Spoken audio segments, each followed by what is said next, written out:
All the top players are keeping a secret from you. How do you think Hermosi grew Gym Launch to $30 million a year? And why do you think Salesforce destroyed their competition in the CRM space? See, they don't talk about this because it's not sexy. In fact, it's even a little bit taboo. The secret to their success is that they've been able to get leads for less than $1, all because they've been able to master cold email. See, cold email is the reason that I was able to grow my agency, Otter PR, to $600,000 a month without running a single paid ad. And to be honest with you, it's not even that hard to do. So I decided to create this cold email masterclass to teach you everything that I know about cold email. And I've sent over 20 million cold emails. I've built cold email machines for over 100 businesses. And I've generated millions of dollars all using cold email. This video is my gift to all of the entrepreneurs out there that are figuring out how to get leads and how to scale. And to everybody that doesn't watch this video, good luck competing against me and the rest of us. All right, my cold email ninjas, grab your coffee. I have mine because this is probably going to be a long masterclass. I've spent the last month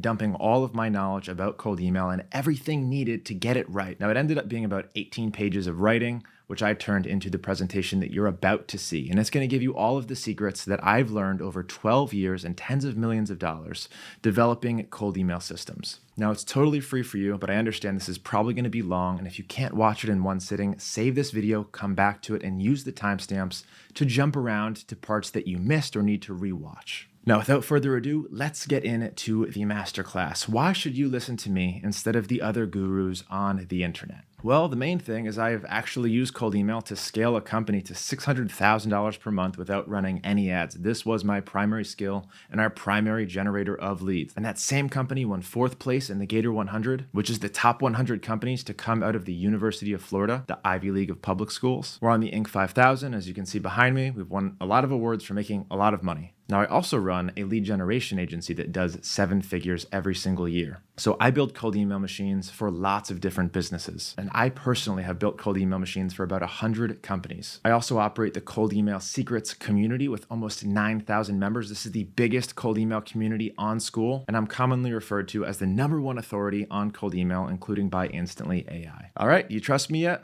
Well, if you do, what you're going to learn in this masterclass is how to print money. And that's essentially what cold email machines do. You build the machine, you feed it information, and it spits out money if you follow what I'm about to teach you. So you're going to learn which tools to use and why, and there's no sponsors in this video. I'm just going to give you the facts straight up. You'll learn how to make cold email work for your offer, no matter what your offer is. As long as you sell to other businesses, I will show you how to make it work. And you'll be able to build the machine without spending a fortune on data, software, mailboxes. You're going to save so much money if you follow the steps in this video. And the best part, you're going to be able to do this without any technical skills at all. Now, if you're not already sold on cold email, because you should be, because it is the best kept secret in marketing. If you master this, you will never be broke another day in your life. So here's why cold email is superior to everything else. The first thing is reaching your ICP. So if you're running Facebook ads, you don't know who it's going to deliver that ad to. It's probably going to be in front of mostly irrelevant people that can't afford you and don't need your thing. Cold email, on the other hand, you can hyper target the job title, industry,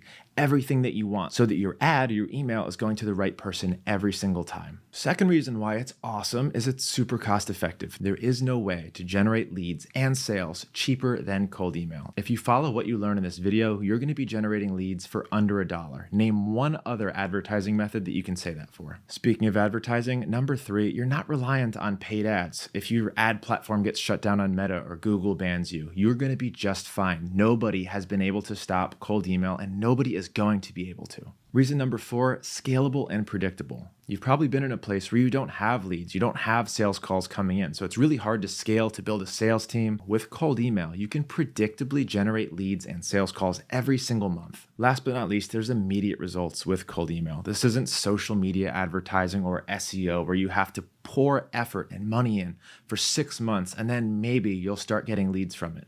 Cold email happens right away. Now, just because cold email is awesome does not mean you are going to be the right fit for it. If you don't sell to other businesses, meaning you sell B to C, then cold email is probably not going to be for you and you don't need to worry about this video. You can leave. But if you're an agency owner, if you're starting a company, a business service, and you sell to other businesses, you need to watch this video. So here's some examples of companies that cold email works really, really well for. Coaches, agencies, business consultants, marketing agencies, business services. If you can target the business using filters, then this will work for you. This is going to make you a ton of money. Now, if you sell something low ticket, I'm talking like $10, $20, or you sell B2C, meaning not to business owners, then cold email might not be an effective marketing strategy for you. And I showed you Hormozi there again, because this is a guy that built a company on cold outreach. He literally talks about it in his book. This is how they built Gym Launch to $30 million per year. It was using cold email. If you're watching this and you don't have a business yet and you're trying to think about what to do, cold email as a service is one of the fastest ways to launch your company and get it to 10K per month. Reasons why it's so awesome. You actually get to produce a direct ROI for your clients. As opposed to video editing or SEO, they don't make money right away. So it's really hard to justify paying you. If you're making them money, it's really easy to ask for money in return. Your clients become dependent on you for leads and sales. This is a really powerful position to be in as a business owner. And there's a lot of different models that you can offer this. If you're just getting started, you can literally offer to go into a business, build them a cold email machine for $10,000, hand it over to them, teach them how to use it, and then go do the next one. You can also offer an agency model. So if you're just getting started, $1,000, $2,000, $3,000 per month to actually build this and run it for them on the back end. So you can generate leads for them on autopilot. And once you get really good, you can do a pay per lead model, which means they sign a contract saying they'll pay you $500 for every qualified lead. Under this model, the sky is the limit. They offer to pay you $500 per lead. You book them 10 leads a month. Boom. Now you've got $5,000 from that client in a month, predictably. The reason you don't hear Hormozi very often talk about cold email is because it's not the sexiest thing on earth, but it works. It's boring, but it works. So what is cold email? Essentially, it's reaching out to people that don't know who you are to offer them your thing. Specifically, business owners is where it's really effective. And it's been around since the early 90s, and some of the biggest companies on earth that you've probably heard about built their dynasty using cold email. Think about Salesforce, think about HubSpot, think about Gym Launch for an example that most people know. Email is the most widely used form of business communication. It is not going anywhere. They've been unable to stop it, and it is 100% legal. Now let's get into the meat of this masterclass. But first, I wanted to present you with an outline so you'll understand what you're going to be learning here. I encourage you to write these down in your notes because each step is super important, and we have a lot of material to get through. So go ahead, take a screenshot, jot these down. You can pause the video, but let's get into the meat and start learning how to build your cold email machine. It all starts with the offer. If you have the wrong offer, nobody's going to care. In fact, Hormozi stressed this in $100 million offers. But I actually think he did a disservice to a lot of people with how he presented the solution. And his solution, at least the way it seems most people interpreted it, was you need to create an offer that's so absurd that people have to pay attention. And this doesn't necessarily work, but we'll get into that in a second. The important thing is you need to create offers that actually get people excited enough to open your cold email and respond to it. So I'm going to show you how to do that even for the most boring offers.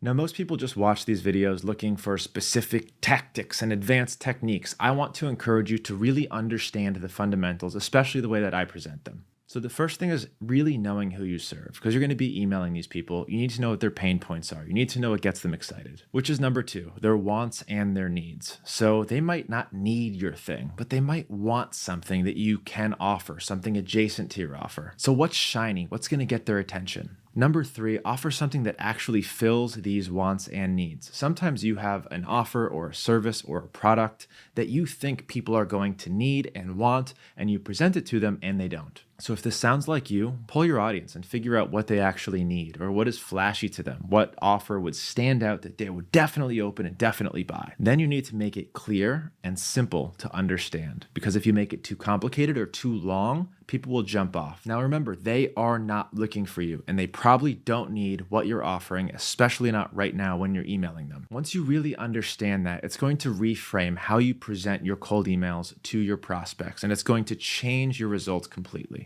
Your goal isn't to sell them in this cold email. It's not to promote at them. It's not to market at them. It's to present them with an opportunity and get them to raise their hand and say, I'm a good fit and I'm interested, even if it's not right now. And remember that your goal is not to qualify them. They're already pre-qualified. You got their email typically because they have a company that's a certain size in a certain location in a certain industry. So you already pre-qualified them. So don't put them through a big hassle in your cold email. All right, these are the offer killers. If your offer resonates with any of the bullet points listed below, below, I'm going to show you exactly how to get past this problem. So 1, your offer is boring. When somebody receives it, they've seen it a million times. It's not something that gets them excited. 2, your offer is hyper competitive. Maybe you're offering video editing services. I get like hundreds of these emails per day, and I just spam all of them because it's hyper competitive. There's nothing that makes these people stand out. Number 3 is absurd. You don't want to raise flags when somebody gets an email from you promising 150% money back, or you'll pay them if you can't do it. These offers don't work, especially not with cold email. People will report you as spam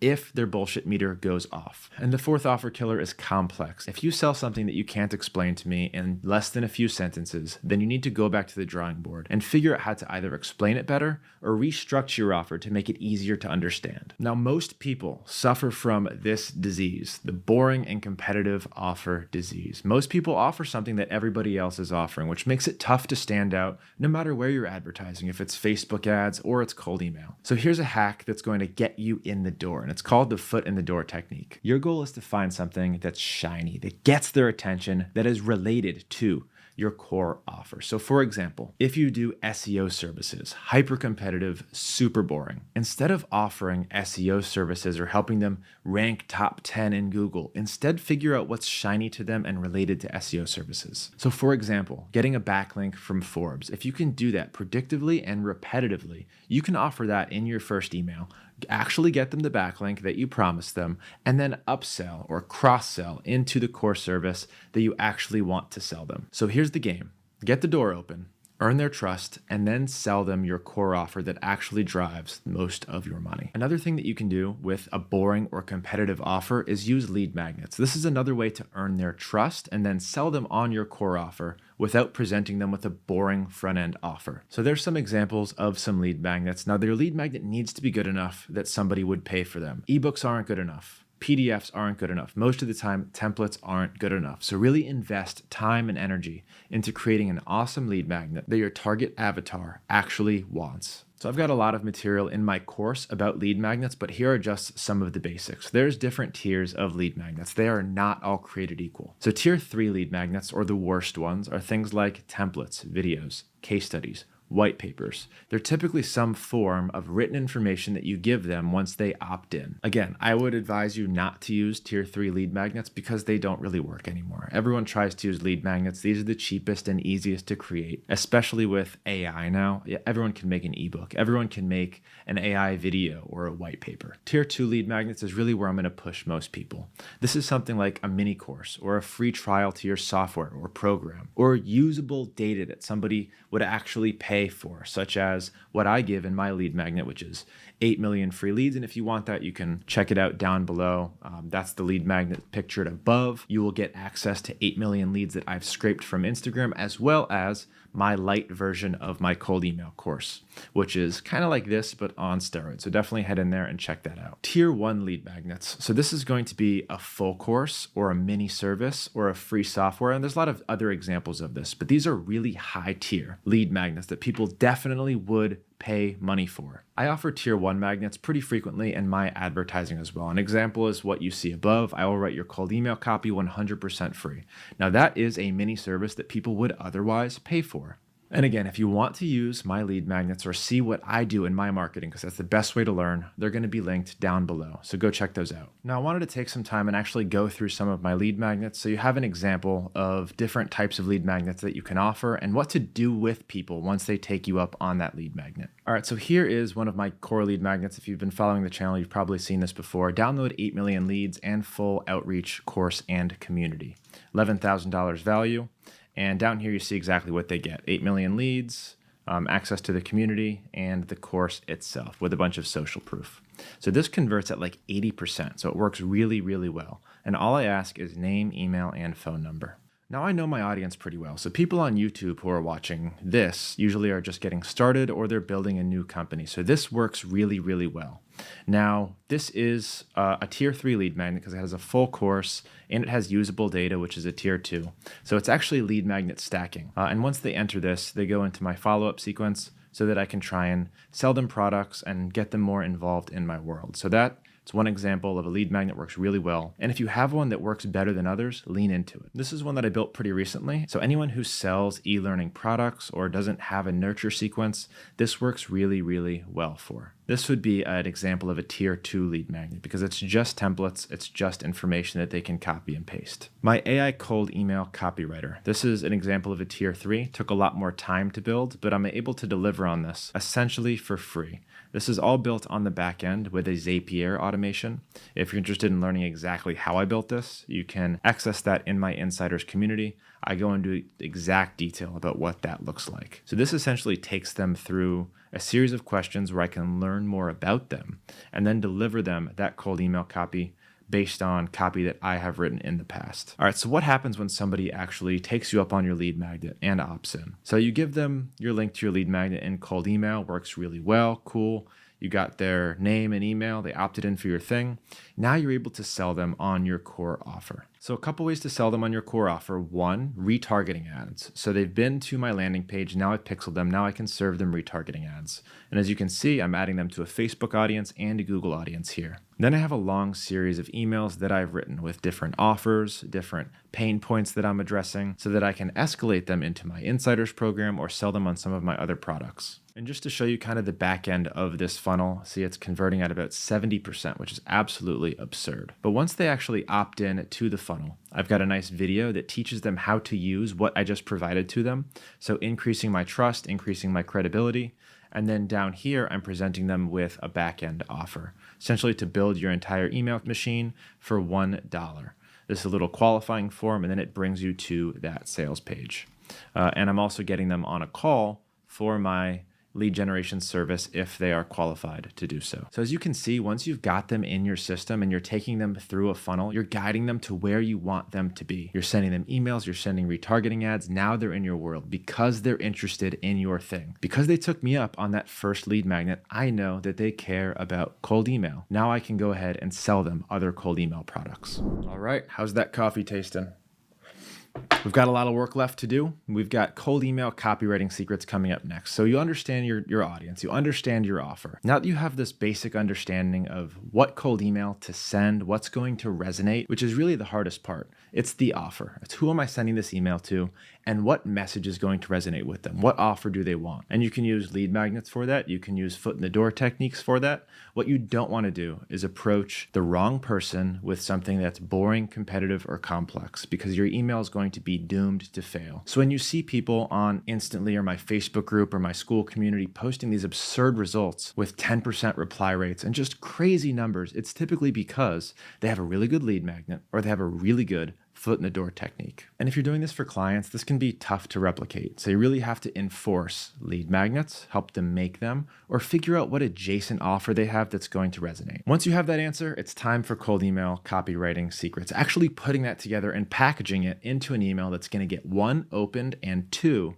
responded to. Call to action taken. All right, so important to know, this is not normal copywriting. If you've written ad copy before, if you've done landing page copy, this is not that. Cold email copywriting is a very specific science and art. And if you follow what you're about to learn, you're not going to be able to screw it up. So here's the basics. Your goal is not to sell them. It's not to market to them. Your goal is to present them with an offer that's going to identify them as somebody who is a good fit and wants your thing. Your goal is to have an offer that's so unique and so fun, so clever that they can't help but raise their hand and say, yeah, I'm in. Also important to know that this is not Google ads writing. This is not Facebook ads writing. You can't say free. You can't say guarantee. This is cold email writing. If you sound promotional, you sound spammy, your email is going to go to spam and your email is not going to convert. Your goal right now, spark interest and then ask them to take action. Goal number 1, you have to get both of these things right in order to make your cold emails work. So goal 1 is spark their interest. You need to capture their attention, which I'm going to show you how to do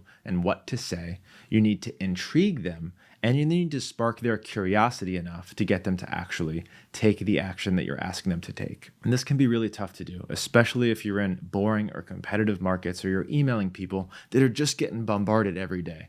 So there's a couple secrets that I'm going to show you that are going to make this much easier. So it all starts in the preview text. The preview text is that little snippet of email that includes the subject line and the first line of the email. Now, a lot of people don't even open an email. They see it, they're like, this is promotional, this is spammy, and they'll report you as spam without even opening the thing. So you really need to think critically about what you're going to put in that preview text. What is the first thing that you want your prospect to see that's going to spark curiosity? If you don't have good preview text, your email definitely will not get opened. And if your preview text sparks too much curiosity and is unrelated to your offer, then you're going to get reported as spam and your days are numbered. So rule 1, your preview text should be related to what you're going to say in the email. And rule 2, it needs to actually spark curiosity in the recipient. You can't give too much away. If you're giving that Forbes backlink offer, you can't say Forbes backlink in your subject line because it's too related and they're going to see, oh, this is spam, this is what they're offering, and then you don't have a chance. You're not going to get opened. Instead, try using a thought-provoking question in the preview text to really grab their interest. So backlink name, ? That could be a really good subject line. People are naturally inclined to answer questions. When they see a question mark directed at them, so use their name and a question, it's in our nature. We can't help but open it. We can't help but respond to it. So say you did an awesome job getting it opened. You have a great subject line, a great preview text, and you're getting 70% open rates. Your next goal in order to make cold email work is get them to take action. And there's a few ways to get them to do that. So take action happens in the email body and in the call to action. So your goal here is to convince them to do something. Your goal is to do it shortly because if you have too many words, too many sentences, no one wants to expend that brain power on you. They're going to spam you or move you to trash. You need to use simple language. If you confuse them, if you use words or phrases that they don't understand, they will not go look them up. They will report you as spam or put you in the trash. And then finally, in your call to action, when you're actually asking them to do something, whether that's book a call or reply yes if interested, you need to have very low resistance. They don't know who you are. If you're asking them to submit a form with 12 questions on it, chances are they're not going to do that. That is high resistance. So here's some good ways to have a low resistance CTA. For email 1, I try one of 2 things. The first one is an open-ended question. Is this something that you're interested in? Are you in need of this service? All they have to do, they don't have to think. All they have to say is, yes, I am. No, I'm not. Not a good fit. Really simple for them, really low barrier to action. The other thing that I love asking them to do is use a specific trigger word. For example, on that 8 million leads lead magnet, if I'm offering that in email 1, I might say, I'd love to send you 8 million leads and get you into my free course. Respond 8 million if you want me to send that over. Now you're taking all the thinking out of it for them. All they have to do is type, oh, 8 million. Now I'm going to get this thing. Once they respond with that trigger word, now you can send them whatever you want. You can send them attachments, videos, links. So your goal is always to get that reply. Now, a lot of people talk about, do I send a Calendly link? Do I go for the book or do I go for the reply? Go for the reply. It's a strong signal to the email servers that this is a healthy mailbox, a healthy campaign, and this is going to protect your campaign in the long run. So always go for the reply and use specific trigger words to get them to do it. While we're on the subject of low resistance CTAs, a meeting is actually high resistance. You're asking them to commit a block of time in the future to somebody that they don't know yet. They have to go to Calendly, they have to answer a bunch of questions, they have to check their schedule, and half the time when that does work, they won't show up because they won't remember who you are. Low resistance CTAs use trigger words. Okay, here's some secrets to creating an awesome email body to convince them to do something. 1, keep your email short, no more than 5 sentences. In fact, some of the best cold emails that I've ever seen were like 2 to 3 sentences. Really simple, really easy to understand. You need to write at a 6th grade reading level. If your thing is complicated to understand, figure out a way to uncomplicate it. With cold email, simple wins. If they can't understand what you're offering in less than 10 seconds, they're gone. You're in the spam box, you're in trash. Lastly, use a low resistance CTA. Use trigger words, use open-ended questions. Do not use long forms. Don't ask them to produce a lengthy response. And don't ask them to book a call on the first email or tell you what time is available. Don't make them check their calendar. Any friction for them to take action is going to mean that they don't take action. Another reason somebody might not take action on your cold email, even if they are a good fit, even if they do want your thing, is because they don't trust you. You can get around this by establishing credibility and social proof in that first email. But you don't want to come right out and say, hey, I'm Jay, I'm this in Forbes, I was just on that. You want to be discreet and you want to have humility. If people think you're just bragging, they're gone. You're going to be reported as spam. People hate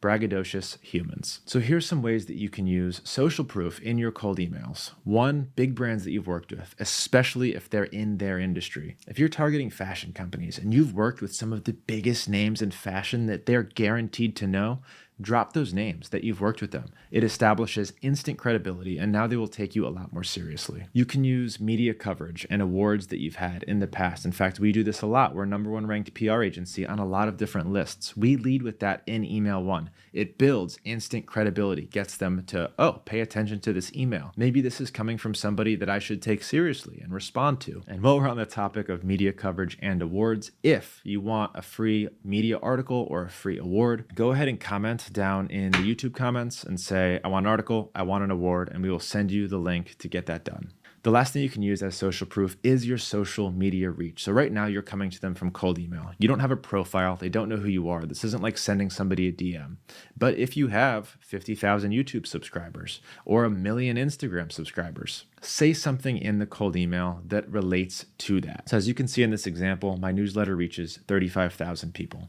You can do that same thing with Instagram, with YouTube, build credibility through the channels that you've already built credibility on. All right, finally, it's time to pitch your offer. They need to understand exactly what it is that you're offering and what problem it's going to solve. You need to avoid overpromising. You do not want to use offers that say, if I don't make you $100,000 in the next 30 days, I will give you 150% of your money back. And this goes against what the common narrative is in the marketing community right now. And this is why I think Hormozi may have screwed this up for a lot of people who have really strong offers, because everybody's offering these absurd offers that they can't deliver on. So avoid overpromising.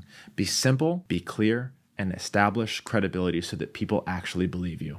An absurd offer with no credibility will land you in spam. Lastly, with your offer, avoid promotional language. I know this is an offer and it's free and it's 100% guaranteed, but these are words that you cannot use in cold email. And I'm going to show you how to identify what those words are in just a second. So we kind of touched on this earlier, but your call to action should not be a link. It shouldn't be anything high friction. Your goal is to get them to reply without thinking about what they need to reply. If they have to think about their response and give you a lengthy response, it's a bad call to action. Decrease the resistance, no forms, no booking links, no long-winded answers. Now, in this example, they actually do something really unique that I wanted to point out. We actually use this in a lot of our cold emails. And this thing is a double CTA. So CTA 1 qualifies the prospect. Are they a good fit for your offer right now?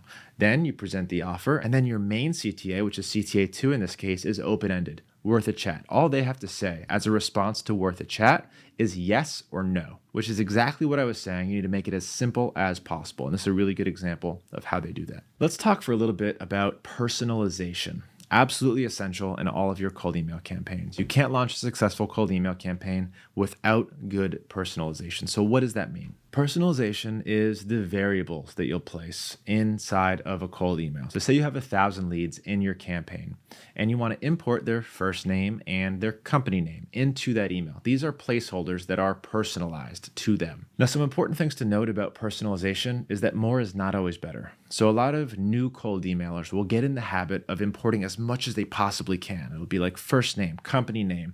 They'll use their industry, or they'll use their city, and it'll just be so over-personalized that one mistake, one thing gone wrong, because data is not always accurate, it'll ruin the entire cold email campaign and you'll get reported as spam. So for example, you might have my right email, you might have my right first name, you may even have my right company name, but my address might not be accurate. So if you say that I live in Orlando, which I used to, and you send me a cold email with that Orlando address, you lose all credibility and your cold email stops working. So one thing you should always use is their first name. This is standard practice. It's not only good for email reply rates, but it's also good for email server deliverability. If you don't have a first name in there, there's a good chance that it doesn't even make it to that person's inbox. And as I kind of alluded to earlier, be very careful with using industry, job title, location, because all of these things change a lot. And a lot of times they're not formatted in a way that's cold email friendly. So for example, if you're using PR as my industry and you're trying to import that into a cold email to me, it might come out as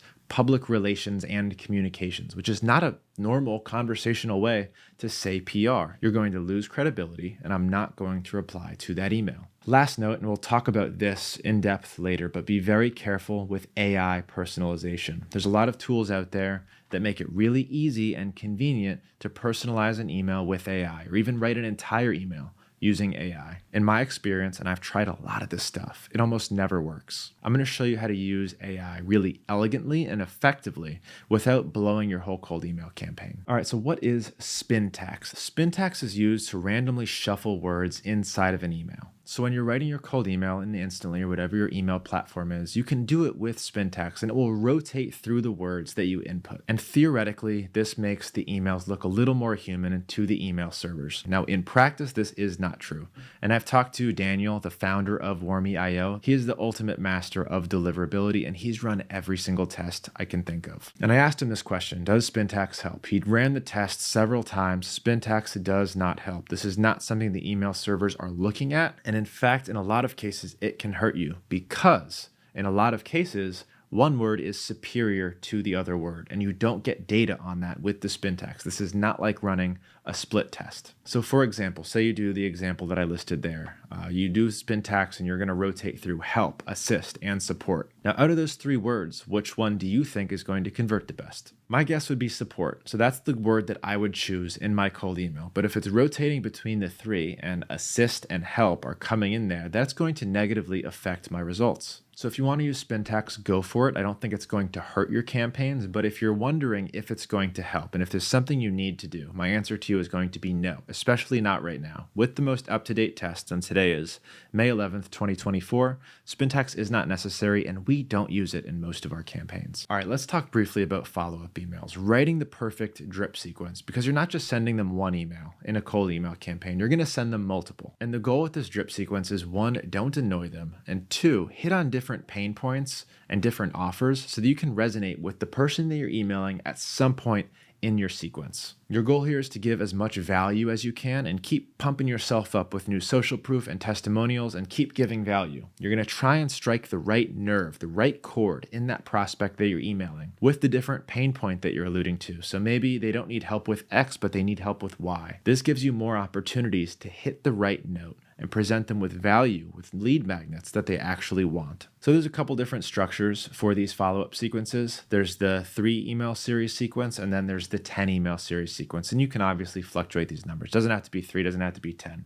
The point of this is short and long. So let's talk a little bit about these different sequences and when to use them. All right, this short sequence, I'm going to call this the 3 email sequence. This is for people that want to reach a lot of people with cold email in the shortest amount of time. The longer that your sequence is, it means that more emails are being dedicated to less people. So in these short sequences, you're able to reach out to a lot more people, basically diversifying your lead pool a lot more. So if you've got a big lead list, say you've got 1 million potential people that you want to reach out to, you might want to consider using a shorter email sequence. Because if you want to hit those 1 million people in 1 year, you cannot make that a 12 email sequence because it's going to take you forever. You're never going to be able to email everybody. So if you have a giant list, consider shortening your sequence. You can shorten it even all the way down to 2 and still be really effective. The other types of people who are best for these short sequences is ones that don't have a lot of value, don't have a lot of case studies, don't have a lot of lead magnets to present. And that's because with the longer sequences, you can't just be asking the same thing over and over again every few days. You will get reported as spam and those don't convert. So if you're going to do longer sequences, that's when you give more value, more lead magnets. So if you don't have those yet, start with a shorter sequence and make it longer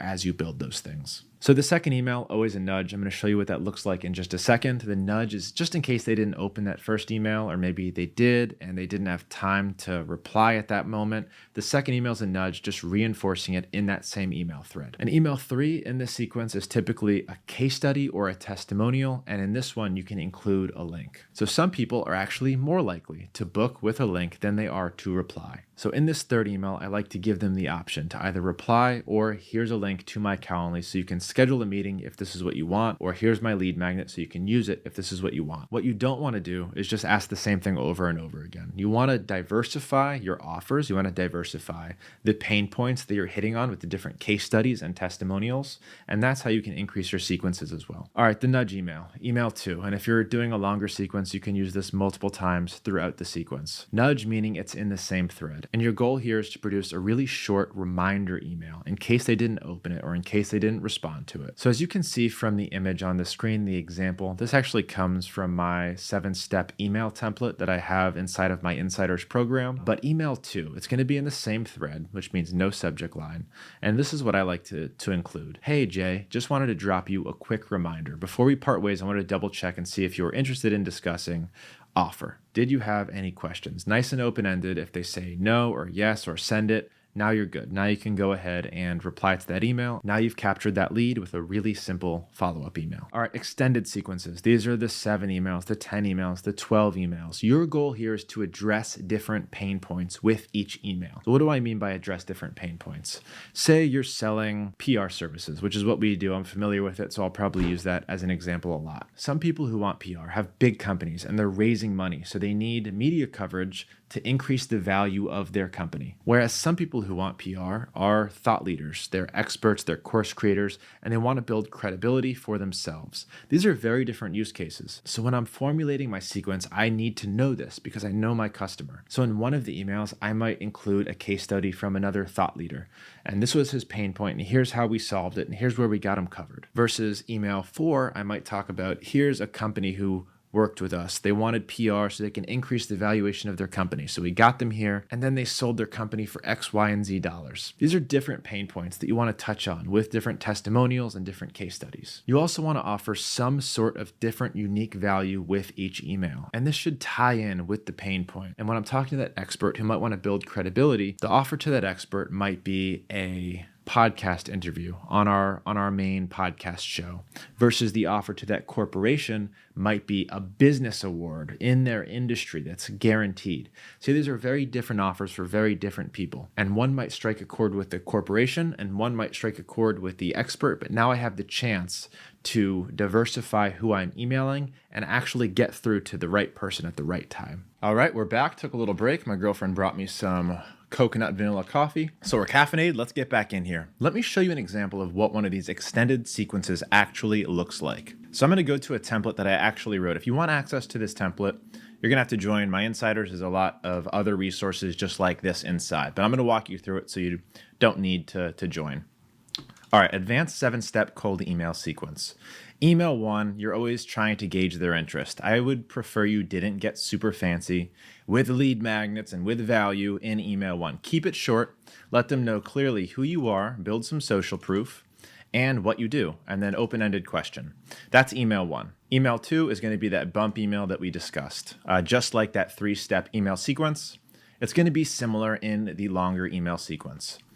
All right, now, as we're extending this email sequence, we're going to have to start giving new value and using new case studies in email 3 through 7 or 3 through 10, 12, whatever you want to do. All right, so email 3, we're going to give an info lead magnet. I like to start with some sort of value prop that also boosts my credibility. So in my case, I'll usually drop a YouTube video that I had done or a webinar that I had done. Actually, them seeing me teach this establishes my expertise and will increase their likelihood to respond to that email. I also like to include different case studies and testimonials that strikes on those different pain points. Email 4, now a value lead magnet. So this is where you start really letting your best fly. So if you have a mini service or a full course or something that you can really offer them of tangible value, now is the time to drop it. Email 4 is when you're going to start losing people's attention.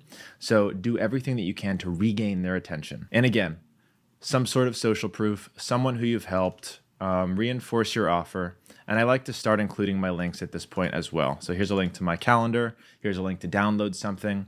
Some people just don't want to respond to your email, but they will click and book. So this is where you want to hit those people. You should also be throwing bumps in within your sequence. So if you're doing a 10 email sequence, it's not just all going to be lead magnet, 3 through 10. So this is essentially what that is. And then email 6 and 7, again, you're kind of free-for-alling here, but I would follow that essential thought process.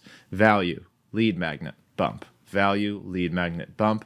Each one should have some social proof and some case study worked in there to try and hit on those different chords. So if you have a lead magnet 2, maybe this is where you pull your big guns, the stuff that you would actually charge money for. For example, for us, we have a podcast that we will put people on, but if we use that in email 1, we would flood our podcast. It wouldn't be a very good lead magnet. So we'll save that until one of the last emails. So here's the general principle of advanced cold email sequences. So I hope this template gives you a better idea of how to actually put together your sequence. Let's go ahead and move on to the next lesson, which is split testing. One of the most important things that you can do in your cold email sequence is split testing. And if you've never heard of split testing before, you may have heard it as ABO, A/B testing. This is testing different copy, different ideas and different audiences. A lot of people get confused with split testing and think, I'll just change a couple words here. I'll change the headline. I'll change the subject line. And that's split testing. It's not. Within cold email, there's a few things that you absolutely need to test for. The first one is your copy. Obviously, some subject lines will resonate better than others. Some CTAs are going to resonate better than others. But there's a bigger principle here that needs to be tested. The first thing is your offer. So how I would start testing is start with a really broad audience. And with that broad audience, I would test different micro offers. So different ways to present your offer, different lead magnets, different value props. You don't know what's going to resonate with a cold email audience. A cold email audience is not a cold Facebook ad audience or a Google audience. It's a very different audience, and you need to gather data on that audience first. So what I would do, start with broad targeting, lots of industries, company sizes 0 through 100 employees. Start with decision makers because those are probably going to be the people buying from you. And then in your first email, have 10 different emails, all with different offers. All those offers should be adjacent. So for example, for our PR agency, it might be a free article. It might be a podcast interview. It might be an open-ended question. Do you need help getting featured on TV? Do you need help getting a book written? Do you need a billboard? Figure out what that cold audience is going to respond to. And then once you have that data, not only on what offers resonating the best, but on what industries are resonating the best, what company sizes are resonating the best. Now you can fine-tune your email campaign. You'll know what to include in your cold email one. You'll know what offer is working the best, and you'll know who to target. Now, just some notes about split testing, as you can see from these lines. You're going to be getting different data points based on what you're split testing. So if you're split testing the entire email, which is the offer, you're split testing what you're offering to them, you're going to see a change in open rates and reply rates and opportunity rates. Versus if you're split testing a subject line or the first line of a sentence, which you should absolutely do, you're probably not going to see a big difference in reply rates, but you will see a big difference in open rates. Because remember, the open rate is what somebody's looking at to gauge whether or not they want to open that email, the subject line and the first line. So make sure to test those and optimize your open rate. If you're trying to optimize for reply rates, you should be changing the body of the email, the offer to the email, and the call to action of that email. Now remember to also split test audiences. So one way to do it is really broad targeting in one email campaign, and then you run that data through ChatGPT and figure out what the best audience is. Another way to do it is to clone the campaign and put what audience in one campaign, what audience in another campaign. Remember, the copy of those email campaigns, the offers needs to be identical so you can get good data on which audience is actually resonating the best. So I did a podcast with the founder of warme.io. His name is Daniel. He lives in Israel. He's an absolute genius, and he has run every single test that I had thought of to ask him, does this affect open rates and deliverability? Does that affect open rates and deliverability? Because having done this for a long time, we have these questions, and some of these tests can be very cumbersome to run because you need a lot of data. You need to control for all variables. But the good news is Daniel has run these tests. So I'm just going to give you the answers on what kills your email deliverability and what doesn't. So important to note, when you're sending a cold email, you want that first email to them before they've responded, before you've established communication. That first email should be as bare bones, as simple as you possibly can make it. I'm talking about no picture in your signature. It can be as simple as that to ruin your deliverability. So here are some things that can kill your cold email copy. Try to avoid using images in your cold email copy. And one common question is, can I use an image in my signature? I feel like having my face in there will increase conversions. You can test it yourself, but the general rule of thumb is no images. All images will negatively affect deliverability. 2, files. Can I send a lead magnet, a PDF attachment, or a text document, or a Word document, or an Excel file in a cold email? The answer is no. Attaching a file in a cold email overall will land you in spam. We recommend that you do not do it, and honestly, there's not really any reason to ever attach a file in a cold email. If you want to send someone a file, make them respond first in order to get that file. Lastly, videos, and this one is really debated. In fact, I debate this myself. The general consensus is do not send videos. Now, a lot of people, as you can see with the example on that screen, think that sending AI-generated personal videos actually converts really well. It doesn't. I run this test myself, so has Daniel. We'll get into this a little bit later in the Fancy Pants AI section, but the general rule of thumb is don't send videos. Now, with that being said, I do send videos in the form of YouTube videos later on in the sequence to establish my own credibility. And YouTube is a very trustworthy link, and those emails typically go through and actually work really well.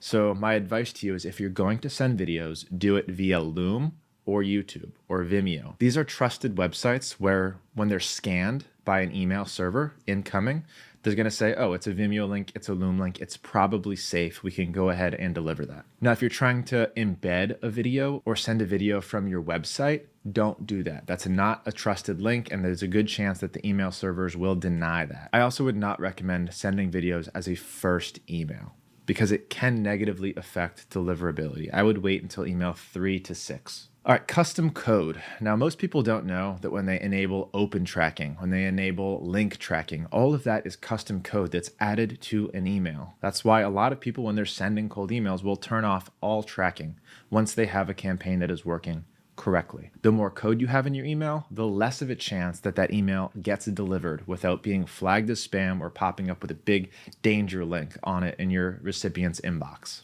But there's a lot of forms of custom code. For example, embedded videos is custom code. You want to avoid that. Embedded images, hyperlinks, all of this stuff is custom code, and all of it will affect your deliverability. Now on Instantly, there is a button to say send as text only, and this will get rid of all of the custom code. This is something that I would recommend doing, especially in email 1. But when you do this, make sure to actually preview your email to make sure that any embedded links you included or whatever else you're doing in there that's fancy doesn't get messed up by that button. The next copy killer is including links that have low trust scores. So I just mentioned earlier some ways to send videos safely is via YouTube, Loom, Vimeo, trusted companies that have been around for a long time and are mainstays for delivering video service, that the email servers will say, oh, it's YouTube. This is not going to be a phishing scheme or a virus. Now contradict that to sending an opt-in page to your own website, and say your website is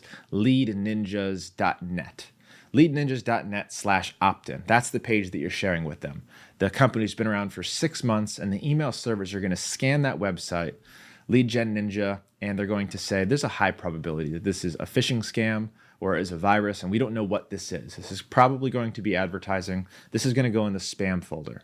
So what you don't want to do is share links in your cold email that could be interpreted as untrustworthy. And every domain has a trust score. In fact, you can go online and check what your trust score of your domain is. Be very hesitant to share links with untrustworthy domains because that's a fast way to land your email in the spam box. Lastly, spammy words. This is not Google advertising. This is not Facebook advertising. You're not writing words on your landing page. You are writing words that's going to be ran through an email deliverability server, and it's going to scan your email for certain trigger words that are going to indicate that this is a sales or cold email. You do not want to trigger that filter, and I'm going to show you how to avoid it and what some of those words are. But off the top of my head, you don't want to use words like price, sale, 100%, free, guaranteed.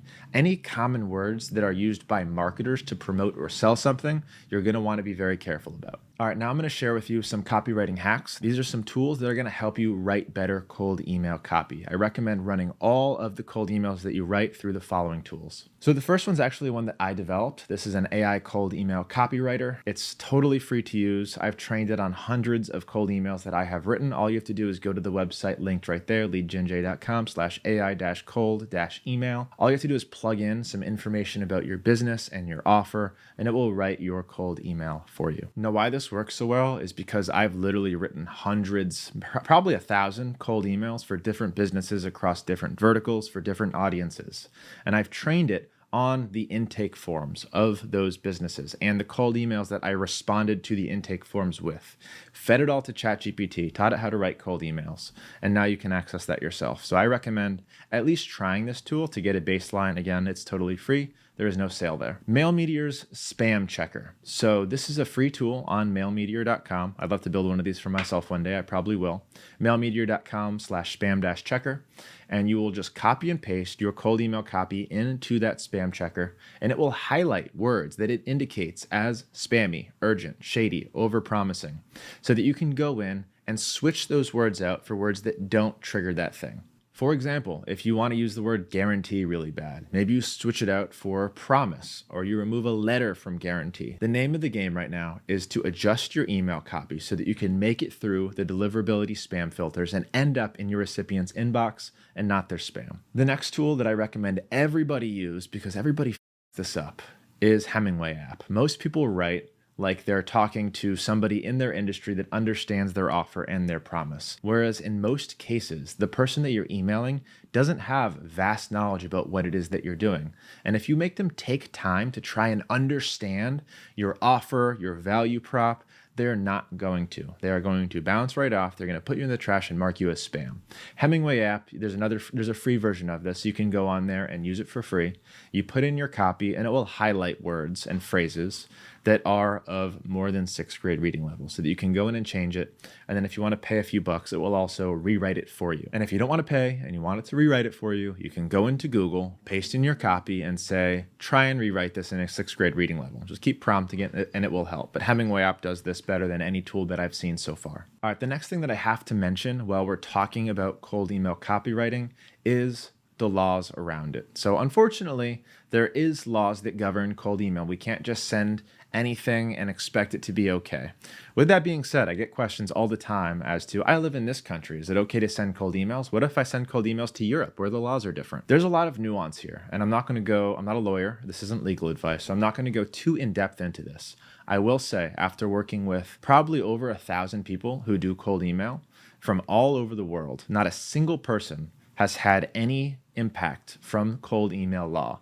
I don't know if this is enforced. If it is, I don't know when or why it is enforced. I have sent millions of cold emails throughout my career. I did have one scare where a lawyer actually responded to a cold email that I sent her, and she flagged my domain registers. She sent the email to everybody, including GoDaddy, including Google, and she cited the law, and she was a lawyer. She filed an official request, and it was a really scary response to get. So I freaked out. I'm like, all right, we got to evaluate this email. Did we break any laws? What are we liable for? How much money are we looking at paying? And the end of that story is I freaked out. I tore our cold email campaigns apart. I freaked out my partner and nothing happened. And if a lawyer who specializes in this can get involved, notify all the right people, and not a single company or person came back to me and said you're doing anything wrong, then my guess is you're going to be okay. But with that being said, there is a law called the CAN-SPAM Act. And this act protects the consumer who's receiving cold emails. And all you have to do to be in compliance with this law is the 2 red arrows that you see there. The first is include a mailing address in all of your outbound cold emails. And the second is a one-click unsubscribe link. All these things you can add in 2 seconds, and they actually improve your deliverability, so you want them anyways. The third thing is the obvious, and I probably shouldn't have to state it, but your cold email cannot be deceptive, and it has to be clear that it's a marketing email.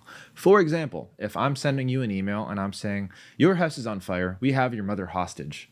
That is an illegal cold email. You can be prosecuted for that. This is not what I teach. Do not do that. Moral of the story, if you want to be in compliance with the law, have a mailing address and one-click unsubscribe. Of course, that is the law in the US. The laws vary greatly depending on where you are in the world. But again, after coaching hundreds, maybe thousands of people on cold email deliverability, people who have sending cold emails from Australia and Europe, not a single person has had any negative consequence from sending cold emails. Not a fine, definitely not an arrest, absolutely nothing. Also get the question, I'm in Australia. Can I send emails to people in Europe?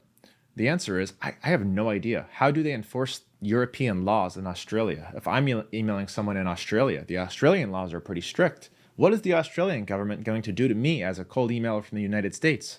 The answer is, I have no idea. If you're a lawyer and you know the answer to this question, I would love to know in the comments. So please let me know so I know what to tell my people. What I tell my students now is that I've been doing this for over a decade. I've worked with close to 1,000 cold emailers, and not a single person has had a single issue.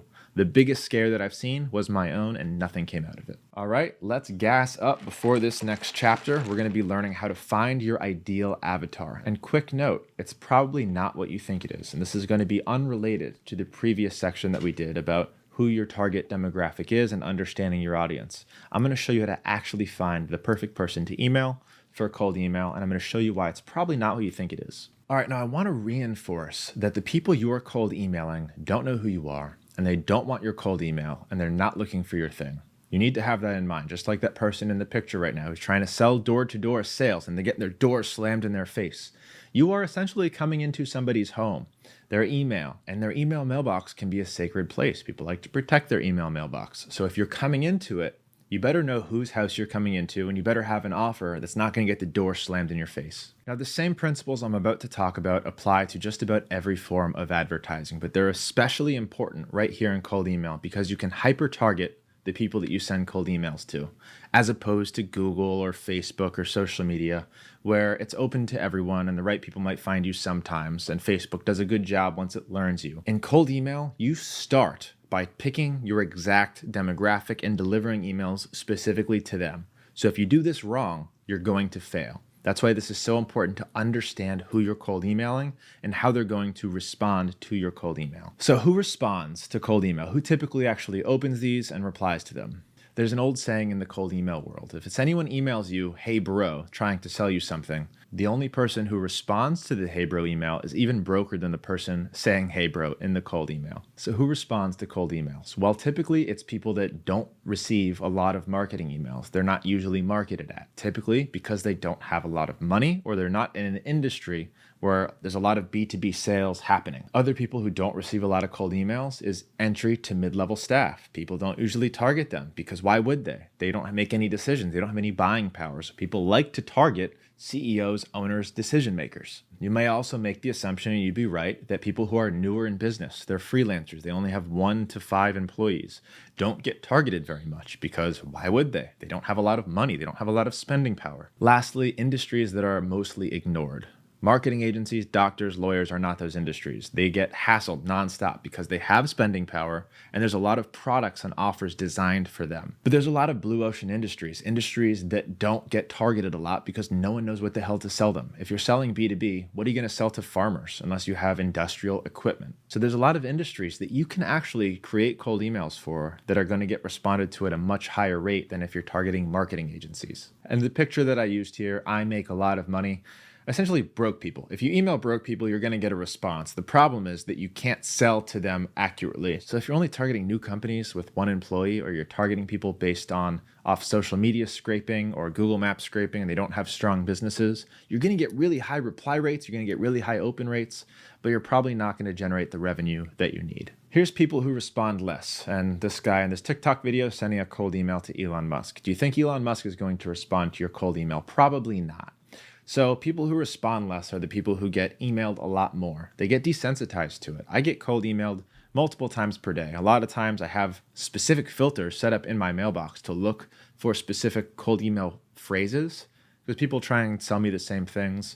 Video editing. They try and sell me guest posting access because I'm a PR owner, because I'm a YouTuber. So I'm a perfect example of this. People who respond less. CEOs, owners, decision makers. People who have larger companies. We're talking about 50 or more staff. Also get targeted a lot because there's a lot of enterprise software, there's a lot of enterprise offers. People really want to sell to big companies because they know they have a large budget, they can afford it. Specific industries get targeted a lot more and respond a lot less. For example, agencies, doctors, these industries get targeted non-stop. So they become desensitized to cold emails. They see it, they don't even open it because they know what it's about, especially if it's hyper competitive. So they will delete it. I'm going to show you how to get around that in this masterclass. If you think you're clever and you're going to target only people who just received funding because you have access to Crunchbase or something where you get that specific data, you're not clever. There's hundreds of people already doing it, maybe even thousands. So if you're looking at frequently targeted lists,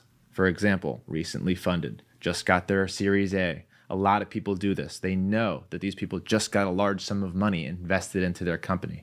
So they try and sell them at that point. The moral of the story here is you need to get creative. If you try and do what everybody else is doing, you're not going to be able to stand out. So if you try and target the same person with the same offer that everybody else is using, you're not going to win in cold email or in any form of advertising for that matter. So you can learn a lot from this masterclass, not just about cold email, but anything. Facebook ads, Google ads. If you're trying to compete in a crowded space with a competitive offer, you're probably going to lose. Knowing your customer and understanding that the ICP that you put in place might not be the same for cold email. Now, your ICP is your ideal customer avatar. This is the person that you think you want to sell to, the perfect fit for your offer. And in a lot of cases, it's not going to be who you think it's going to be. So there's a system that I've put into place that's been proven to work really, really effectively to help you determine who in cold email is actually going to open, respond, and buy from you. And again, it might not be who you think it is.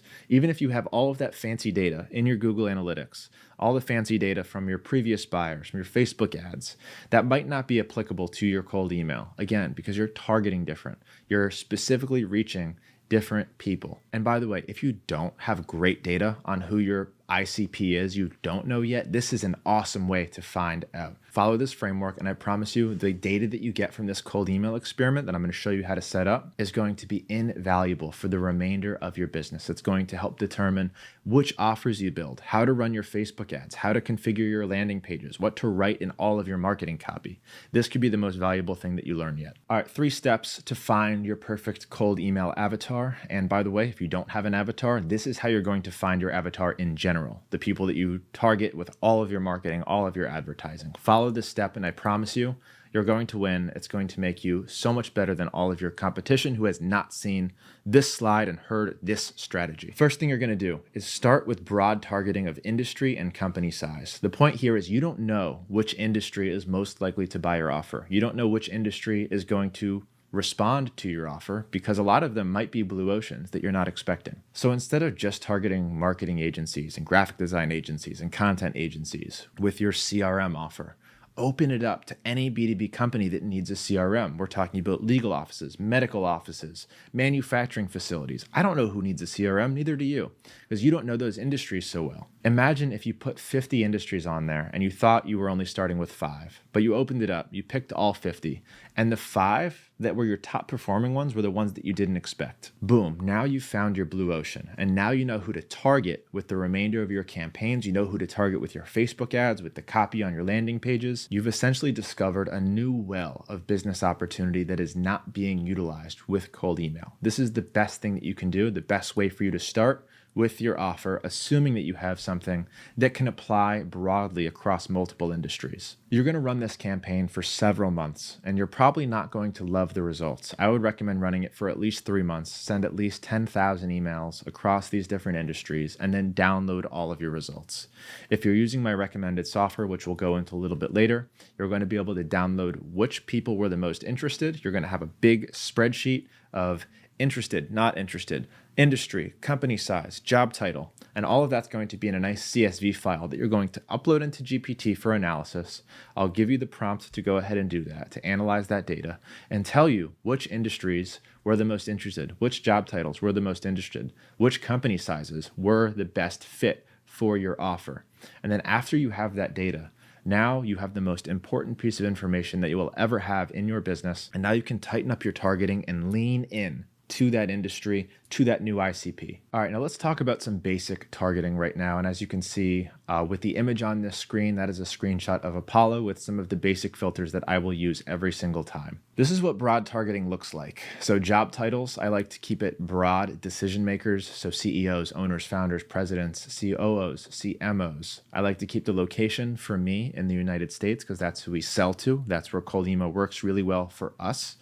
And then as you can see in employee counts, I went 1 through 50 because under 50 tends to respond a lot better to cold emails. Correction, they respond better to cold emails when you're targeting the decision maker. You can email companies with 100, 200, 300 employees. Just don't target the CEO because they're not likely to respond. Instead, you should target the relevant person in the department and try and get that email forwarded, get knocked up the chain to the CEO, to the decision maker, and those deals will typically take a lot longer to execute on. But what I really want you to take a good look at right now is industry and keywords. There are 92 industries selected right now. These are all of the B2B industries that I figured that I could sell to.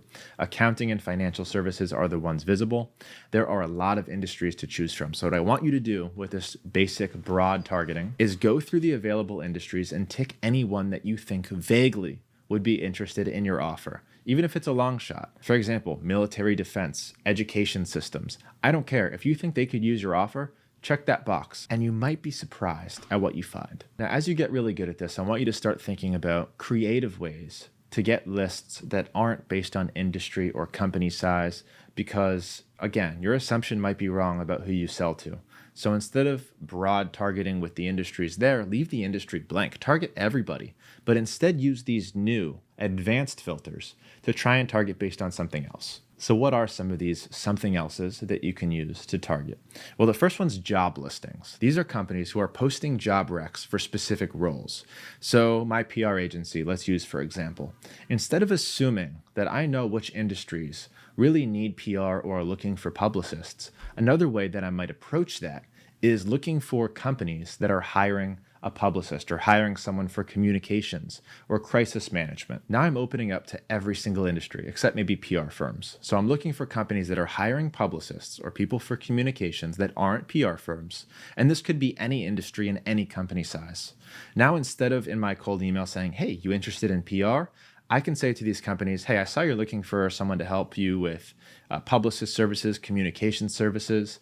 Instead of hiring someone full-time as a W-2 and paying their salary, how about bringing us on and we'll handle all of your PR needs for half the price of hiring one publicist. So not only does this make you stand out with your offer and your copy, but now you're not assuming that you know what industry you're targeting. You're actually being smart about it, and you're approaching it from a way that a lot of people are not. The second one is fundraising. This is one that I briefly touched on earlier, but companies who are either looking to raise funds right now, meaning they're in a seed round of funding, or they just raised funds.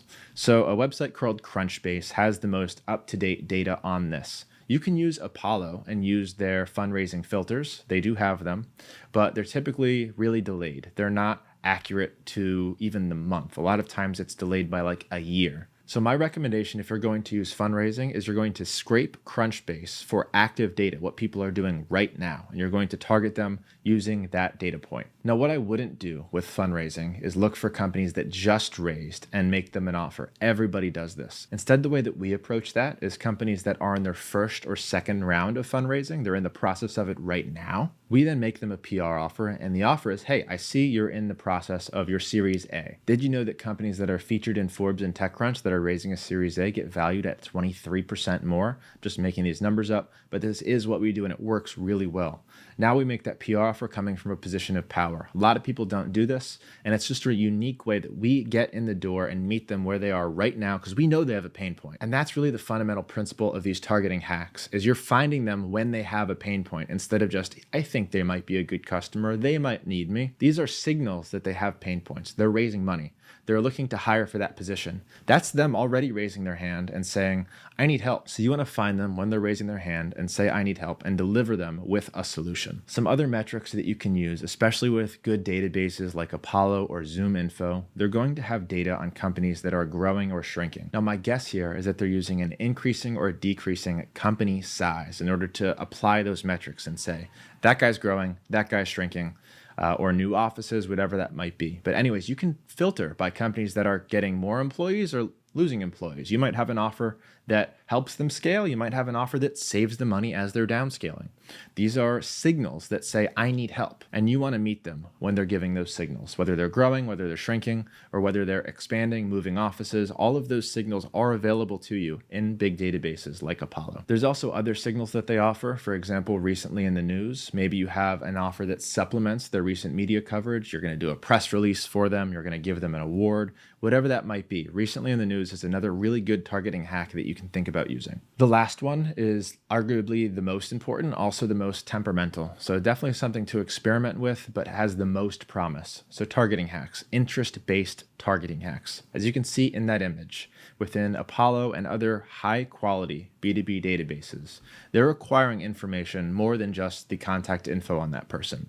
They're actually acquiring what that person is searching for, looking for, and buying in that moment. Now, the problem with this is the data can be quite delayed. So even if the data is delayed by 3 months, that could be way too long. They could have already found the solution, and now you're meeting them too late, and it's definitely not going to work. But what I recommend you do here is set up a campaign with this interest-based targeting. You can go into Apollo and filter by these different interests, as you can see pictured there, and I'm going to show you how to use these filters in just a second, and how to get the data for pennies on the dollar. But if you sell PR services, you can go into interest-based and see companies that are looking for public relations, and now it'll give you contacts based on those companies that you can reach out to and say, hey, I heard from a friend or I saw online that you guys were interested in hiring a publicist. Is this still accurate? You still looking for some help? We're the #1 PR agency in the country. And if you hit them at the right time, now you're meeting them when they have that pain point, and now you are going to win with cold email. All right, as a marketer, you need to understand the inverse marketing relationship. And this is that the less money somebody has, the more likely they are to want to talk to you. And this is unfortunate because the people that you want to sell to are the ones that don't really want to talk to you. The ones that want to talk to you are the ones that can't usually afford you. So your solution here is to understand this inverse marketing relationship. And if you're going to target Fortune 500 CEOs in your cold emails, which a lot of people want to do. They want to go after, I only want decision makers of companies that have at least 100 employees. Well, sorry, client, we can do that, but you need to understand that your success metrics are going to be a lot different than the guy targeting the companies with less than 10 employees. You can still target the big whales. Just know your open rates and your reply rates and your opportunity rates are going to be a small fraction of what other guys might be. But that can be okay if your offer is worth $100,000 to you and all you need is one client per year from the cold email campaign. That could make sense, but you need to understand that the bigger whales that you reach out to, the smaller your metrics are going to be. And the smaller your metrics are, the bigger your offer needs to be in order to make up for the amount of cold emails that you're going to need to send to have success. Moral of the story here is your success metrics need to change based on who you're reaching out to and the value of your offer. So our PR offer, a client to us is worth about $25,000. So we're able to email a lot of people and spend a lot of money on cold email because all we need is one client worth $25,000 to justify $25,000 worth of spending. So you need to think about, what is your offer worth to you? If you can only target companies with at least 100 employees and you can only sell to the decision maker, then it might make sense to make an offer that's worth at least $20,000 because you're not going to get as many opportunities as the client who's reaching out only to small farmers to sell them something worth $1,000. The metrics are going to be much different, but the reward is also much different. So the solution here to this inverse marketing relationship is understanding your metrics, having a big enough offer to justify smaller metrics, and also getting creative, finding the blue ocean in cold email because they are still there. There's a lot of targeting strategies, a lot of them that I just mentioned that not a lot of people are doing. So find what those are. Find the industries that aren't being reached out to.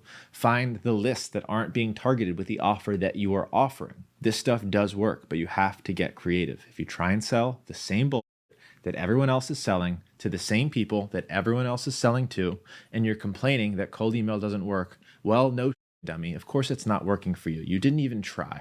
So here's what not to do with cold email, and I really want to encourage good cold email practices. This can be scummy if you do it the wrong way, and it can make the rest of us cold emailers look bad. So this is what I do not want you to do. Don't spray. Don't be a sprayer and prayer. Don't shoot a million arrows and hope that one lands. You need to hyper-target your cold emails to people that actually want to receive your cold email, and then have something good in your cold email. What should you not do? I could theoretically get the email from just about everybody in America. I'm good enough. I know all the tools. I know how to scrape them. I can do it pretty much on autopilot. So I could theoretically email everybody. I could sell PR services to everybody, but the problem is not everybody wants to buy PR services. They're not a good fit for PR services. So if I email everybody in Florida, 10 million people looking for PR services, hey, you interested in PR? You want PR? Only a fraction of those are going to be business owners, and only a small fraction of those are actually going to be a good fit for purchasing PR services. So you need to be targeted with your cold emails. The examples that I listed on this slide, homeowners, rich people, basically anyone B2C. There's a lot of companies that come to me and say, hey Jay, I sell insurance, or I'm a real estate broker and I need to generate leads. Can I do it with cold email? The answer is kinda, sorta, but you have to get creative. If you sell solar and you're looking to cold email people, I recommend finding adjacent businesses that you can partner with and use cold email to build partnerships. Don't just cold email every homeowner, because B2C cold email and B2B cold email have very different rules, and I'll talk about those in just a second. But the principle is, if you're selling insurance, say you're selling health insurance B2C to customers, and you're looking for health insurance leads, don't email everybody in your local state and ask them if they need health insurance. Your campaigns will not last. This is spraying. You can be fined, and your cold email campaigns will get blacklisted. All the domains are going to get blacklisted, and it's all going to be for nothing within like a month. B2C cold email means emailing anybody that doesn't have their company in their domain. So jfeldman@gmail.com. That's not my real email. Don't try and email it. But because it's an @gmail.com or @AOL.com or @Yahoo if you're a weirdo, that is B2C. The rules are different. There is a much lower threshold for spam that you need to hit if you're going to stay unblacklisted. So if you're emailing a lot of B2C people, so @Gmails, and 3 out of 1,000 of those people report you as spam, your domain is automatically going to be blacklisted. Every mailbox attached to it is going to be blacklisted, and you're not going to be able to send cold emails anymore. So yes, that threshold is low, but what's even worse is because you emailed 1,000 homeowners asking to sell solar, and half of them live in a condo and don't have a roof, all of those people are going to report you as spam. So it's really easy to get your domain blacklisted, and it can be very hard or timely to come off of a blacklist. I'm not going to say that B2C cold email never works. In fact, we've made it work on several occasions because we've gotten very creative. But in general, if you can't target business owners based on filters or other metrics, and you can't sell them a business-related offer, I recommend not using cold email for that. Instead, you should use cold email to form partnerships. So if you're selling solar roofing, instead of emailing people that have a house or in a specific zip code trying to sell them solar roofs, instead you should email adjacent contracting services, anyone involved in home building, real estate agents, brokers. These are other businesses that you can target and say, hey, I would love to chat about a partnership. I've got some ideas. Is this something you're willing to discuss? And then boom, now you've got your foot in the door with other people that know homeowners, and you can work yourself into their world and into their list. So cold email can be very effective for partnerships, but not B2C. Approach B2C through partnerships. And by the way, guys, if you're interested in learning exactly how I set up these partnership campaigns, because we do the same thing for B2B too. It's not enough just to cold email businesses and try and sell them services. And I can show you how to do that, but it's inside of my Insiders course. Now the question, where do you find them? Now that we understand who to target, what filters to use, how do you actually get all those email addresses, all of that data for a fraction of the price that it would normally cost? Without this video, the most expensive part about cold email, and the reason why most of you would have failed without this video, is because the data can be very expensive. If you go and sign up for Apollo right now and try and export 10,000 contacts, it's going to cost you thousands of dollars. So making money on that investment as a beginner is very difficult. I'm going to show you a way to get unlimited data for pennies on the dollar so that cold emailing costs you pennies. It'll cost you less than $1 per lead to generate leads. You'll only find it here. This is not information freely available anywhere else on YouTube. Now let's have a sip of coffee and jump into the next module. All right, here we go. How to get email lists for pennies on the dollar. Without this video, you will be spending a lot of money on leads and on emails. So I highly recommend watching this whole thing, saving the links I'm about to share, because I have used just about every service, every database, and every method of acquiring emails that you can possibly think of. And this is going to be my distilled recommendations for what you should do to get unlimited leads for your cold email machine. Let's jump right in. So here's the different places that you can get emails from. There's different options. Some of them have different pros and cons, and you don't necessarily have to just choose one. So option number 1, B2B databases. This is the easiest answer. It's the one that you can throw money at, download emails. There are some gold standards, and I'll talk about some of those, but there's Zoom Info, which is very expensive, but the most up-to-date data. And Apollo is essentially my go-to recommendation for most people, but I'm going to show you how to use it correctly without breaking the bank. Number 2, buying email lists or trading email lists. If you go online right now and you search buy email list, buy business lead list, you're going to find hundreds of people trying to sell you really discounted email lists, literally pennies on the dollar, almost free. I want to encourage you not to do this, and I'm going to show you why in just a second. Option number 3 is you can scrape them. So scraping is using a tool to basically go through social media profiles or Google Maps or Yellow Pages and download all of the data from there to your own spreadsheet to then put into your cold email campaign and use them. This is called scraping. And there's really good ways to do this and really free ways to do this, and I'm going to show you how to in this video. Lastly, email finders. So there's a lot of Chrome extensions, there's a lot of websites that you can go to essentially find anyone's email that you want to email. Maybe you just met somebody and you really want to sell them on something. You can go into these websites, search for that person or search for that company that they work for and likely get their email for free. All right, let's dive into each of these so you can figure out which one is best for you and how to best use all of these options. B2B databases. So we're talking about things like Apollo or ZoomInfo. There's a lot of them now, and some of them you can get for a lifetime price on AppSumo. We're going to be talking about some different ones and what to think about and consider here. Now, this is definitely the easiest and probably best way to get your emails because the database does the hard work of gathering them, cleaning them, categorizing them, enriching them.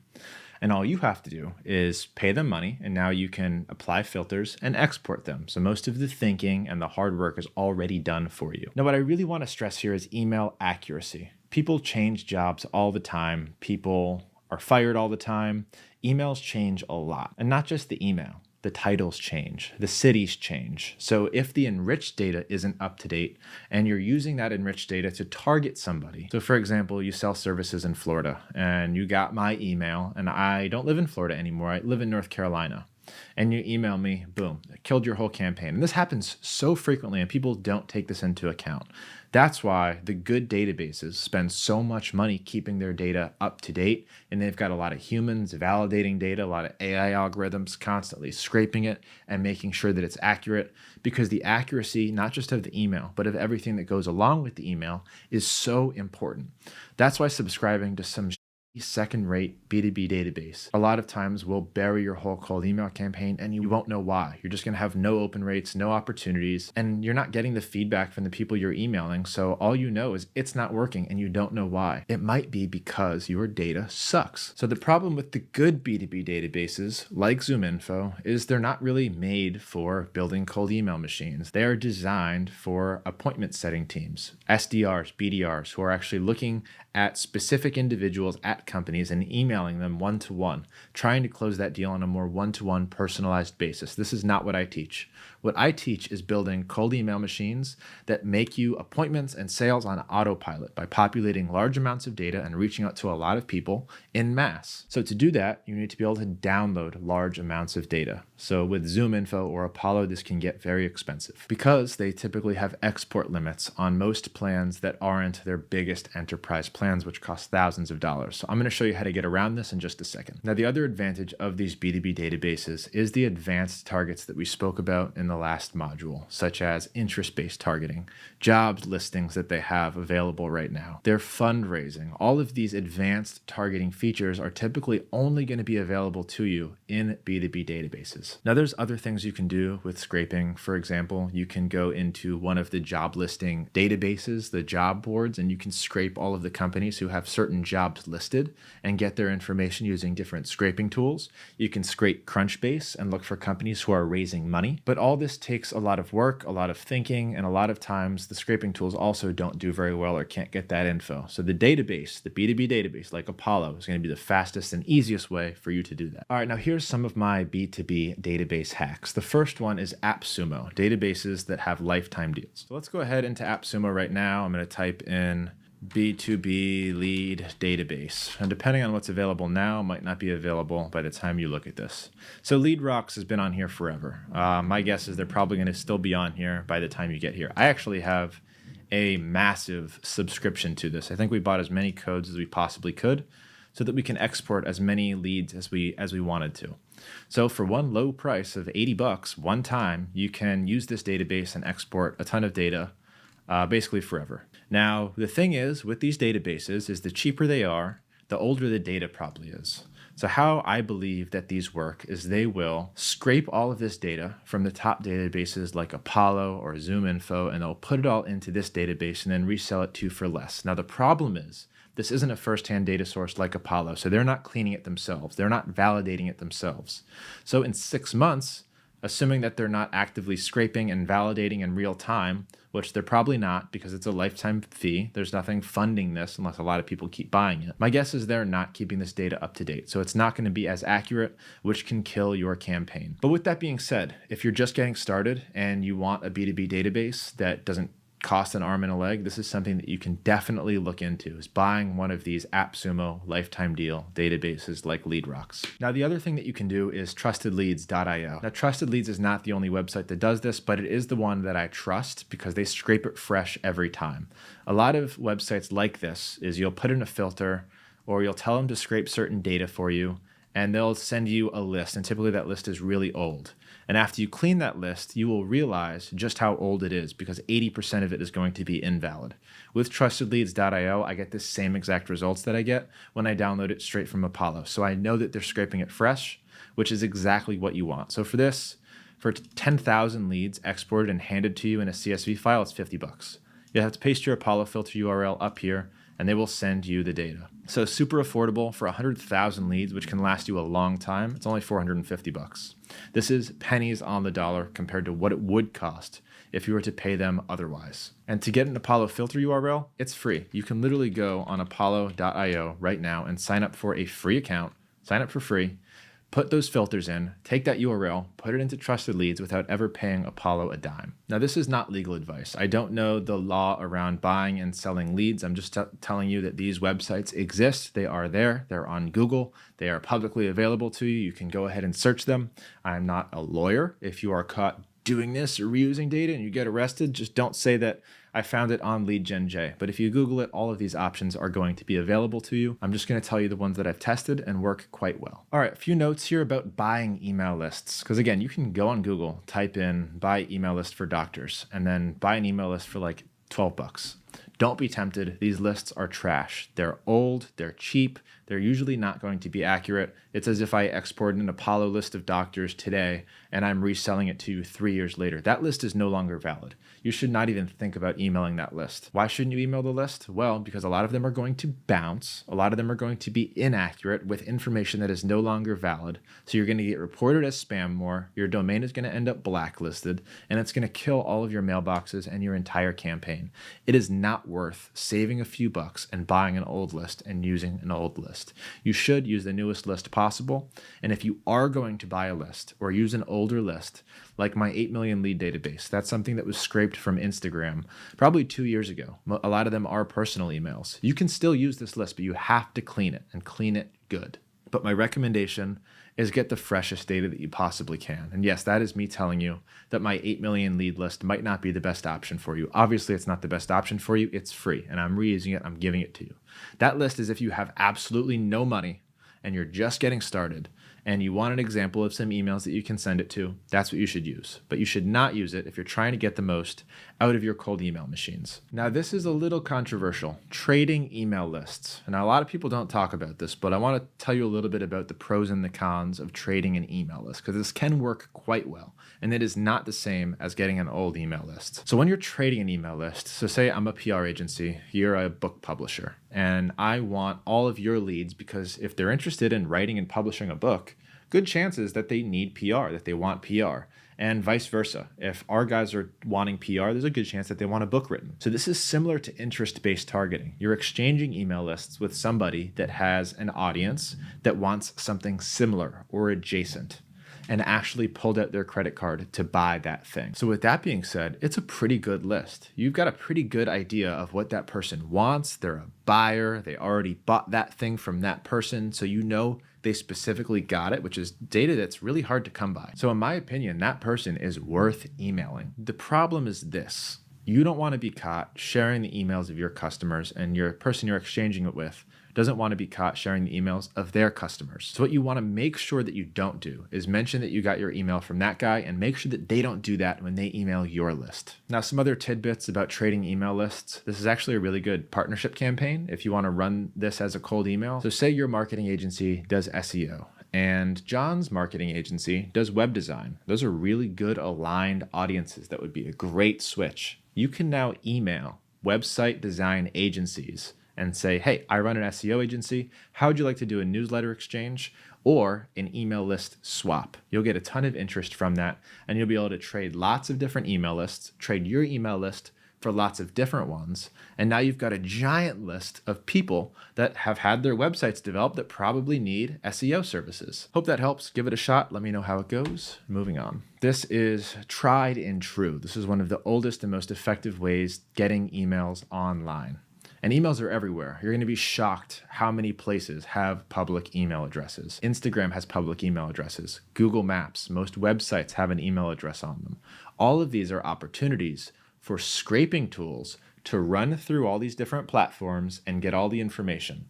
Company name, email, contact email, first name, last name, city. All of this information is typically publicly available. And the most common place to scrape emails from is LinkedIn. We're going to talk about the pros and cons of some of these ways to scrape emails and some of the best tools to do it. But you should know, based on this slide, scraping is cheap, it's effective. It can be slow depending on what you're using, and you typically have to scrape them yourself or work with a scraper, but at least you know you're getting first-hand data, meaning the data is probably valid, it's probably accurate, because you're scraping it yourself. One of the downsides, might be a downside, can sometimes be a pro, is that you'll get a lot of personal emails. Personal emails can actually work really well if it's targeted.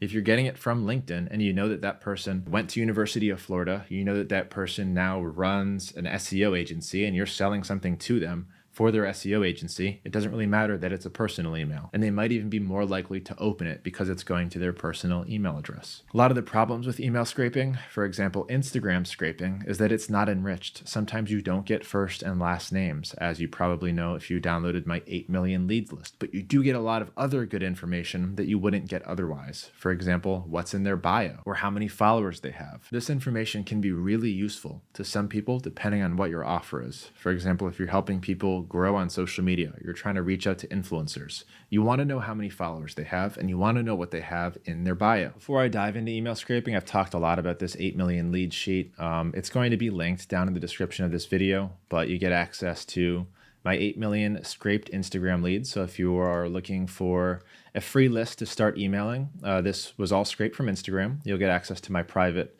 lead gen community. It's got almost 9,000 members in there right now. And okay, let's get back into email scraping. Scraping social media. So this can be really useful if you're looking for influencers or scraping LinkedIn looking for businesses. There's a lot of really great offers that are out there targeting content creators, course creators, and it can be really hard to find those types of people by using B2B databases like Apollo. There is no filter in Apollo for course creators. If you want to find course creators, you're going to need to scrape social media. And Instagram, in most cases, especially these days, is like a business card. So you can scrape specific words in bio for specific business information. Med spa, city, all of that stuff is in a bio and typically has their most available email address linked to it. And you can scrape that to find local businesses. You can use it to scrape influencers, and I'm going to give you all of the tools to do so. Now, if you do want to scrape LinkedIn for businesses, this can be very, very effective and basically free. And I'm going to show you how to do that as well. And like we talked about earlier, you're going to get a lot of personal emails. Most people have a personal email attached to their Instagram page, and that's okay as long as you're targeting them. If you're looking for a course creator and you've got, jfeldman@gmail.com in my Instagram page, and you're selling me something for my course creation services, then it's okay that it's a personal email because it's relevant to me and I'm going to open it and probably respond to it. Scraping Google Maps. So the picture that you see on the right is a scraping tool called Lead Sniper. Works really well. It's a one-time fee, and you can basically scrape all of Google Maps, all of Google Search, all of Yellow Pages for free once you pay that lifetime fee for the software.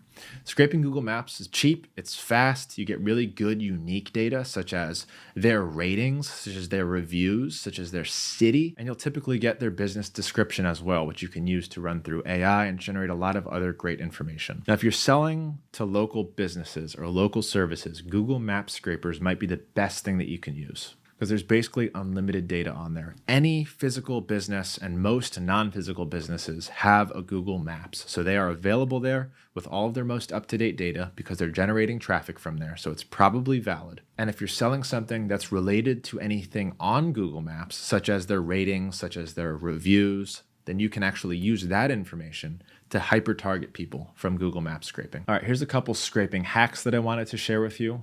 So on AppSumo, let's go ahead back to AppSumo for a second. So I'm in AppSumo, I literally just typed in lead scraper. Depending on when you go in here and type this, you might find something different.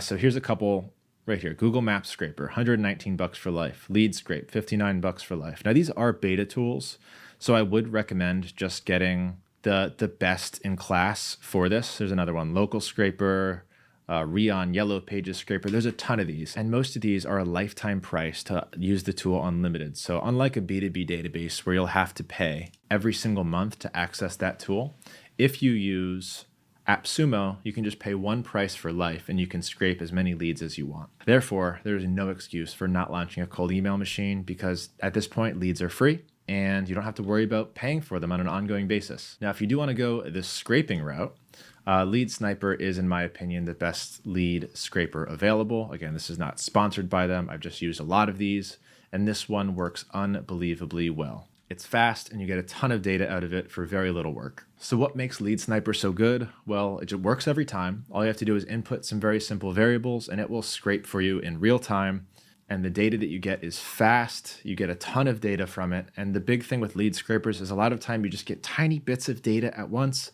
Lead Sniper will give you large data sets. So it takes a lot of the heavy lifting and manual effort out of lead scraping, which a lot of times can be prohibitive to people that are running large campaigns. You want large data sets. Now, the other thing that you can do is use igleads.io. Now, there's a lot of pushback about this platform because it's not available in some countries, but scraping social media, except LinkedIn, LinkedIn's easy. Scraping social media can be really difficult, especially if you want to scrape something like Instagram or YouTube. IG Leads lets you scrape just about any social media platform with just a few simple search terms, and it gives you large data sets and you can scrape basically unlimited people from these different platforms. So let me just show you IG Leads really quickly. This is kind of what it looks like on the back end. They've built in these scrapers for Facebook, Instagram. You can scrape by hashtag, keyword. You can scrape LinkedIn groups, TikTok, Twitter, YouTube. It is basically all here. And if that's not enough, you can also scrape real estate, homeowners, market deals. You can scrape B2B contacts from their own B2B database. So this is a really powerful platform. Again, not available in some countries, and it is not free. So the unlimited emails plan is $150 per month.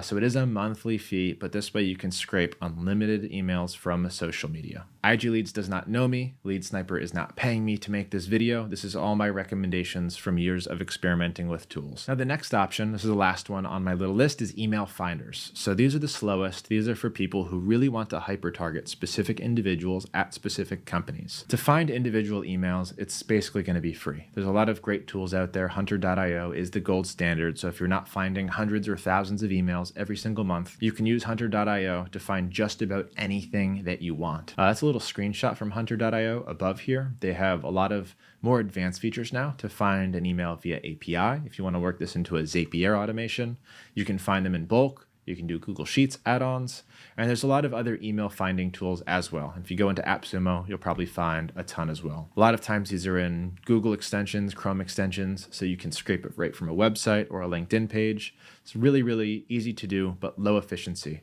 For our purposes, building cold email machines that email thousands of people every single day on autopilot, email finders are not going to be what you need. All right, so some quick notes here on lead data is don't be cheap. Not all email providers are created equal. If you cheap out and you use the cheapest email provider and the cheapest cleaning tool, and you get the cheapest data, your campaigns are not going to be good.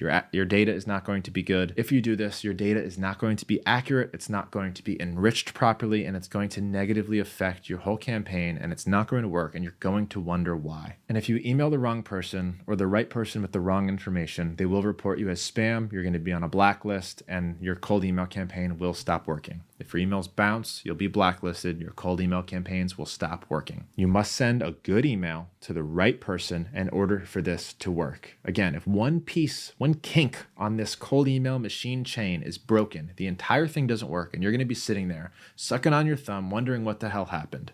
Well, you cheaped out and you didn't follow my instructions on one of these aspects, and that's what happened. Now, no matter how much you pay for your lead lists, whether it's from ZoomInfo or you bought a 10-year-old list online, you still need to clean your list. An email cleaning tool will essentially, you upload your list and it's going to ping all of those emails. It's going to send them little emails and it's going to see what happened. Did the email bounce back and say undeliverable? Did it go through okay? And that email server actually got the email. Is it unknown? Did it not bounce back, or did we not get the ping that it was delivered okay? that can happen too. So I'm going to show you what tools to use and what all these things mean, and then finally what to actually do with it once you get those results. But you need to clean your list. This is not optional. You need to clean your list. I don't care where you get them from. Before you send an email campaign, you need to run your list through one of these cleaning services or use a native cleaning service within Instantly or your sending tool.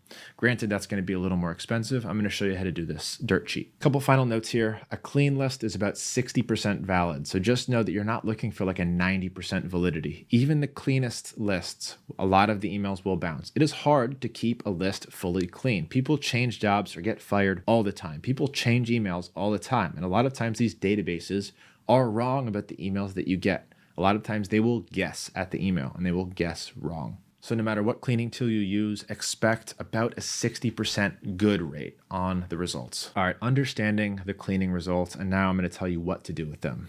So a lot of times people will clean their emails and they'll be like, cool, I got the results. Now what the hell do I do with this? Do I only email the goods? What do I do with the riskies? What does this all even mean? So the screenshot that you see to your right is a tool called Million Verifier. This is what I use. They don't know that I exist. This isn't a sponsorship. Million Verifier, you can buy 1 million email credits and it's relatively affordable. They make it really easy to use. They've got good APIs so I can sync it with everything, and they're fast. So I can upload a list of 50,000 and have the results back in about 10 minutes. Now, once I upload a list to Million Verifier, they're going to give me a couple different options here. They're going to say, these are good, these are bad, these are risky. Good means, okay, that email went through and I got a delivery success notification. Means it was delivered successfully. That's a good email. It's valid. You can send it there. Risky is going to be into two buckets. There's the catch-alls and the unknowns. So some email servers you send it to and it just accepts everything. You don't know if it bounced. You don't know if it was received. You just don't know. It's either a catch-all or an unknown. A lot of people will avoid the riskies. I'm going to show you what to do with them so you're not wasting all of this data. This is a big portion of your data, this risky data, this catch-all data. This is like hello@otterpr.com. It is our main email address that's set to accept everything. But a lot of times if you email a catch-all, it can bounce or not get to the person that you want it to. So what do you do with that? Do you email the catch-alls, the info ats, the hello ats, the support ats? These are all catch-alls. And in smaller companies, a lot of times, these can land in the mailbox of the president or CEO. And a lot of times they will get forwarded to that president or CEO. In fact, in my company, this happens all the time. We've got our staff monitoring the hello, the support. And when somebody is pitching us at those emails, my staff won't know what to do with it. They think it's interesting. They send it to me and my co-founder. So this can actually work quite well. Okay, lastly, the bad emails. This one bounced back. It didn't get delivered. Do not send any emails to the bads. Take these out of your report. And one thing I love about Million Verifier is you can actually customize the way that you download these results. So in a lot of email verification systems, it'll say, okay, cool, we got it. Do you want to download the full report? Do you want to get the goods, the riskies, or the bads? With Million Verifier, I can say, give me the goods and the riskies, or give me the goods and the catch-alls, not the unknowns. So Million Verifier works fast. You can download custom reports, getting exactly what you want, and it's super affordable for large amounts of data. All right, real quick, let me show you AppSumo. I don't know what's going to be available by the time you get here, but Rion Verifier's been in here forever. It's $80 lifetime. You can validate pretty much unlimited emails in here. So there's a lot of tools in here that you can use with a lifetime license that will give you access to unlimited verification. The problem typically is, let's go into this one, for example. It's $80, but that only gets you 500 credits per day. So if you're trying to upload a list of 10,000 emails, you're not going to be able to do that. Even for plan 3 with 237, it's 2,100 credits per day and 360K lifetime credits. So you can use these, but these don't renew every single month. So this would be really good for using it with like Zapier or something versus Million Verifier, which is tried and true. This is what we use. As you can see, we're actively using this pretty much every day. And if I come in to buy credits, I'll show you exactly what this costs. So I can buy 4 million credits for $1,000 and get a million free. And that is 5 million email verifications for $1,000. That'll last me all year. So this is literally my annual verification budget, all in $1,000, which is really cheap when it comes to scaling to a very large cold email machine. Unbelievably affordable, works really well, works really quickly, which is important to us.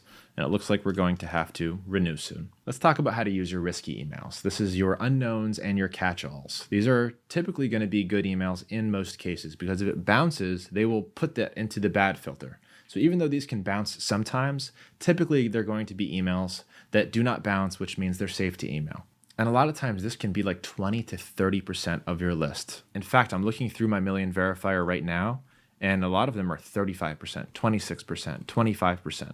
This is a massive amount of data, a really expensive amount of data that it would otherwise go wasted. So I actually do send to these risky emails.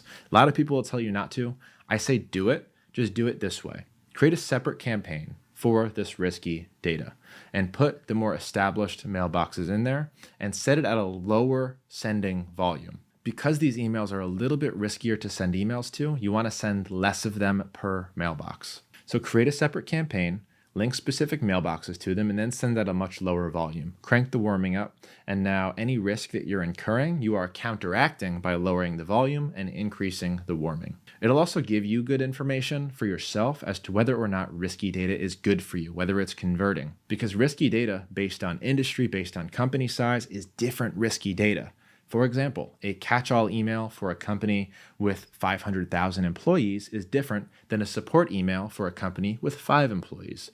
So this data is going to perform much differently for you based on who you're targeting and what your offer is. I would recommend breaking it off into a separate campaign specifically for the risky data, turning down the sending volume to like 25 emails per day instead of 40, and then running the campaign, getting some analytics, getting your own information, and then scaling it based on that. But don't waste this risky data. It is too valuable. There's too much of it. You should be emailing it. Just be a little bit more careful when you're doing that. All right, email verification tools. I think I jumped the gun, but I already showed you some of these. Million Verifier, cheap, reliable, works really, really well. And one of the things I hate about the AppSumo tools is that I'll feed it data straight from Apollo that has all of the enriched data. We've got the company size, we've got the industry, the job title, and when it spits it back out to me, it's just the emails and the validity status. It cut out all the enriched stuff. And that's after waiting for hours. So it's just not worth it to me to use one of these cheap lifetime deal tools because they don't work nearly as well. They're slow, and a lot of times they won't process the data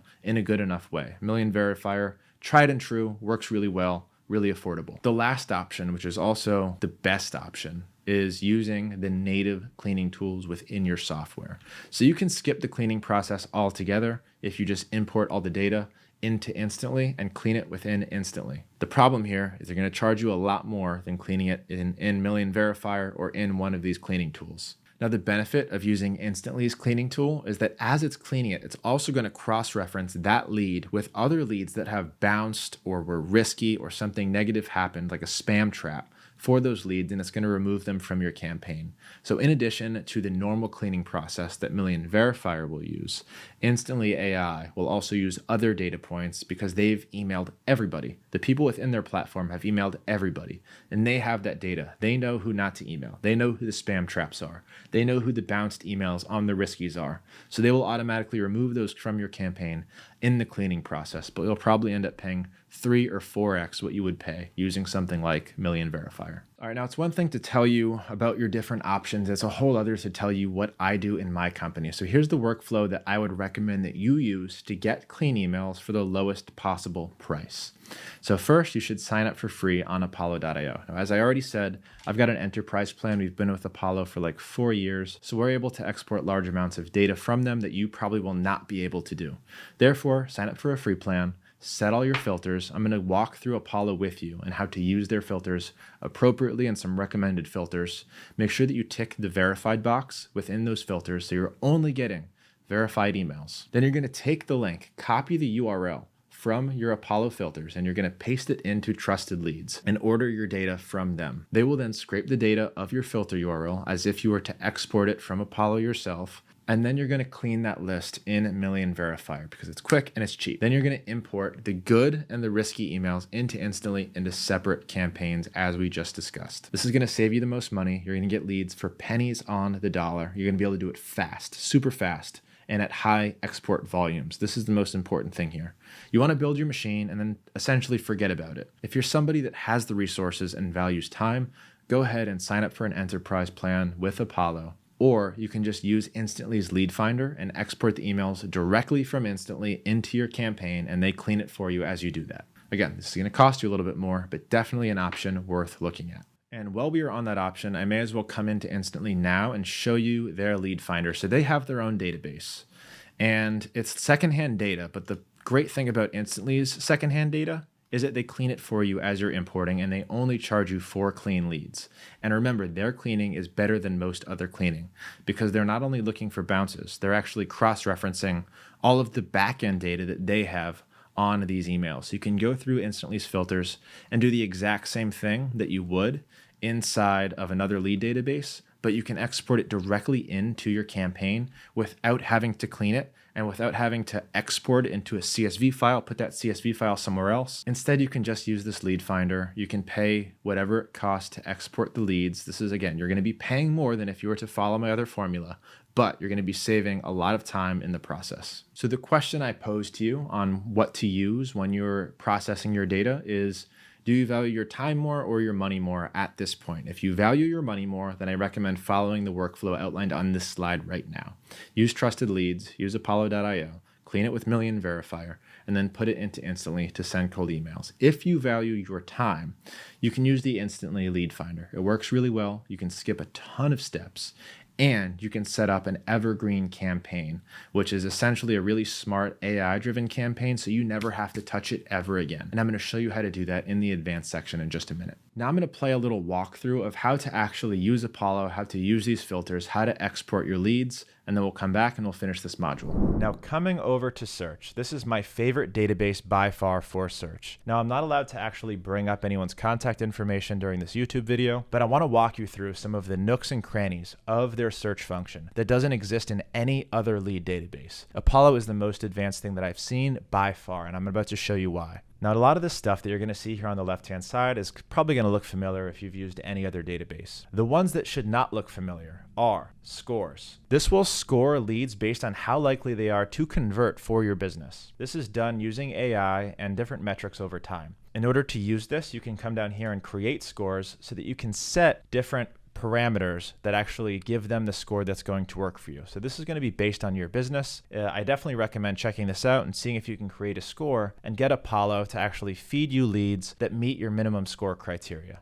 The next one that's going to be really unique in this search function is going to be news. So this will actually tell you, based on any of these categories, which companies, which people have been featured in the news recently. Why is this important? Because if they're getting featured in the news, that means they're successful, they're active, and you can give them a compliment for being recently seen in the news. There's a little nugget of information right there, and that's one of the techniques that we use to actually get our open rates up to 90%. So if I were to click receives award, now you can then use that information in your cold email sequence. I notice you just received an award. Congratulations. That person will say, wow, they actually did some research into our company. They know something about us. I wonder what this is all about. So any way that you can personalize your email using any of these metrics is going to be a big deal. You can also use news investment. So this is someone getting featured in the media for recently receiving an investment, which is something that you can use if you're targeting companies that just received funding. Just a couple examples here of how this news function can be used, and not a lot of other lead databases have this news function. All right, moving on to the next one that's very unique to Apollo is signals. So these are signals to Apollo that a company or a person is doing something. Some examples are award or recognition, new client signed up, which means they're onboarding new clients, new partnership, meaning the company just acquired a new partnership, office expansion, that means the company's growing, that's awesome. They're cutting costs, so maybe you have a service or a product that can help them cut costs. If they have a new product or service, so if you're a PR agency and you want to help them launch this new product or service, merger acquisition, high buying intent, recent funding, rapid growth, open 2+ emails in the past week, which means they're actually opening emails, or a new role. All of these things are really good signals that you can use to build your campaigns that are going to get you lots of results. And here's a couple ways that I'm using these. New product or service. For my PR agency, when someone launches something, they're typically going to need help getting the word out and building some authority around it. That's a really good signal for us. I also sometimes run this open 2+ emails in the past week combined with US only decision makers. And you're going to get people that are very responsive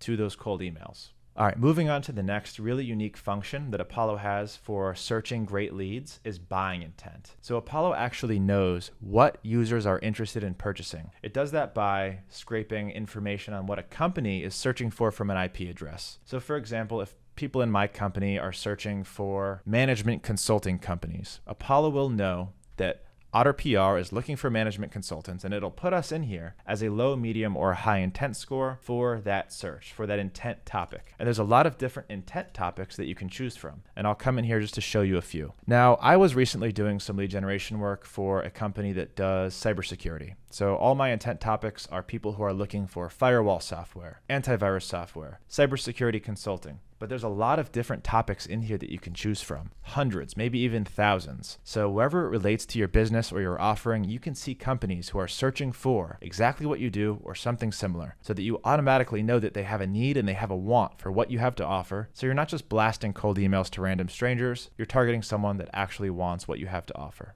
Okay, next I'd like to share something really cool about Apollo. You can come into email status and only search by verified emails. This will save you a lot of money on cleaning, although we still clean our emails afterwards. But this way, you don't have to just export a bunch of data, start sending to it, without knowing that it's actually going to be good data. So always search with verified emails only. Couple other cool functions in the search bar is going to be technologies. So what technologies are your leads actually using? So for example, if you are a Google Ads agency and so you help people improve their Google Ads, you can come into technologies and see what kind of ads they're running. Maybe they're doing native ads. Let's see if they're doing Google Analytics, Google Tag Manager, Google Analytics. There's a lot of different options here, Google AdSense, that you can look at to see what similar technologies are they using. Maybe they need my software product, maybe they need my service to help them with that technology. So this is in a few other lead databases, this technologies function, but it's really, really useful. So I definitely recommend testing a couple of campaigns with this technologies. Okay, next, job postings. So the way that we use this, and the theory here, is that if a company is looking for a publicist, they're hiring a publicist, then they probably also might need a PR agency. So that's what we look for. And this could be useful for recruiting agencies, whatnot. But if they're looking for someone to help them with marketing, then there's a good chance they need someone to help them with ads or content or lead generation. So figure out what companies are hiring for and then make a campaign based around that, because they probably need what you have to offer if they're looking to hire someone in that position. Not a lot of other lead generation databases have this job postings function, so definitely play with it. All right, I hope this was helpful. There's also really advanced ways here to save contacts to lists so that you can include or exclude lists on your searches so that you don't end up hitting the same person more than once. And as you can see from the top here, they've got a total of 267 million contacts to choose from. Out of those, 259 million are new to me, and I have 8 million contacts in here saved that I can access anytime I want. All right, now most people don't use this next part in the lead search, but I'm going to show you something cool. Come down to more filters at the bottom, and there's even more things that you can choose from here. So some important ones that I like to look for: time and current role. So if somebody's new to a job, that might be a good time to prospect for them. Another cool one is headcount growth. So this will show you how fast a company is growing. Founded year. So this is if you're like an ERC company and you need to target companies that were founded between X and Y number of years, you can actually do that right here. And if you're using Apollo as a CRM, you can use the engagement activity to help you actually fine-tune your CRM. Lastly, one interesting thing about Apollo is that when you search for data and you basically export that data, it will not send it, it will not download it automatically. It will send it here: system activity, imports, and exports. So these are all of my recent exports. Under here, CSV exports, this is where the data actually goes. So you can download it from here. Now, you need to know where this is or you're going to get very confused. One thing that I definitely recommend that you set up before you start exporting data, and this is if you're using it to export data. We mostly use Apollo to get the data out, clean it, and then import it into Instantly. But you can use Apollo to never do CSV exports at all. You can just keep everything right in here with the instructions that I've just given you. But if you are using this to export like we do, you're going to come into CSV export settings, and I typically only export contacts. So I'm going to edit settings, and by default, it's going to have a lot of stuff selected that you really don't need, which is going to make the files really big, long, hard to work with. So go through these and check only the ones that you need. So for example, if you use technologies and you need to export that information, you can check that, but we don't typically need that. We don't need their funding info. We don't need their intent score or their Apollo ID. So come in here and edit these settings to make them friendly for you to actually work with that data. All right, this is where most people get tripped up. And after a long break, I've got my new coffee because this part is going to get a little bit technical and a little bit boring for some of you. The technical setup is where most people get scared because they see words like servers and DNS records and DMARC and DKIM. And they're like, oh, this is for coders. I can't do this. This is too complicated for me. In this section, I'm going to make this so easy that your grandma, who still uses a flip phone with 3 buttons to call you, her husband, and 911, can figure this out. With all of the services built for cold emailers, this can be really, really easy to do. But there's also a lot of reasons that you need to be careful of those services.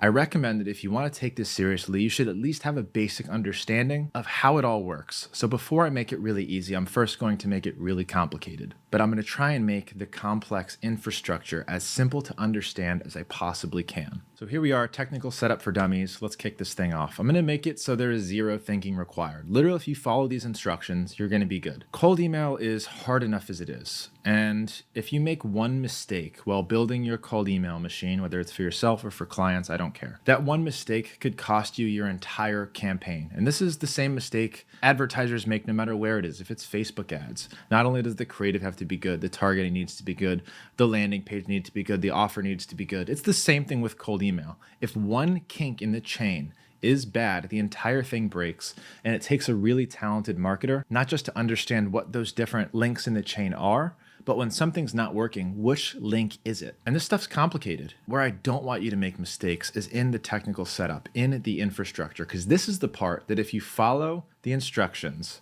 do 1, 2, 3, 4, 5, 6, then you're not gonna have any issues. You're not gonna make any mistakes with the setup.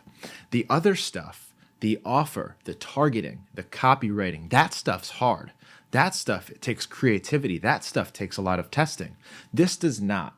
So I do not want you to make mistakes in the technical setup, in the infrastructure. I want you to follow my plans exactly. Do what I say and you're going to be okay. If you want to take a detour because a domain is $2 cheaper there, or because that guy said to use these mailboxes, you're going to have problems. And if you have those problems and you're not an expert, you're going to be looking at a campaign with 20% open rates saying, cold email doesn't work. I knew it. And it's because you didn't follow the instructions. So my call to action to you right now is make this part easy. Don't f this up.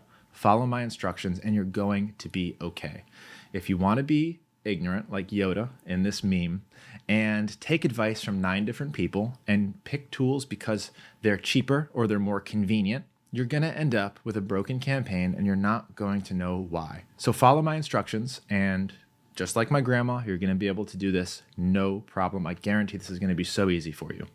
But before I make it really easy, I'm going to make it really complicated. But before I make it complicated, let me just tell you a little bit about this offer that I put together to make it easy for you to set up your whole cold email machine, not worry about the infrastructure at all.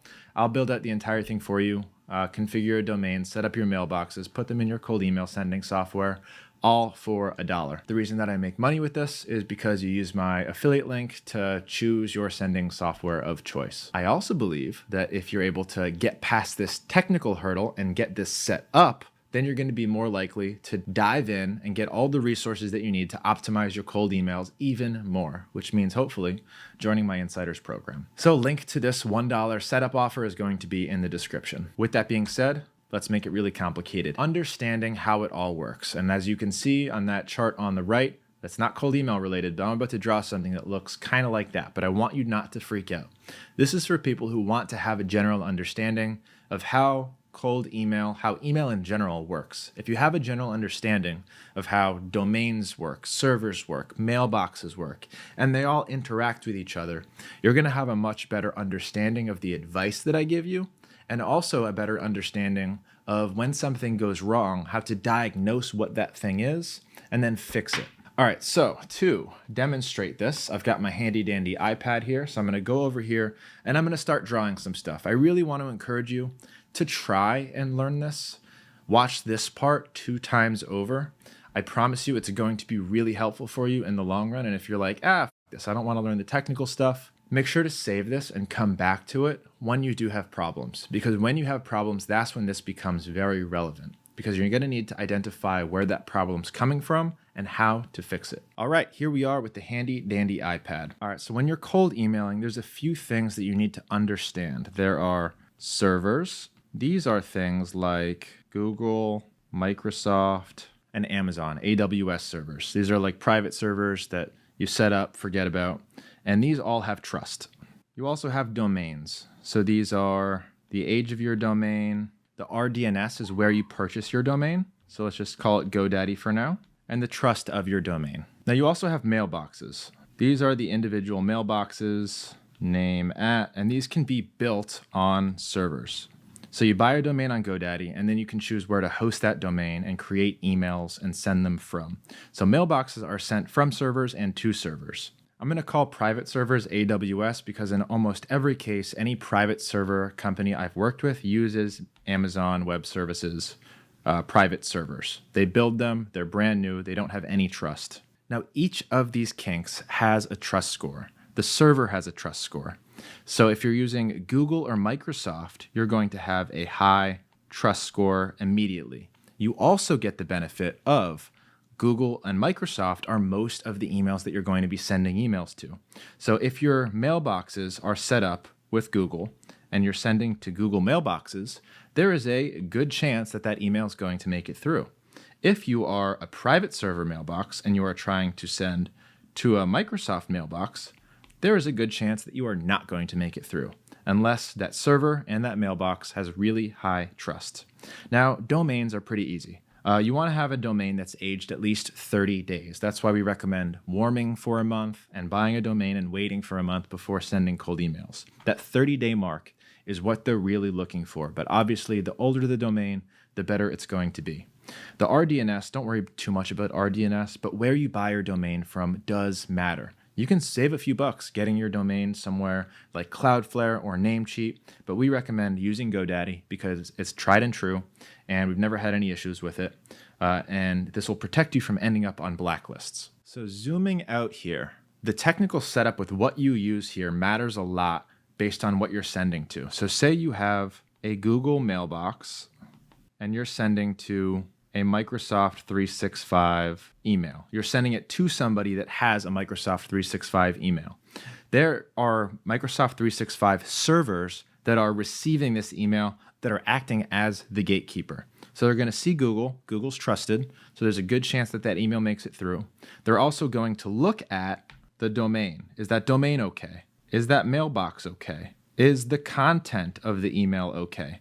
It's going to filter for all of those things before it lets that email through its guarded wall. Now, what you want to do to give yourself the best possible chance of getting through that wall is using Google and Microsoft servers because they're established, they're trustworthy, and chances are you're sending to one of those servers anyways. You're going to want to use an aged domain bought from GoDaddy, and you're going to want to use a mailbox that has been properly warmed, which means it's sent a lot of emails back and forth for 2 weeks or so. We're going to talk a lot more about warming in this section. So if you have all of these things correct, there's a good chance that you make it through this wall.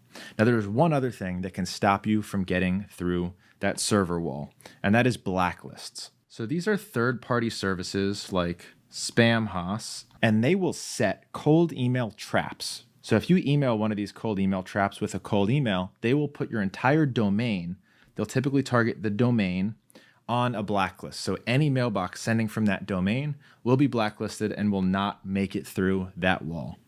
So one of these third-party blacklists are checked by Microsoft. They'll say, okay, is that domain on a blacklist? No? Cool. Yes?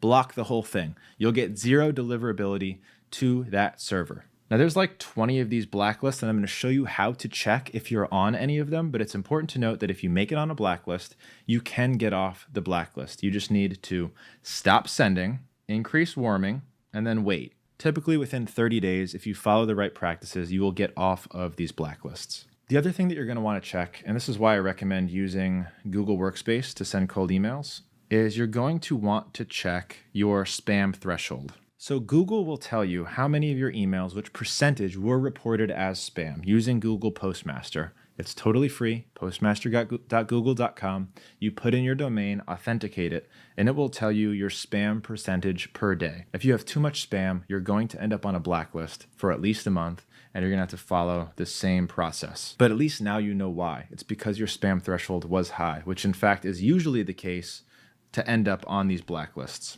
The other way to end up on a blacklist or to have poor deliverability is to have a domain that's not configured correctly. So let's move over here. This is something that you don't want to fuck up. because this is really easy to get right, unbelievably easy, and I'm going to show you how to set this whole thing up so you never have to worry about it. Your domain needs a couple of things in order to be considered fully authenticated, meaning you own it, it's not going to be spoofed, no one's going to rip it off. You need SPF records, which are email records. It's just a code that goes into your DNS, and I'm going to show you how to generate that code, put that code in, but usually that's done automatically. A DMARC record and a DKIM record. Now, sometimes you need to generate these yourself. I'm going to show you how to do that using a free tool in 2 seconds. Both of these records are used to prove that you own the email and then to protect it from spoofing. There's also something called a BIMI record, which is a little bit harder to get. You get this to protect your primary domain. Usually it's about $1,500 per year. You need a trademark. You should have one of these on your primary domain. And there's a couple good reasons for having that. One, you get a blue check next to your Gmail mailbox. And the second reason is deliverability. If you have a BIMI record and you're delivering to a Google mailbox, there's practically a 100% chance that you make it through. All right, I hope I didn't scare you with that chart. Now that you have a basic understanding of how it all works, where the DNS records come into play, how receiving servers work, why you need to configure it a certain way, now let's talk about actually doing it in the simplest way possible. Now you have a couple different options when it comes to setting up your infrastructure. And a lot of people will recommend different things, and there are pros and cons to all of these different setups. There's Microsoft 365, there's Google, there's private servers, there's different pricing. Some are easier than others. I'm going to walk through each of these so that you can make the decision for yourself. And then I will tell you what my recommendation is, both for stability, for scaling, and for ease of use. Microsoft 365, or Office, as it's now often referred to, is a really good, stable configuration. And there is a good use case for using this configuration. In fact, we use it quite a bit in our cold emails, and it's one of the first things I recommend people to do who want to set it up themselves and actually save a bunch of money. There's a really good, easy way to do it. I'm going to show you the workflow to do that in just a second. So a big reason to go with Microsoft is so far they've been the most cold email friendly provider. Google's been trying to fight cold email for a long time. They just changed the spam thresholds. They're making it harder to set up more mailboxes. They've been fighting warming updates. Microsoft hasn't done any of those things. So the longevity of Microsoft 365 so far is really good. That's why I think it's got a good long-term potential. But there's a couple issues with it. The first is it can be really hard to set up a picture, so people can't see your image when you email them from a Microsoft Office email, which is one of the awesome pros to Google. Because if you have a picture on Google and you email another Google Workspace email, which is most people and most companies, you'll have an image, and it actually goes a long way for establishing trust and making you look like a human. Other pros to Microsoft Office is for the first year, it's the cheapest configuration that there is, which is actually shocking because after that first year, it's not the cheapest configuration, but hopefully you're making enough money after the first year that the price increase doesn't really matter. So just getting started, super easy to set up, super affordable, and you can do it all within GoDaddy with just a few clicks and no technical knowledge. And I'm going to show you how to do that in just a second. All right, let's dive right into it. It all starts in good old GoDaddy. Now, the reason that we use GoDaddy is because they have a deal with Microsoft Office 365, where if you purchase a domain here, you can get the first year of cold email for $2 per month with Microsoft Office. So I'm going to start from literally step one, which is buying a new domain. So I'm going to go ahead and do this for one of my entities that I own and one of my own outreach campaigns. All right, good news. applystellar.com is available. We're going to go ahead and make this mine. I'm going to follow really normal GoDaddy steps here. So none of this is going to look very unique. Now, when you're buying a domain, we're going to hit no thanks here, keep going. It's going to offer me some upsells. Now you can take it here. I'm going to do no domain protection. Look at this, Microsoft Essentials, $199 per month, and that's for the first year. That is a third of the price you'd normally be paying. That's $6. But when it does renew, it will be the full $6. That's after the entire year. So definitely important to note there. We're going to go ahead and keep continuing. Now you can do this after you've already purchased a domain. My method works best if you do it all at once, so I encourage you to follow the steps that I'm outlining here. We're in my cart right now, and now it's giving me the option to change the number of users that I want to put on Microsoft 365 Essentials. I can crank this number of users up as basically as high as I want while still maintaining that discount. So right now I get a year's worth of emails for $95 for 4 users. If this was in Gmail or you were paying full price for Microsoft, this would not be the price. I'm just going to go down to 2 for now. And we're going to change domain registration to just 1 year. I can make that decision at the end of the year. All right, let's go ahead and complete checkout. $60 and I've got 2 emails for an entire year. All right, we're in business. We've already purchased the domain. Now all we have to do is set up those email accounts, and GoDaddy makes it super seamless to actually connect those emails to the domain and set up all those DNS records, just like Gmail does. Basically a one-click DNS setup. So let's dive into that right now. Alrighty, so it was automatically redirected to create those new email accounts. Now it lets us create multiple or single. It also lets you link the domains, which is even more powerful. This does not let you do this on Google. So as you can see, I've already got these 3 linked, and I'm not going to link this one because it is a separate entity. So I'm going to call them J and J Feldman. I'm going to make them both admins. First names we're going to set up exactly the same. Account type, essentials. This is basically the license. I'm assigning these licenses.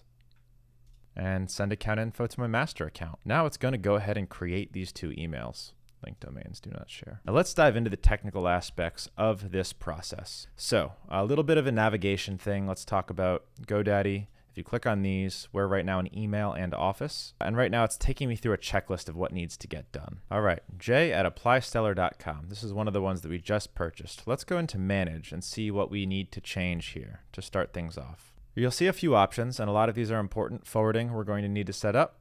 Set mail destination, we're going to need to set up. The DNS, we're going to need to set up. But the first thing I would say to do, just because this takes a while to propagate, is come down to account information. Click on Advanced Settings. Down here, you'll see SMTP Authentication. And as you can see here under SMTP Authentication, it's currently off. We need to turn this on so that we can connect it to our cold email sending tools. This is step number 1. Now, let's go in and do some of the other things that we need to talk about. We're going to recheck DNS, and it's going to say your DNS settings are set up properly. Awesome. So what does that mean? It automatically applied the Microsoft Office DNS to the domain. So let's go in there and check just to make sure. All right, so we came into the domain section. If you need to know how to get there, you click on these little dots, come into domains, and then manage DNS. And as you can see, I'm in Apply Stellar right now, and all of the records for Microsoft Office have already been added. This is awesome. So now let's go back and see what else needs to get done. All right, we're back in the email account. Let's click on forwarding and see where this takes us. So j@applystellar.com. Let's have this forwarded to, right now, info@stellarbusiness.com. which is the main email. Next, you can set up forwarding. All you have to do is click here and you can forward that email to anywhere that you want. I suggest a unified inbox for whatever you have here. So the next option is Google. This is another incredible option. This is actually what I set most of my mailboxes up with now, because I work with a setup service, a vendor that's able to do these for $3 per month. Most people use Google. I'm able to use my picture. I'm able to not have to go in there and do any of the technical setup myself. They do it all for me. They build the mailboxes, they import them, they put my picture on, they set up all of the DNS records for the domains. It makes it fast, easy, and cheap to use Google, which is one of the most trusted servers on the market. One of the reasons not to use Google is if you try and do it yourself, it's going to be expensive and it can be really hard to set up a lot of mailboxes at scale by yourself. Therefore, I'm not going to walk you through how to set up a Google mailbox yourself in this video, because I just don't recommend doing that. If you're gonna use Google, which I do recommend, Google's awesome, you should use a setup service, whether it's Instantly's, which is $5 per month per mailbox, or mine, which is $3 per month per mailbox. Also worth noting that at the time of this video, and I don't think there's a single other video about this right now, here's some of my recent Google mailboxes. You can go to Add New in Instantly, and they will do the done for you Google setup for you.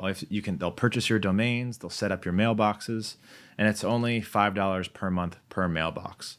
Now, this is a lot more expensive than my setup service, but this is really easy to use in Instantly. Now, if you do want to use my setup service, it's only $3 per month per mailbox with a $5 setup fee per mailbox, but that's a one-time fee. So it's actually a lot more affordable than Instantly, and you get to work with my team directly. All right, now let's talk briefly about private servers. There's a lot of companies that have come into the market in the past year that make it really easy and seamless, and they use AI and algorithms to launch private servers, configure them for a cold email, and then set up mailboxes at scale for you so you don't have to do any thinking.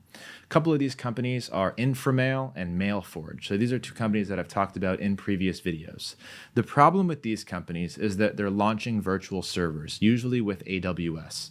These virtual servers don't have any trust, they're brand new, and they don't belong to Google or Microsoft. So when they're sending emails into those receiving Google and Microsoft servers, they don't have any advantage for getting through. They're much more likely to be blacklisted, and you can not only blacklist a domain, you can blacklist an entire server, which is only really possible if you're using a private server. You can't really blacklist a Google or a Microsoft server. You can, but there's so many of them and it doesn't matter. They'll just use another one. Private servers can be blacklisted. So you can sign up for Inframail, launch 1,000 mailboxes, and the whole server can go down overnight. Now, with that being said, these services make it really quick and easy to launch mailboxes, buy domains, set up mailboxes in seconds without any thinking. Once they've built the mailboxes, they give you a CSV file with all the information you need to import into Instantly or Reach Inbox or SmartLead. So you can upload 100 mailboxes into your Instantly with the click of a button. The pros is it's super automated. It couldn't be any easier to launch cold email mailboxes with these servers. Now, the negative about using services like this is the new servers need to be warmed a lot more. They're highly sensitive. The entire thing can be blacklisted. If you're a beginner, I do not recommend that you use these servers for your cold email. With that being said, here's an example of how to buy domains and set up mailboxes using Inframail, and MailForge works very similar. And on here, you can buy domains, migrate domains, and set up unlimited cold email mailboxes using a private server. So I'm going to walk you through the first setup, buying a domain on Inframail and setting up that domain all within Inframail. So as you can see, it takes you through these steps. This will take a couple of minutes. I'm going to walk you through each one. First, we're going to use AI to generate domains. So I'm going to say cold email as my main keyword, and I want it to generate 3 domain names that I can buy. All right, let's go with coldemailgenius.com. So I'm going to remove the other 2, and I'm only just going to buy 1 for today. It's $16 a month. This is about the same that you're going to pay for domains just about anywhere. So we're going to go ahead and pay for this domain. Now it literally walks you through each step and does everything for you. One of the hardest parts about getting into cold email as a beginner was the technical setup was so difficult. Inframail has taken this entire setup off of your hands. They automate the entire thing, and they save you a ton of money. Now, as you can see, it's adding all of the DNS records for you, so you don't have to worry about DMARC or DKIM. So I'm going to go ahead and pick the tracking domain platform that I'm using. Instantly is my primary, but right now I'm going to set up on Reach Inbox. It's going to actually set up that tracking domain for me. Right now it's setting up a DMARC record. Now the domain is all configured. Now it's time to set up the mailboxes. So I'm going to use AI again to generate those mailboxes. I'm going to set up 3 mailboxes per domain. The name, obviously J Feldman. I'm going to copy and paste that into each one, and then the email ID needs to be different. So we're going to use J, we're going to use J.F, and we're going to use LGJ for lead gen J, and save. I'm going to generate the passwords automatically because we never have to log into these mailboxes, so honestly it doesn't matter. Now it is creating those mailboxes for me. If you want to use mail forwarding, you can set that up right here super easily. I like to use the Unibox, so I'm going to go ahead and skip. Set your domain redirect to your primary domain and hit set. Would you like to turn on warm up automatically? Yes. How many warm up emails do you want to start with? 10. I configure these manually on my own after I import them anyways, so this doesn't really matter to me. All right, now it's going to spit out a CSV file that I'm going to download. So what do you do with this CSV file? I'm glad you asked. Let's come into my Reach Inbox and show you just how easy it is to import these mailboxes. So let's come into drag and drop CSV file. I'm going to put that new one right here, and it's going to automatically match all of those fields from the CSV file. So let's go ahead and upload these, and this is coldemailgenius.com. 3 new mailboxes are connected. We're not done, but look how easy that was. That's absolutely unbelievable. So I'm going to select all of the coldemailgenius.com emails right now, because there is one thing that it does not do for you. So you need to be sure that you actually do this step. Let's select the ones that we just uploaded, and let's bulk edit them. So what it does not do for you is input the custom tracking domain. It will create it for you, so it exists, but we need to actually come in here and put that custom tracking domain inside of these mailboxes. All right, so as you can see, it's there, it's verified, and now we are all done. These mailboxes are warming. Now you can come configure these however you want, but there is one other thing that I want to show you within Inframail. So that's pretty insane, right? You can do that with as many mailboxes as you want. 3 mailboxes per domain, and we're not paying monthly for these mailboxes. We're only paying the annual fee for that domain. Now, if you know anything about cold email, normally Google mailboxes or Microsoft mailboxes are like $6 per month per mailbox. So that would be $18 per month to run those 3 mailboxes. But now I can do as many domains as I want and create as many mailboxes as I want. So really incredible stuff. So one thing that a lot of people don't realize is that where you buy your domain actually matters. So buying a domain from GoDaddy is actually more authority, more trust than buying it from outside sources. So in this case, I just bought a domain from GoDaddy. I'm not gonna walk you through how to buy a domain on GoDaddy because that's easy, but I just bought ljleadgen.com. So I'm gonna import this into Inframail so you can actually buy your domains in GoDaddy and import them just as easily as what we just did. So let's come into domain migration. Put our domain name in here, and it is going to charge me $5 to migrate it. It's $5 one time, who cares? All right, now same thing. It's setting up all of the records. It's setting up that domain for you so that you don't have to worry about any of the technical setup. Now with domain migration, there is one little thing that you have to do, and I'm going to show you how to do it. It's going to take a couple of minutes, but I do recommend actually purchasing your domains in GoDaddy and then migrating them over. It's also $12 to buy it in GoDaddy and then $5 to migrate it over, so it ends up being about the same price. Let's speed through all the steps that you just watched.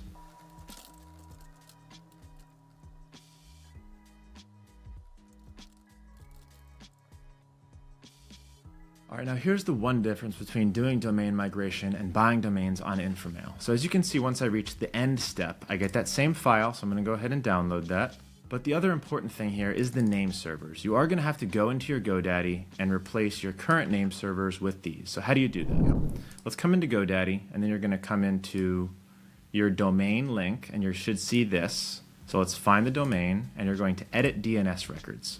This is really easy to do. It takes 2 seconds. So you're going to come into your name servers, change name servers.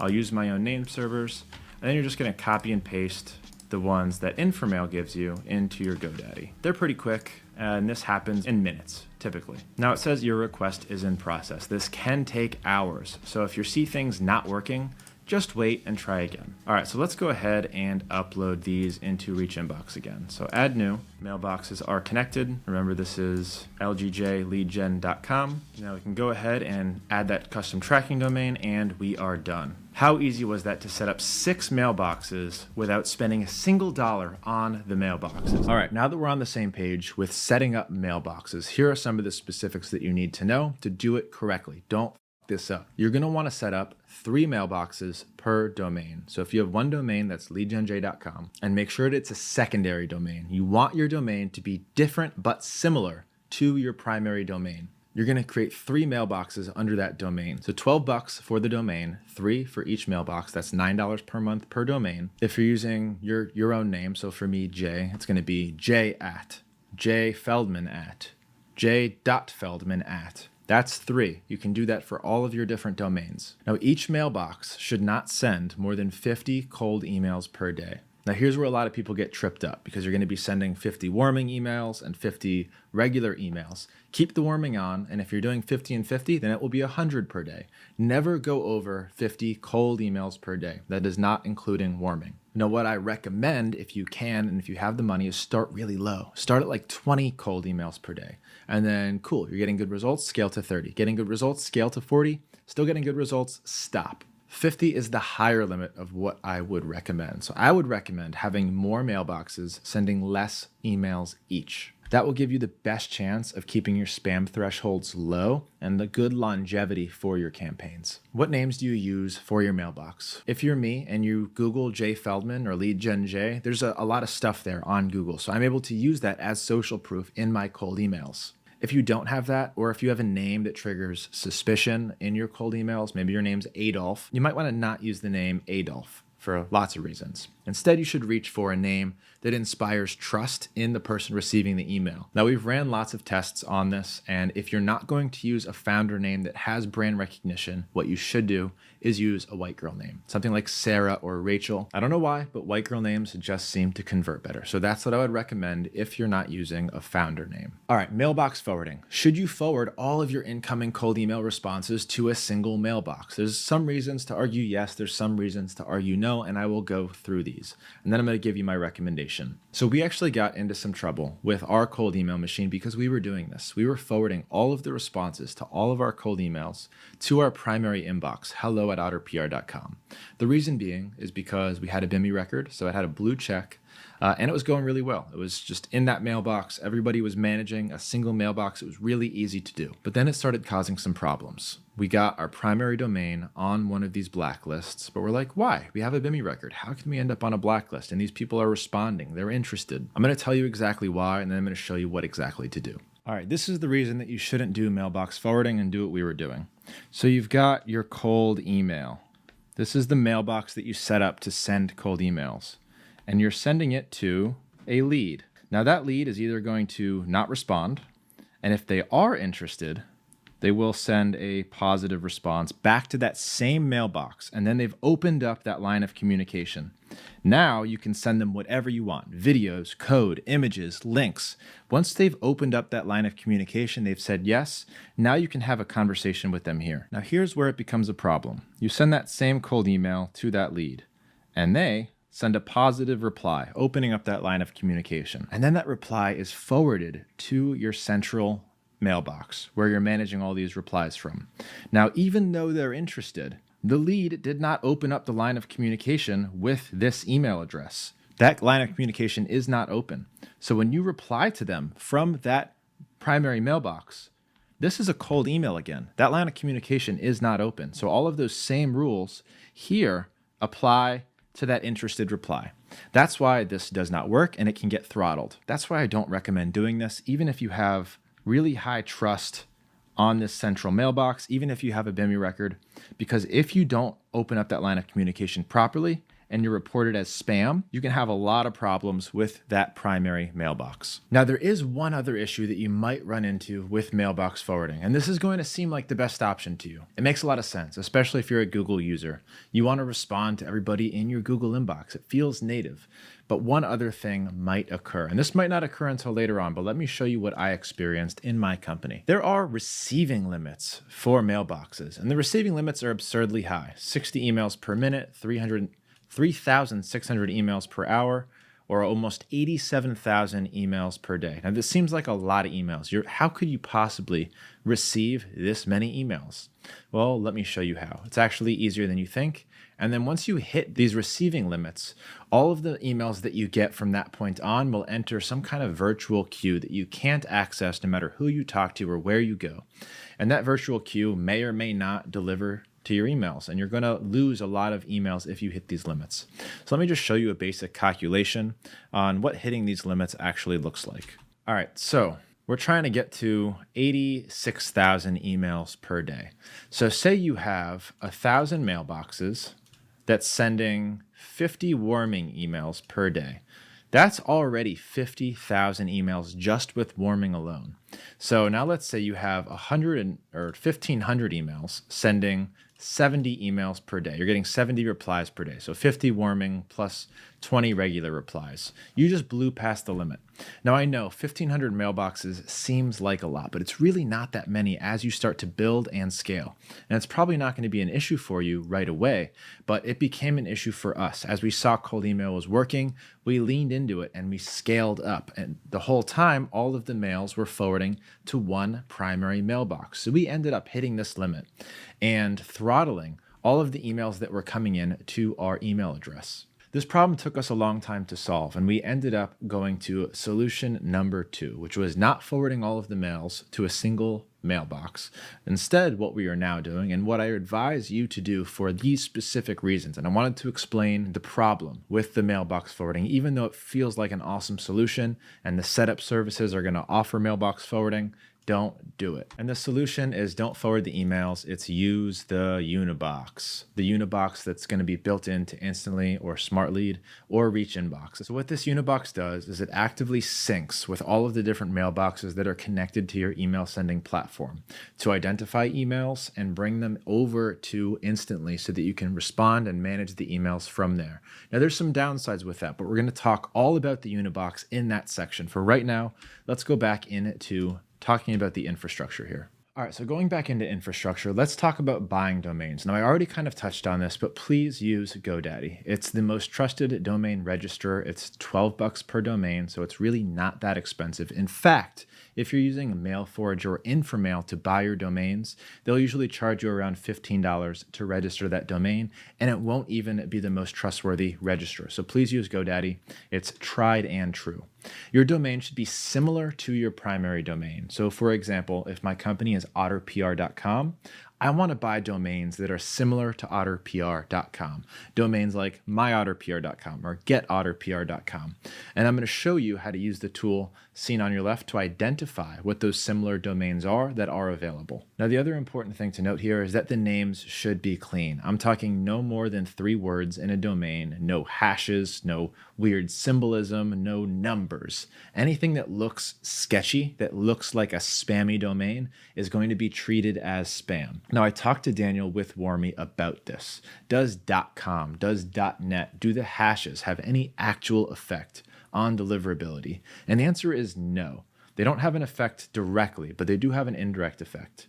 For example, if I email you from j295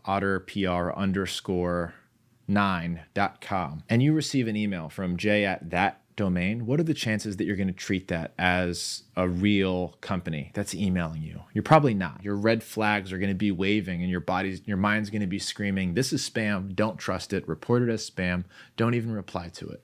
So no, the .com, .net doesn't really have an effect, but it does have an effect on how you interpret that domain, the trust that you associate with that domain. That's the same reason that one-word domains like acquisition.com are so powerful, because they instill immediate trust. And that same principle applies to cold email. All right, here's some domain hacks. You can use mailforge.com to find available domains. They built a great tool where you input your primary domain and it will use AI not only to come up with a bunch of secondary domains that are similar to your primary domain, but it will also run those through a domain register to show you which ones are available for purchase, so that you're not just randomly typing into GoDaddy to see if it's available. Oh, not available, let's try the next one. That can take a long time. This tool is really good for really quickly generating secondary domains and checking at whether they're available. And you can use this for free, even if you don't set up your mailboxes through them. Just sign up for an account and just use their AI domain checking tool. Now remember, aged domains are better. One thing the servers will look for is, when was that domain registered? If it was less than a month, I would wait before sending cold emails. You want to wait at least a month from when your domain was registered to when you actually start sending cold emails with that domain. And if you have any domains that you've been sitting on for a while, use them for cold email. They'll work a lot better than ones that you just registered. I guarantee it. You can also try this hack, and this hack isn't going to work with MailForge, but hear me out. People like minimalism and they trust minimalism. So instead of otterpr.com, and I'm thinking of a secondary domain, what if it was otter.com? But instead of adding something, I took away the PR and I take away an R, or I take away an E. So it's just like ottr.com. It's not a real word, but chances are nobody has it. People will associate the shorter domain name, even if it's not a real word, with higher value, with higher trust. Think about how you can misspell things on purpose or remove letters on purpose to instill more trust in that domain name. Remember, the shorter the domain, the more trust. .ai is fine, .io is fine, but those can actually be more expensive, so we just stick to .com. Avoid hashes, it can be really tempting, and so instead of otterpr.com, otter-pr.com. You can use this a million ways, but it actually decreases the trust of that domain and it will impact your deliverability. Let me quickly show you how to use MailForge to find available domain names. So once you jump inside of MailForge, you'll see a couple of things here. On the left, domains and mailboxes. This is really the only options that you have: purchasing domains and setting up mailboxes. How many active domains you have, how many mailbox slots you have, and how many active mailboxes you have. You can also create different workspaces. I'm in a brand new one right now, and title them whatever you want. So the first thing that you're going to want to do is create new domains. Now, your cold email domain should be similar enough to your primary domain, where if somebody sees it coming from you and they go to it and it's forwarded to your actual domain, they don't really know the difference. So you can also transfer in your domains by contacting them and having those domains transferred in, but honestly, it's easier just to create them. So this creation process is so easy. So they have an AI function where you can auto-generate domains. So say I want to generate 50 domains that are similar to otterpr.com, my PR agency. This AI tool will actually find similar domains close enough to otterpr.com and available, have not been purchased yet. All right, so within about a minute, it generated all of these domains that are similar, and it will tell me whether or not they are available or not. So you don't have to search for your similar domains one by one to see if those domains are available or not. Now, if you want them, all you have to do is add them to your cart and then purchase those domains right here. So the domains cost pretty much the same wherever you buy them. Now, for the purpose of this video, I'm only going to purchase one domain. I found eleadgenj.com, which is available, and it's $13, so about the same as every other domain purchaser. Let's go ahead and save and continue. So domain forwarding. This is where you actually forward that domain to another domain. So in my case, my primary domain is leadgenj.com. So if somebody gets an email from @eleadgenj.com and they put that into the browser, it will forward to them here. So from here, you're just going to have to attach some contact information for the domain. Every domain registrar does this. They need to know about you so that they can register that domain to you. Now, all you have to do is continue and purchase, and voila, those domains are going to be set up and they're going to show up in your acquired domains list. All right, configuring your domains and your DNS records. Now, if you're using a setup tool like MailForge or Inframail, they'll typically do this for you. If you're using GoDaddy with Microsoft Office, they'll typically do a lot of this for you as well. If you're using a setup service such as mine or Instantly's, they will also do this for you. But you don't want to be reliant on the setup service. You want to know how to do this yourself and how to check if it's set up correctly. And either way, you want to know how to go into your domain DNS records, know what you're looking for, create a custom tracking domain in case you ever decide to go from Instantly to SmartLead. You're going to need a new custom tracking domain. So in this video, I'm going to show you exactly how to edit your DNS records, how to generate a DKIM and a DMARC record, and how to make sure that your domain is configured correctly. Now, easydmarc.com is a great free tool that you can use to create DMARC records, to create DKIM records, to make sure that your domain has all of the right tracking codes on it. And it is 100% free. Just go to easydmarc.com, hover over tools, and you will see all of the tools available to you to really quickly generate DMARC records, DKIM records, and actually scan your domain and make sure all your DNS records are set up correctly. In fact, Instantly does a lot of this for you as well, especially with scanning and record checking. There's a lot of tools in place to make sure that you don't f this up. Now, let me show you how to generate DKIM records, DMARC records, and edit your domain's DNS records, because you're going to need to know this. All right, here we are. We're going to be using a tool called easydmarc.com. They make it really simple and free to generate DKIM records and DMARC records so that your emails are authenticated and don't go to spam. So, to use this tool, you can go to easydmarc.com, hover over platform, and then DKIM record generator, DMARC record generator. Now, I'm going to walk through each of these quickly, but if you need information on how to do this in detail, please refer to my other videos. So let's start off with the domain. Which domain are we actually doing this for? Applystellar.com. Now, remember, we only have to do this once per domain. So you can have 2 or 3 senders on this domain, but you only have to do this once. Policy type, none. Now, remember, you have to put an email that these are going to be sent to. Monitoring, relaxed, leave these as is. Just pick an email that these are going to go to. I'm going to make it so that they don't go pretty much ever. And we're going to set this to 0. This will basically never send reports. And then we're going to generate a record, and it's going to give us this DMARC record. So I'm going to go ahead and copy. And now we are coming back to DNS management. We're going to add a new record. That's going to be a TXT record. The name _ DMARC. The value is that DMARC record that we just generated. TTL, I always set it half an hour or as low as possible so that it updates quickly. Now let's go ahead and create a DKIM record. DKIM record generator. Go ahead and call it S1. I just call it S1 every time.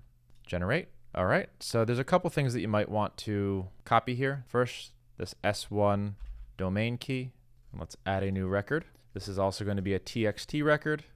S1 domain key. Remember not to copy this .applystellar.com. That's going to go in automatically. Then you're going to grab this DKIM record rather, and put that in the value.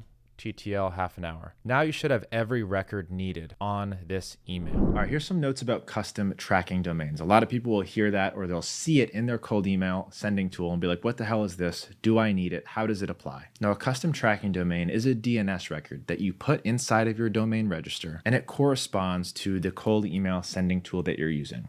So if you're on Instantly, which I hope you are, you'll create a custom tracking domain specifically pointed at Instantly. Instantly will then be able to use this custom tracking domain to insert tracking codes on your emails. And these tracking codes are used for a few things. First one is open analytics, read analytics, link click analytics. It's also used for generating unsubscribe links, which is absolutely necessary for cold email. Now, if you don't have a custom tracking domain, Instantly or whatever platform you're using will use their own tracking domain. And this is a problem for a few reasons. The main reason that this is a problem is because email servers will recognize this tracking domain as Instantly and automatically know that it's a cold email. So if you have your own tracking domain in there, incoming mail servers have no idea where this email came from, who delivered it, because Instantly is directly integrating to your Google or your Microsoft, and all it's doing is telling Google to send a cold email there. Instantly is not leaving any footprints. If it was, then email servers would be able to quickly identify this is coming from Instantly, it's a cold email, we should block it. And you don't want to give mail servers any reason to do that. That's why your custom tracking domain needs to be there. So you're not using Instantly's domain and it doesn't get blocked. So it's not up for discussion. You need it. Do not send cold emails without a custom tracking domain. It will massively decrease your deliverability. You need to add a custom tracking domain to each of your domains that you're using for cold email. Now there's an important help section that you can check out here if you don't know how to add a custom tracking domain. You'll do this in your DNS records and your domain management. It's actually fairly quick and easy. All right, so now that you understand how to configure your domains, you've made DNS records simple, you know all the tools and how to check them, here's what I recommend that you do. My recommended setup, this is what I do for myself and what I teach my insider students inside of my program. Buy your domains on GoDaddy. Use my setup service to set up your mailboxes. It's $5 per domain and $3 per month. They're really not going to beat that in terms of price. And I'm able to control for all variables, meaning I know the domains are set up correctly. I know they're managed correctly. And if you need any help, my team can help you out. With that being said, feel free to use Instantly's service. If you want to use theirs, it's $5 per domain. They've got great support too. Or feel free to set it up yourself using Microsoft Office. But if you're weighing the pros and cons, you want something that's cheap and fast. That way you're able to scale appropriately. And setup service is cheap and fast. The setup service will also import all of the mailboxes into Instantly for you, set up the custom tracking domain, and warm them. All you have to do is worry about the leads and what you're going to say to them.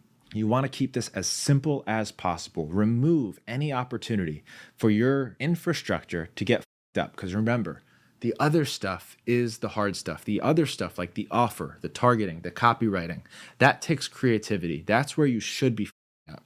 That's where you should be optimizing and continuously getting better. Where you shouldn't take any risk is the infrastructure. Pay the setup fee. Buy the domains, just do it right. It's fast, it's easy. In fact, it's never been faster and easier than it is right now. Now, you might be able to save a few bucks using cheaper domain registers, using Inframail to set up 100 mailboxes for $99 per month. Yeah, there are cheaper options, but it opens your machine up for a lot of vulnerability and a lot of bad things to happen. And these things will happen to you. You might not think they will happen to you. You might think you're really good and these private servers are going to work well because you've been warming them for a long time and you're sending good cold emails. But I promise you, it's going to come back. It's going to bite you right in the butt. All right, quickly again, this is how the setup service works. You go ahead and start a $1 subscription. And then on the next page, you're going to tell us how many mailboxes you want. You're going to get charged that setup fee and the mailbox fee. It's going to be set up using G Suite. All of the DNS and tracking domains are going to be set up for you, and we're going to go ahead and install it in Instantly. By the way, guys, I don't make any money on that. This is literally just to support my students. And if too many people start using it, I'm probably going to have to change the price. So take advantage of it while you can. All right, taking a big sip of coffee. I recommend you do the same. Stretch it out, get comfortable. We're getting close to the end here. There's a final couple chapters of this masterclass. By the way, if you're getting value from this masterclass so far, please like this video, thumbs up. I've sat at this desk for a long time making it for you. So if you do appreciate it and you're getting value from this video, give me a thumbs up. Leave your comment below thanking me. It means a lot. And send this to somebody in your company or that you do business with that might also find value. And if you want to see more masterclasses like that, long videos that cover everything I know on a subject, please let me know in the comments what you'd like to see a masterclass on, and I might do your idea next. All right, let's talk about perfect cold email delivery, the cold email sending software setup and configuration. Now, this is where a lot of people will butt heads on the best tool, the best configuration. And there's really only a couple good options here. So up until now, a lot of it's been creative freedom. What do you offer? Who do you target? What do you write in your copy? A lot of that's not really up for discussion. It's really up to you to test and find the thing that works. This is fine-tuning things, picking the right tool. A lot of tools will do the same thing. In my opinion, you don't want to f with your tool. Now, of course, I have a favorite tool, and I'm going to tell you what my favorite tool is and why. No one is sponsoring this video. No one knows that I'm making this video. No one's paying me to promote one tool or the other. This is literally what I do in my business, the tools that I use. So even though I have affiliate links, and I hope you use them to support me and the channel, it helps me make videos like this and release them for free. Please know that I am not being paid to promote anything that I am talking about in this video, which is much different than affiliate links. All right, so this chapter is really going to bring it all together. Up until now, you've discovered who you're going to be targeting. You've gotten all of their email addresses. You have them in a big list and you're ready to reach out. You've set up your infrastructure, your cold email mailboxes, and you're ready to go. You've written your 7-step email sequence and you're ready to start sending cold emails. Now you need to put it all together and you need a tool that's going to support your long-term vision and make it as easy as possible for you to maintain your cold email sequence, to scale it, and also to interact with all of your leads. Remember when I said people butt heads on software? Well, this is where I'm going to run through the top tools that I would recommend, the biggest names in the game, and I'm going to show you why and why not you should choose one or the other. Choose your weapon. Again, I'm going to reinforce, not sponsored. None of these people are paying me to make this video or to go one way or the other. I have tested all of the top tools in this industry and probably 100 of the tools beneath them. There's a reason that I put these as the top 3, and I'm going to tell you the reasons and which one I recommend. With that being said, all of these tools are good. All of them will work. You can use any of these 3 or probably 10 other ones that have been around for a lot longer. That's not the point. The point is you need a tool that's right for you. I'm going to help you choose that tool. Not sponsored. Instantly.ai. This is my personal favorite. This is the one that you see in all my videos because I'm actually using this one for my own business. It's the best in class right now. If you're choosing a cold email software to use today, I recommend choosing Instantly.ai for the reasons that I'm about to go into. First, the reason why you might not choose Instantly.ai. It can get expensive, especially if you want to import large lead lists and let it run on autopilot. Instantly charges you based on how big your lead list is. So if you have 100,000 leads that you want to import into a campaign, it's going to be several $100s per month to use this tool. But if you want to start small and you've only got 5,000 leads that you want to start with, it's only going to be $34 to start. So it can get expensive as you scale the number of leads. And I'm going to show you a workaround so that you can remove leads and add new ones as you scale your machine. Now, things I really like about Instantly that I think put it at the very tippy top of this list is one, really strong cold email warming. So you can sync as many mailboxes as you want. And the warming pool is really healthy. Again, warming is not easy. I'm going to talk about warming in just a second. But just know that sending tools or warming tools are going to actually be counterproductive to building trust on the mailbox. Instead of helping you, they're going to hurt you. Instantly does a really good job with their warming, and I think that is paramount to choosing the right sending tool. Number 2 and 3, I'm going to kind of lump together support and bugs. Instantly's done a really good job building strong support, strong knowledge bases, and fixing all of their bugs fast. Instantly almost never has bugs anymore, which is more than I can say for some of these other tools. But you do not want your cold email sending tool to be bugging out on you. It might sound like a simple operation to build one of these tools, but it is not. Mailboxes getting disconnected, them not syncing correctly with your mailboxes, so you don't know what's in that mailbox, what was sent, what was received. Emails delivering with weird code and formats and fonts and colors that don't match. There's a lot of weird shit that can happen with a cold email sending tool. So you might be tempted to reach for a cheap one, but just know there's a lot of little places that this can go wrong and f up your entire campaign. Instantly is also doing the best that I've seen at developing and adding new features. That feature that I showed you earlier with the Google Mailbox setup, that's brand new. That was released this week. They're constantly innovating, staying on top of the competition, integrating AI in ways that nobody else is. So that's why I'd point you guys to Instantly. And if you do want to use this, please use my affiliate link. It does support the channel. And again, this is not sponsored, but I do use this tool, and I would appreciate you using my affiliate link linked below. Next up is Reach Inbox, new kid on the block. I did a video about them recently because they had an awesome lifetime deal. A ton of people bought them. I bought a ton of them, and I've been using them and watching them develop and talking to their leadership. They're new, but they're powerful. They've imitated a lot of what Instantly AI is doing, and they're improving on a lot of it too. So some of the features within Reach Inbox actually are better than Instantly AI, such as their mailbox management. In Reach Inbox, you can export all of your mailboxes at once. You can visualize the utilization of the mailboxes when you're adding them to campaigns. And as you get into the nitty gritty, you'll really start to see these develop. But they're developing fast and they're doing an awesome job.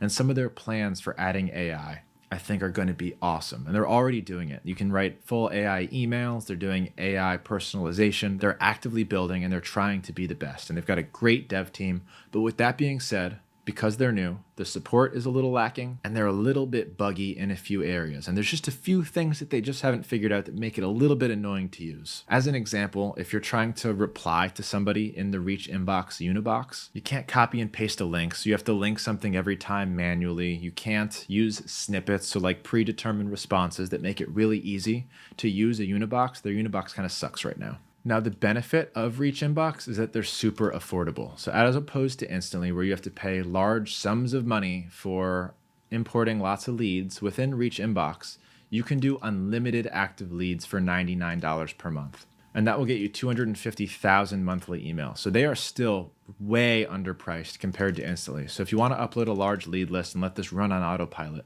you can do that for $99 per month. So this is right now the most cost-effective email sending platform by far. And just going back to compare that to Instantly, which is still, I believe, the best, and I think you should use this if you can afford it, then you should know that if you want to import large lead lists, this one's for 25,000 active leads, it's $97 per month. If you want 100,000 active leads, you're going to be paying almost $400 per month, which can be a lot when you're just starting out. But again, if you're just starting and you want to go slowly, you can do 1,000 active leads for $37 per month and have the best-in-class tool. So it's super accessible, but definitely restrictive if you have large lead lists. Now let's talk about SmartLead. This is a solid tool all around and definitely one of the top competitors to Instantly right now. Also relatively new to the game, and all around got nothing bad to say about it. Some really good things to keep in mind with SmartLead is if you're already using Clay, which is a powerful tool for enriching data, for running AI prompts, SmartLead is directly compatible. So if you're already using Clay, consider using SmartLead. If you're not using Clay, there's a much cheaper alternative called Dataset, and I would recommend not using Clay. Now with SmartLead, they offer most of the same things and the same pricing structure as Instantly, and they do a really good job.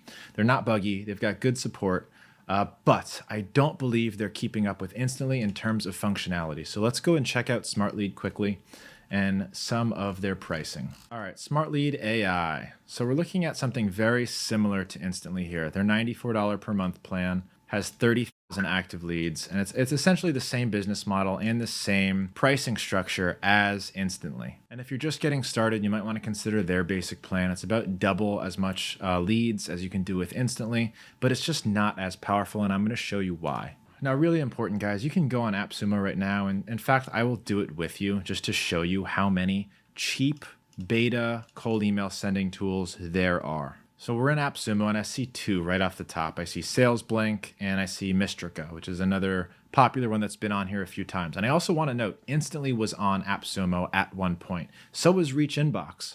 So it's not to say that these tools aren't great. It's to say that these tools aren't great yet. Even though I bought a lifetime deal to Reach Inbox before it was ready, it is still not my default cold email sending tool. I bought it in hopes, and they're living up to the reputation that they're going to develop and be just as good, and I'll be able to replace Instantly, which I'm paying thousands of dollars a month for, with Reach Inbox once they get to that point, but they are not yet. You do not want to f around with your cold email sending platform. If you choose the wrong one, or you try and save money on a tool that's in beta, that's one more kink in the chain, one more reason that your cold email machine might not work. So my call to action to you is don't cheap out on your cold email tool. I would reach first for Instantly, because it's tried and true. I've used it for years now, and they just keep improving and getting better and better. And they've never given me a reason to switch to a cheaper alternative because they've made me so much money, and they continue to innovate and give me reasons to stick around and be excited about the platform. All right, now in this section, I'm going to walk you through how to actually set it all up, integrate everything, and use your cold email sending tool. And the first thing is mailbox management, actually importing your mailboxes into Instantly. I'm just going to refer to your cold email sending tool as Instantly AI. I'm going to assume that that's what you're using. That's what I recommend. But if you're not, just substitute Instantly for any of these other tools. The processes, the user interface is going to be relatively the same. So all these platforms let you import in bulk mailboxes from private servers. These are SMTPs. So for example, if you're using Informamail and you're exporting a CSV file with your mailbox, you can import that CSV file into Instantly. If you're using a setup service, they will import it for you. If you're doing them on Microsoft Office, all you have to do is log into your Microsoft Office email using Instantly, and boom, your email address is going to be integrated and you can start warming and sending cold emails. Now for mailbox management, you also want to use this to test your DNS records. Instantly is not only going to be able to scan your DNS records and look for anything that's wrong, you're also going to be able to test deliverability and get much bigger reports from Instantly. Now make sure that you're tagging your mailboxes so you know where they're built, who made them, when they were started. You can use different tags to keep track of all your mailboxes so that you have more information about them as you're going through them and as you're adding them to campaigns.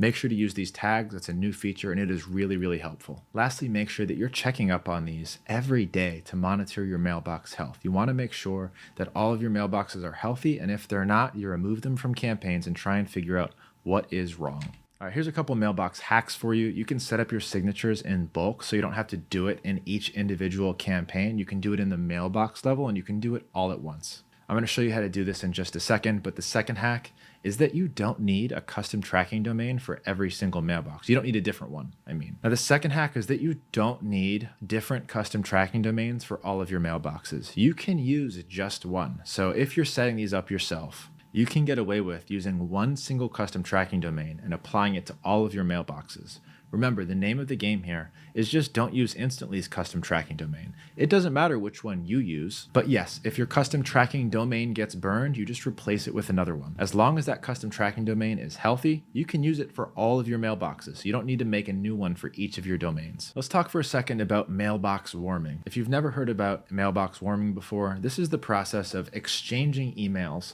between different mailboxes to boost the authority of those mailboxes. They are artificially generated, usually AI written emails that are being exchanged automatically within Instantly's network of mailboxes.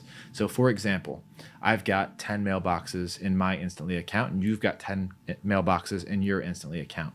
I'm going to send you emails automatically and you are going to remove them from spam, mark them as important, and reply to 30% of them. And then I'm going to do the same thing for you. These are good signals to email deliverability servers that mailbox is sending good emails that are getting opened, that are being removed from spam, so that they should not send those emails to spam when it goes to an actual recipient. Now, important thing to know is that Google is really good at detecting email warming, and they're getting better and better. So it's up to companies like Instantly to continuously innovate and get better and better at email warming. Now I'm going to walk you through the settings that you want to use in your email warming, but just know this is something that you do need to do to maintain strong sender reputation and reduce the amount of spam that you're getting reported. So for example, say you're sending 100 emails per day. 60 are warming and 40 are real cold emails. If 2 of those 40 people report you as spam, that's 8% spam threshold. That's a ton of emails. But if it's 2 out of 100, now it's only 2%. So this is how warming changes the percentages of spam and makes it a lot easier to send cold emails without getting blacklisted. Another note, keep warm up running always. A lot of people will teach you to turn it off once you start sending cold emails. Never turn it off. By turning it off, you are increasing the percentage of spam. By keeping it on, you're lowering that percentage of spam. I'd rather you send 200 emails per day and 150 warming than send 20 cold emails per day with none warming. Important to note, Google and Microsoft can detect bad warm-up emails and penalize you. This is why it's really important to use high-quality warming services and high-quality sending services. This is why I don't recommend using a tool like Reach Inbox because they're so new. Their warming pool isn't good. Their warming practices aren't optimized. in most cases. And this you can apply to just about any new cold email sending tool. Use a best in class if you want to warm. Now here's a little workaround. If you feel like using Reach Inbox, you got a lifetime deal, but you want to follow my advice and not warm with them. You can get an unlimited plan at Instantly, upload all your mailboxes there and warm them in instantly, and then send them using Reach Inbox. This is something that you can do. It's worth looking into, but it adds a layer of complication. If you're going to do that, I recommend just paying the money and use Instantly. All right, let's do a quick Instantly mailbox walkthrough for you so you can see what I mean. Here's my new Instantly account that I just made. As you can see, these tags here, these are new. They just added this. It is super useful. So when I come into one of these mailboxes, these are the warm-up settings. I want to keep this enabled, and here you're just going to be able to monitor your mailbox health. How many warm-ups were received, how many were sent, how many are in spam. And if you're having anything bad go on, you'll see it here. It'll be red. So let's go into my settings. This is what I meant by adding the signature at the mailbox level. You want to put it in here, and you want to tag these as Google. So these are Google. These are set up by someone named Zishan. This is where you'll put that custom tracking domain in. Again, if you have a setup service, they will do this for you. So warm-up filter tags are tags that you can use to filter out warm-up emails if you're doing the forwarding thing, which I recommend that you do not do. Now, warm-up settings. This is really what I wanted to show you here. Increase per day. You want to do slow warm-up, so don't tick this box, especially with new mailboxes. I like to increase a little bit faster. I send about 48 warm-up emails per day. Advanced settings. I like to warm up every day, especially when I'm just getting started, and then I might turn it to weekdays only. But for now, I turn all the advanced settings on. And by the way, you need to be upgraded to their $99 per month or something like that plan in order to use these advanced warm-up settings. And you can edit these in bulk. So if I wanted to add tags to all 42 of these, I can come in and bulk edit. It's going to show everything blank, but it's going to overwrite whatever I put in here. So the account signatures, the tags, if you want to tag everything or put the same account signature on everything, you can do this all in bulk, and you can add custom tracking domains in bulk, whatever you want, but it makes it really easy to set up mailboxes very fast. All right, now say I want to add a new mailbox. You're going to go ahead and click Add New. This is where that done for you domain setup with Instantly is. Again, it's $5 per month, mine's $3, but this, I'm sure they do a really nice job.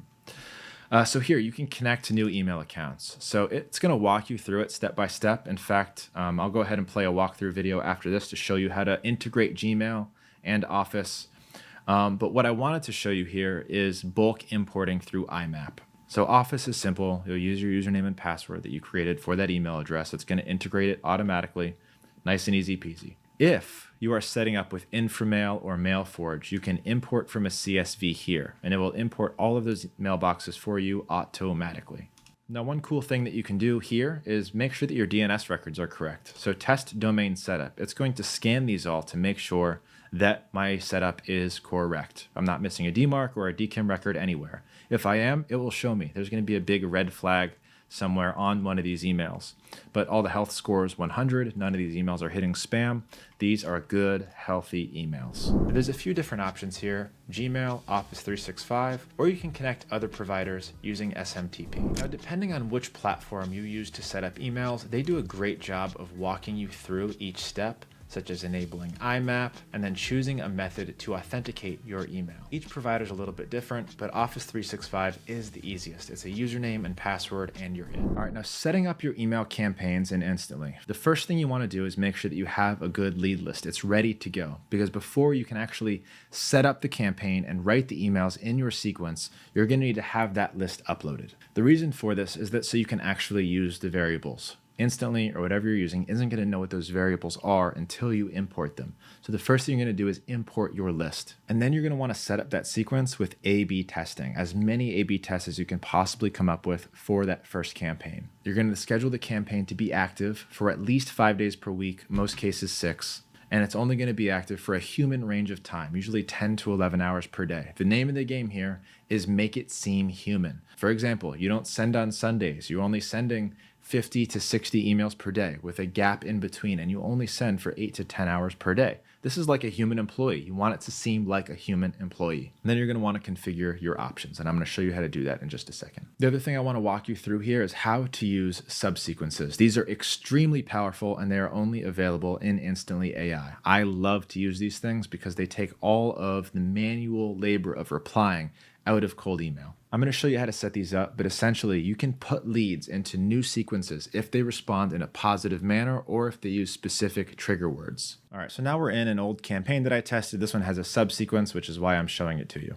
Okay, so the first thing we're going to do is come to campaigns. You're going to come into leads and upload your lead list, whether that's a CSV file. You can use Lead Finder to import them automatically, or you can use Google Sheets. I typically just upload it via CSV.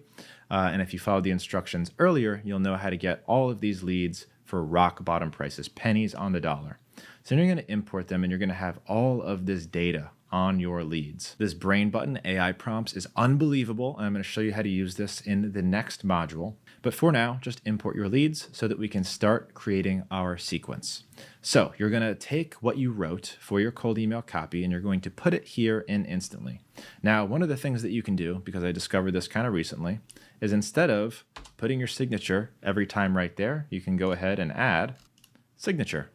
And you can do this in every email instead of putting your actual signature in every email. Saves you some time, makes it much easier to replicate. So you're going to set up your sequence. All of these are split tests. And if you want to add more variants, you can do so here. Just click Add Variant and then create the variant here, and it's going to automatically alternate between these different variables until you get the best result. As you can see, my step 2 nudge, my step 3 email, and in this one I was trying to reach out to as many people as possible, so I only did 3 steps here. But if you wanted to extend it, all you have to do is click Add Step, and you can add as many steps as you want, either as bumps or as new emails all together, and then as many variants as you want. And now the reason you need to upload leads first is if I click on this, I want to access all of those variables so that I can put them into my sequence and use them in the cold email. Now, another note here, really important before you start sending cold emails, is to actually preview it, see how it's going to look when it's delivered. And then you can actually check the deliverability score. When I click this button, it's going to send a test email, and it's going to get information back about that test email, about your DMARC records, and it's actually going to give you a lot of other information about the body of this email, the reputation of the domain. You get a lot of really good information through this email test. Do this every time. All right, so now that you've got your sequence set up, the schedule. So this is where you'll actually set up that schedule that we were just talking about. So again, I like to go Monday through Saturday, basically business hours, 9 a.m. to 6 p.m. I think this is the default schedule, plus or minus that Saturday. I like to check that. But this will allow you to customize when you're sending cold emails and on the time zone that you're sending them. You might be targeting only people in California, so just make sure that your time zone coordinates with that. And you can add different schedules so that you can reuse it. Scheduling honestly isn't the most important thing. Options. So this is what I wanted to show you here. This is an old campaign with a bunch of old emails. That's why you see this. So here's how you should be configuring your cold email campaigns. Stop sending on reply always. So I always stop on auto reply, keep that enabled. Open tracking, I like to enable. I also like to enable link tracking, especially when you're starting. Now I know this adds tracking codes to all of your emails, which is not the best thing for deliverability, but I like this information, especially when I'm getting started. So when I want to run a split test with links in it, and I want to see which link is getting clicked more based on what's in that split test, this needs to be on. But once you have a good campaign and you've got good copy and a good offer that's working, you can check this delivery optimization box. This is going to turn off all tracking codes. It's going to disable open tracking and link tracking. It's going to remove all code from the email to maximize deliverability. Only do this once you have good information on your cold emails. It is more important to get data about whether or not you have a good cold email than it is to optimize for delivery. This is a really hard question. Should you just assume that it's going to work and remove all tracking codes to optimize for delivery, or should you optimize based on what offer and subject line and first line and CTA are going to work? I personally believe, based on experience, that it's more important for you to test your offer, audience, subject lines, CTAs, than it is to get this little delivery boost that you will get through removing the tracking codes. I would only check this box when you're absolutely certain that you have the right targeting, you have the right message, you have the right sequence. Daily limit, it will set this automatically based on the sending limits of your mailboxes, but you can adjust this to whatever you want. All right, in the advanced options, this can be pretty important. So I like to set 8 to 1 or 8 to 2. I don't maximize by new leads. I don't prioritize new leads. I leave that unchecked. Now, if you're somebody that wants to set it and forget it and you've got a bunch of split tests, you can let it auto-optimize your split tests based on opens, clicks, or replies. I never use this because it's never as simple as that. You're either testing for opens or you're testing for replies, and different numbers can mean different things. So I like to interpret all of my A/B testing manually. Provider matching is actually really cool. So if you've got a bunch of Google workspaces and a bunch of Office workspaces in your email accounts, this will actually match Outlook to Outlook or Google to Google to improve deliverability. This is why it can be really powerful to have 100 Googles and 100 Outlooks inside of an Instantly account, so it can actually match them provider to provider and give you the best results. If you're emailing multiple people from the same company, I like to enable company reply stop, but only if you're emailing multiple people from the same company. This one is an interesting one. There's a lot of debate on whether or not you should insert this unsubscribe link in the header of your email. So let me show you what this means. So you may have seen this before. When you see that unsubscribe link right in the header, it actually is much better to have that there than somebody clicking on that spam button, which a lot of people use as the unsubscribe link. So I'm starting to lean more and more to actually using that unsubscribe in header. But you can choose whether or not you want to do this. I've actually been doing more and more of this because it makes it a more friendly email. People like the option to opt out easily. So allow risky emails. You never want to send to risky emails if Instantly identifies them as risky. So keep this off. You want Bounce Protect on, and you want to avoid sending to risky emails. So those are the settings and configurations for these campaigns. Let's talk briefly about these subsequences that I just mentioned. And this is the reason that I wanted to show you this campaign, because it's got a subsequence in it. So the first thing that you're going to want to do is name your subsequence. And I'll just take you through the process of doing a new one. I know example is spelled wrong. So what is going to put people into this subsequence? So if a lead is marked as interested, so it does this automatically, it can automatically categorize them as interested. Or you can categorize them yourself and say, if they are one, put them in a subsequence. Or if reply contains the following text. So this works really well if you're asking them to say a specific trigger word like 8 million or leads. Then you can have it look for replies that have 8 million or leads in it. And if they say that, then they can be entered into this subsequence. Beautiful thing about this is it will automatically put them here so it happens fast. Remember, speed to lead. The faster you can reply to somebody, the better chance that you're going to have of getting that conversion. Now you want to leave this subject line empty so it happens in the same chain. The other amazing thing about these subsequences is you can personalize it. I can't wait to help company name get these leads. So now it seems like you actually took the time to personalize the reply and you did it quickly.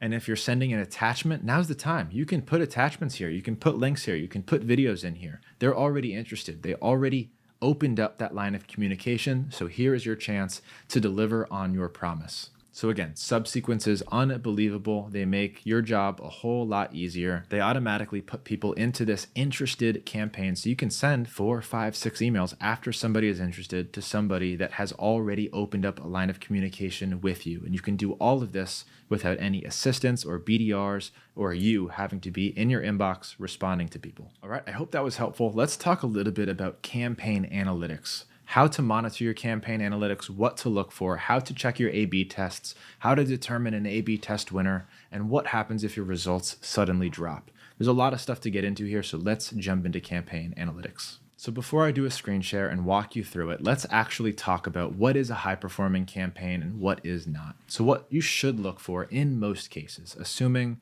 you're not emailing the CEOs of Fortune 500 companies with an absurd offer, a high-performing campaign, what you should aim for is something that has a 70% open rate, a 5% reply rate, and a 2% opportunity rate. This is a hole-in-one. It means you've hit the nail on the head, you've dialed in on cold email, now you're ready to scale. Now, this might be impossible for some people, depending on what your offer is, depending on what your targeting is. So if these numbers look absurd to you, Don't worry, you're just like a lot of other people who use cold email. You don't need these results, but you should at least aim for this, which is a good performing campaign. If you're getting these numbers, it's a signal that you're good. You can increase the spend, increase the mailboxes, and you will still probably make money. There's a 60% open rate, a 2% reply rate, and a 1% opportunity rate. That means 1 out of 100 people that you're emailing are actually interested in your thing.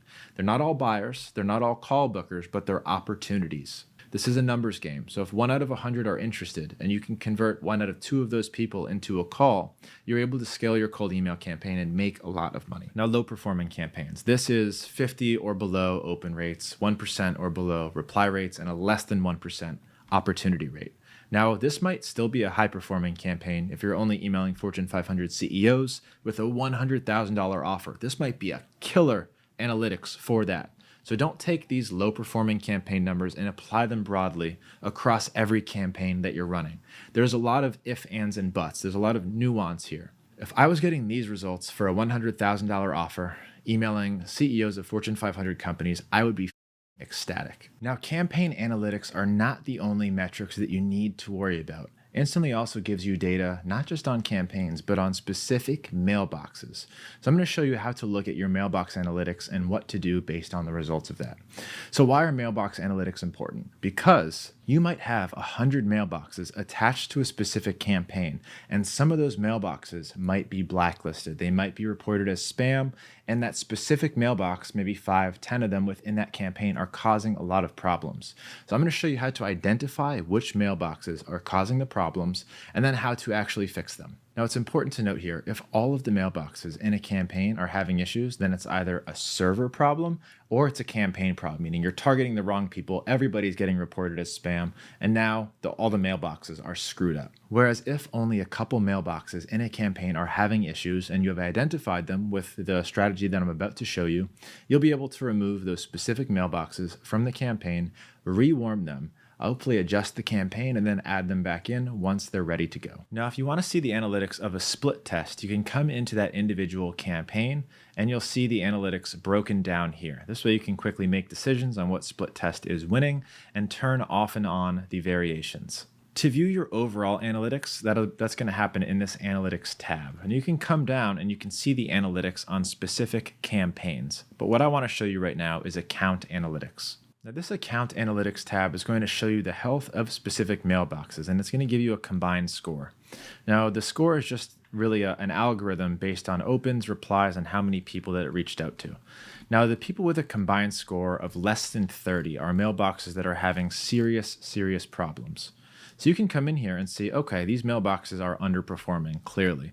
Let's turn these off and go back to the drawing board and see if we can figure this out. So that's how to check analytics. The question is, what do you do with this data? If you see the mailboxes underperforming, what actions should you take? Please watch this video to see what to do in that case, so you can identify the right problem and use the correct tools and solutions to fix it. All right, now let's walk you through how to actually perform these tests and what tools to use. Okay, I have here my Instantly account. Now, you could be using any tool on earth. You could be using SmartLead. This could be for your primary domain. You could be on ActiveCampaign or Go High Level. It doesn't matter.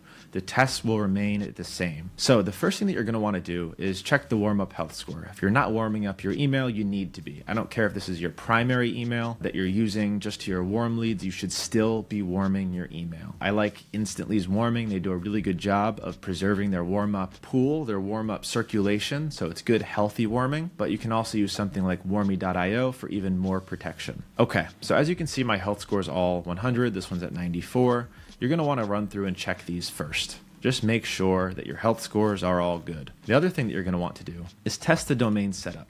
There's a couple ways to do this, but Instantly makes it very easy. This will make sure that all of the emails have MX records, SPF, DKIM, and DMARC. These are those DNS records that are at the domain level. So make sure that those are set up correctly. Now we can run into a little bit deeper testing. Now, if your emails are ending up in spam, check the analytics on your campaign. If you're getting no opportunities, no replies, or it's all negative, then it's probably not a good sign for your deliverability. It probably means a lot of people are marking you as spam. So that's a good way to tell if you're sending good emails to the right people. You can also come into leads and see how many unsubscribes that you're getting, how many bounces that you're getting. And you really want to keep these numbers like under 5% for unsubscribes and bounces, each under 5%, so 10% total. If you're high on those numbers, chances are you're getting reported as spam. The next thing that we're going to do to test, let's come into sequences and see how our copy is. So like I said, you want to avoid using copy that triggers spam detection. So anytime you do any copy, you should come to this website, mailmeteor.com/spam-checker, and paste your copy in there to see if you're getting a good score. Now that's obviously a variable. You want an overall score of great. If you have words that are being flagged here, change those words. This is a really simple test that you should do before launching any new campaign. Now a more in-depth test. Let's go to this preview function, and here instantly allows us to check deliverability score, and we can also send test emails. An email is actually going to receive it from the mailbox in question. So this is where we're going to test the mailbox in question. So imagine I'm having issues with j@cmoj.com. I'm going to go ahead and check the deliverability score. It's going to send this email to receiving emails, and it's going to generate a report. Obviously, you want it to be perfect, but let's go through and see what is analyzed here. So it's going to analyze the SPF records, the DNS records. It's going to analyze the body for HTML, code, links, and you're going to lose points on all of these things. It's going to analyze if you have a DKIM record, if your DKIM is valid. All of these things are going to be told to you here, but this is not a very in-depth test. This is an easy free one, but there's something better that I would like you to do. So let's come into preview again. And instead of sending to, this is sending from this. So this is the one that we're testing. We're going to send to a different email address here.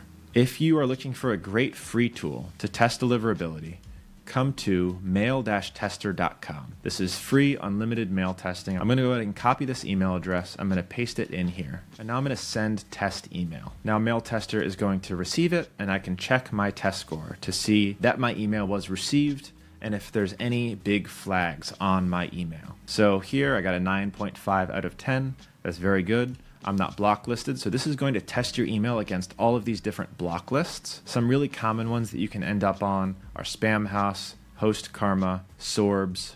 Now these block lists are temporary. You typically don't stay on these forever. A lot of times it's time-based, and it's based on how many people are reporting you as spam. So if you're in spam, this will tell you if you're on a block list, this could likely be why. Message is safe and well formatted. So if you have a lot of risky links, other content, it will tell you here. And you can take action by fixing what it tells you to fix. Now you can also learn a lot about how to format emails well from what it is testing here. No images, content is safe, short URLs. It has a list unsubscribe, properly authenticated, so it's got all the records set up correctly. Spam Assassin likes me, that's great. Spam Assassin is a third party that assigns scores to these emails. This is very, very important. All right, so one of the most powerful tools I'm going to show you for testing is glockapps.com. So you can sign up for a free account and you'll get 2 free tests. I'm going to go ahead and hit Start Test. I'm going to test all in North America. Obviously, if you're testing in a different country, go ahead and do that. So I'm going to go ahead and create this test. Now, in order to use Glock Apps, you're going to need to copy this ID. I'm going to test it using my personal mailbox, just to show you how it works here. And I'm going to put, hello there. This is a test, subject, testing, 1, 2, 3. And then let's grab all of these emails that it's going to go to. This is the seed list. So the seed list is going to include Yahoo, it's going to include AOL, Gmail, Outlook. So this way we can see exactly how receiving servers are receiving our emails. So once I send that, I'm going to go ahead and view report. Now this can take a while for the results to generate because all of those different mailboxes, receiving servers, are going to start receiving it, and we're going to start getting analytics on those emails. So the message has been sent, and now you can see that it has started to receive emails. Let's give it just a second to process those results. All right, very interesting results. So this is why it's important to see how these work and then re-verify. So I actually got 28% going to spam and 8 block lists. So these block lists do somewhat matter, but not always. What really matters here, RDNS, again, this is where the domain was purchased. We're going to check domain block list, DKIM, we already verified those. Now what's important here, spam filters, we passed all of these, that's great. What I like to see is how it's delivering to each individual mailbox. So I saw here that they're being blocked by Outlook. So what I'm going to do next is send an email, a normal email from my mailbox to an Outlook mailbox. It could have been that ID code, it could have been that it said test, but this is an important note and something to look into. Is it being blocked by these providers and why? quick update to the test. So I actually ran that same Glock Apps test on j@leadgenj.com, and it said 0% deliverability to Outlook. So I threw it in warmy.io. It's by far the best warm-up tool, but not cheap. And here's what I found for deliverability. DNS score, 10 out of 10. Email deliverability test is 10 out of 10. So 100% are going to Outlook. So it was likely the ID within the email copy that it was getting flagged by Outlook. So really interesting take, and this is why you need to do multiple tests. A lot of different things can go wrong, and there's a lot of different tools that you can check against one another to try and get to the bottom of it. So if you are getting inconclusive tests, you might want to consider using warmy.io, especially if it's a primary domain like leadgenj.com. That one actually freaked me out for a second, so I brought it in here, and now my nerves are calm. Okay, so now we've identified what's wrong. It's time to apply the solution. And fixing deliverability issues is a lot like dermatology. If you don't know anything about medicine, here's a little bit about how dermatology works. Sorry, dermatologists. Patients will come in with a mysterious rash. And the dermatologist's job is to figure out what disease is causing the rash so that they can do cultures and biopsies. They'll look at it under a microscope, and most of the time, they'll come up with a name for it. They'll call it dyshydrotic eczema or something. But after all that work and expertise, the treatment is almost always the exact same thing. Either steroids or fungal cream, usually both. And I bring this up because no matter what is causing your emails to go to spam, the solution is always going to be pretty much the same. Stop your campaigns and warm up your mailboxes for 2 weeks. And then you do the D. The D is for deliverability, because you're not going to start sending cold emails from that mailbox again until that mailbox has perfect deliverability. You're going to run those same tests again every 2 weeks until that mailbox is healthy. Now, there is a chance that mailboxes will take a long time to recover. And when this happens to us, we typically create more mailboxes and more domains, utilizing different servers to hedge our risk of this happening in the future. Now, it's important when you're checking analytics not to forget clicks. Remember, all of the traffic that you're getting through your cold email campaigns is cold traffic that you would otherwise pay for if you were running a Facebook ads campaign. So as you can see in that image, if you're running Facebook ads, you're going to have a cost per click. And that's typically going to be in the several dollars running most Facebook ads. Beautiful thing about cold email, you can run that same traffic, get the same amount of clicks for pennies. So if you're using links in email 3, 4, 5, even if you're using them in email 1, remember to look at that as a metric. If you're getting a lot of clicks, meaning a lot of traffic, you're then able to retarget that traffic and convert them. Those clicks are valuable. In fact, they're just as valuable as the clicks that you get from Facebook ads. In fact, more valuable, because all of the people clicking are pre-qualified. These are business owners that you're targeting. Now, I do want to add a grain of salt here. There's a lot of mailbox servers and scanners that will automatically open all links. For example, when you email banks, all the banks will auto open and scan every link that you send them. So you might see an 80% link click rate. That is not accurate. Depending on the industry that you're emailing, link clicking might be overreported. Also important to know that a link click could be a sign of a qualified lead. You can set up a Zapier automation so that when somebody clicks on a link, you can then go and pursue that lead. And remember, this is site traffic. Make sure to capture it and make sure to retarget the person who opened that link. Now, Instantly AI has several advanced features that I want to walk you through quickly. Now, these features don't exist in the other 2 email senders that we talked about. They're all working on it, but Instantly's actually works quite well. So I'd like to walk you through how to actually use them, starting with AI replies. So I'm going to go into detail on the next module about AI replies, but let's come into Instantly and look at the preferences here. Instantly has released AI automations that make the Unibox management really easy. So they can automatically suggest replies using AI. They automatically tag them as interested if they detect that it's an interested response. And using the AI Inbox Manager, you can enable this, and it will automatically send replies to your prospects based on the suggested replies that you have already input inside of your Instantly and your previous conversations. This is a really powerful tool that does not exist in the other 2 platforms yet. And I say yet because they're likely going to develop it with the way that AI is progressing. Now, in order to use this, let's come into an email and go ahead and reply. You're going to want to use macros. So enabling macros, you just have to hit the pound key. And these are all macros that we have saved. You can create different macros here, and it's going to learn these macros and it's going to suggest certain macros based on the reply that we get. Now, the other advanced feature that I'd like to show you in Instantly is an evergreen campaign. Now, you see this little infinity sign? that says this is an evergreen campaign, this is setting up a campaign that you no longer ever have to import leads to. The only way to set up an evergreen campaign is to use Instantly's Lead Finder, but I'm going to show you how this works in detail. Instantly's Lead Finder is a great B2B database. It's secondhand data, most likely, but they're able to clean it as you export it, and you're only charged for clean data. So I'm going to go ahead and apply a recent search that I've done, and it's going to give me a list of people and emails. I'm going to go ahead and select the first 1,000 results. Say I want to put these 1,000 people into a campaign over the course of several days. I can then click Add to Campaign. I can select a target campaign for this, and I can enable Evergreen. By enabling Evergreen, it's going to automatically pull new leads from that list, and you can determine if it's going to be 50 every single day into this campaign. This allows you to no longer have to go get leads, import them into a campaign, clean your list. This will do it automatically. So if you're somebody who values your time and doesn't want to come up with a big, complicated workflow for getting leads into a campaign, keeping it running, or if you're somebody that knows that you're probably not going to check up on this very often and you just want to set it and forget it and you don't mind paying a couple $100 extra per month to use their lead finder, then an evergreen campaign might be one of the best things that you can do. And finally, the last advanced feature that I want to show you that I use regularly, I absolutely love this, and that is AI personalization.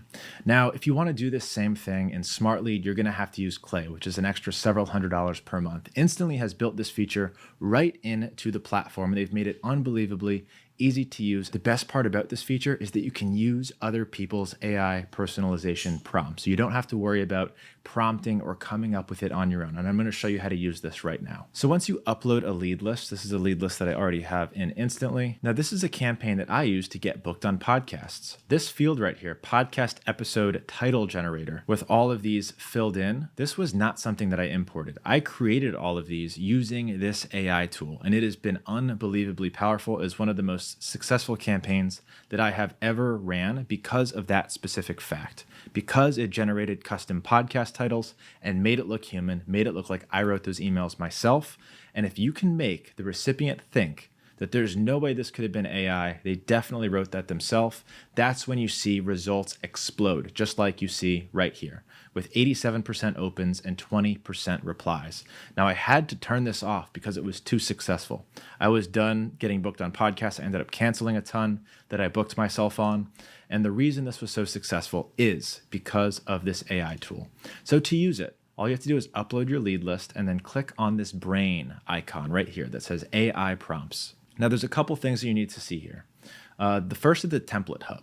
Now, there's a couple things I want to point out here. The first is template hub. So this is where you can access everybody else's prompts that made them publicly available. As you can see, this handsome gentleman right here is number 3 in the most used list. Find competitor. And then I'm also sitting at number 5, find pain point in the industry. These are all publicly available prompts that you can use to run on your own lead lists. I should really make more of these prompts because mine are very popular. I've got like 3 of the top 10. Anyways, you can use other people's prompts to clean up company name, generate a unique opener, give a short compliment, find the competitor. All of these things you don't have to worry about prompting because somebody else did it.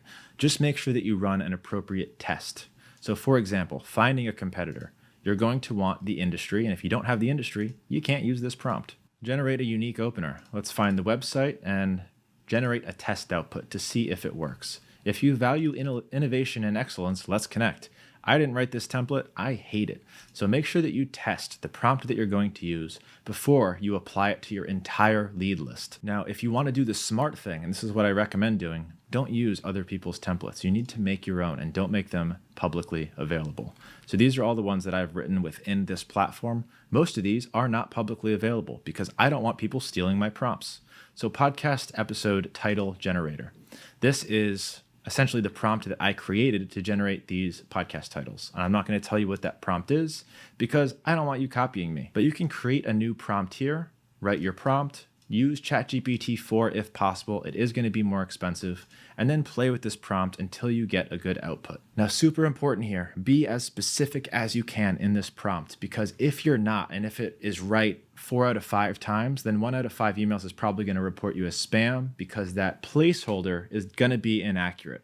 So you need to test and test and test and test until you have a perfect prompt. Now, in order to use this, you do need to input your Open API key from OpenAI. You can click here to go to OpenAI, sign up or log in and create that API key. Now you are going to be charged based on credits. If you're looking to save a little bit more money, use ChatGPT 3.5 because it is much cheaper to use, but it won't be as accurate. And then boom, once you are ready to run that prompt, you're going to say generate for all leads, and it's going to add a column and slowly insert those personalized variables using AI. This way you don't have to enrich it in Clay or any outside tool or Google Sheets. You can now do all of it right inside instantly, and it is unbelievably accurate. They did a very good job with this. Now we're going to be discussing how to actually manage your cold leads. It's one thing to get your whole cold email campaign set up correctly. You're getting good open rates, you're getting good reply rates, you're getting good opportunities.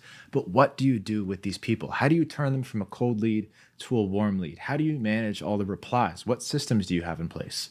That's what we're going to talk about right here. And this is super important and often overlooked. Basic principles to understand here. Once somebody responds, your next email to them is no longer a cold email. Now you have that open line of communication. Your goal is now to send them whatever you need to send them to deliver value and get them to take the next step. Whether that's a Calendly link, a link to your website, a video, an opt-in page, whatever that thing might be, you're good to send it to them, as long as you're sending it from the mailbox they received the response from. If you're doing the forwarding solution and you're responding to everybody from a different email address, now you got a problem. Now you have to be a little bit more careful. So now you can send them whatever you want. You can send them files, videos, opt-in pages, whatever you need to do to deliver on the promise and escalate the relationship. And remember what I said about Unibox versus forwarding. Do not respond to a cold email reply from a different mailbox if you can help it. So reinforcing that now, your options for managing those leads are forward everything to one mailbox, such as a mailbox in your primary domain like hello@outerpr.com, which is what we were using, and then reply to all of them from there. If you're doing this on a small scale, this can work quite well, especially if you have a really strong, authoritative primary mailbox. Now the pros here, typically you lose less emails if you're doing this on a small scale, because Instantly does try and talk with all these mailboxes, but it's not perfect. None of these platforms are perfect with the Unibox. Because they're not perfect, Instantly doesn't always know when I replied to somebody, when somebody replied to me in those mailboxes, and it doesn't reflect it right away. It's also much easier to keep track of conversations if you're just doing it all in Gmail. Now, the cons are the ones that we've touched on already. If you're responding from a different mailbox, it's a cold email again, and you can risk the mailbox that you're sending all of these replies from. Because it's a cold email, they can be at risk of spam, and you can end up on a blacklist, and you do not want to end up on a blacklist for your primary domain.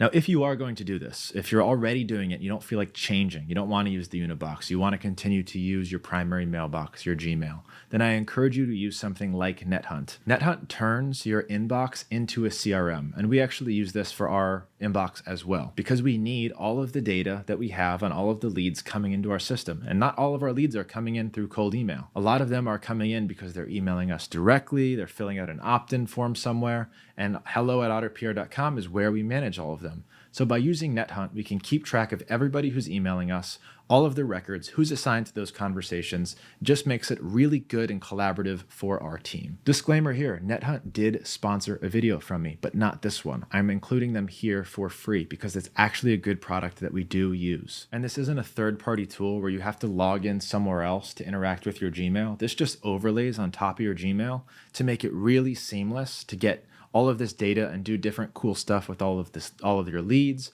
trigger zaps, put them into subsequences. You can do all of that inside of your Gmail through NetHunt. Option 2, what I want all of you to do without any question is use the Unibox when you're responding to cold emails. Now this can be really frustrating if you have a Unibox. So right now, Reach Inbox, I'm sorry, you have a shitty Unibox. It makes it really inconvenient to talk to people through your Unibox. Instantly does a really good job. There's AI tagging, so you know when people are interested. You can change the tags. It gathers emails from mailboxes that it doesn't have assigned to anybody. So what do I mean by that? One of the problems with a Unibox is, say I email Dave@junkies.com, and Dave forwards that email to John@junkies.com, and John replies to that email to the mailbox, and it's not being forwarded to my primary mailbox. It's just sitting in the mailbox with an unidentified email. Well, Instantly will actually put that inside of an other category.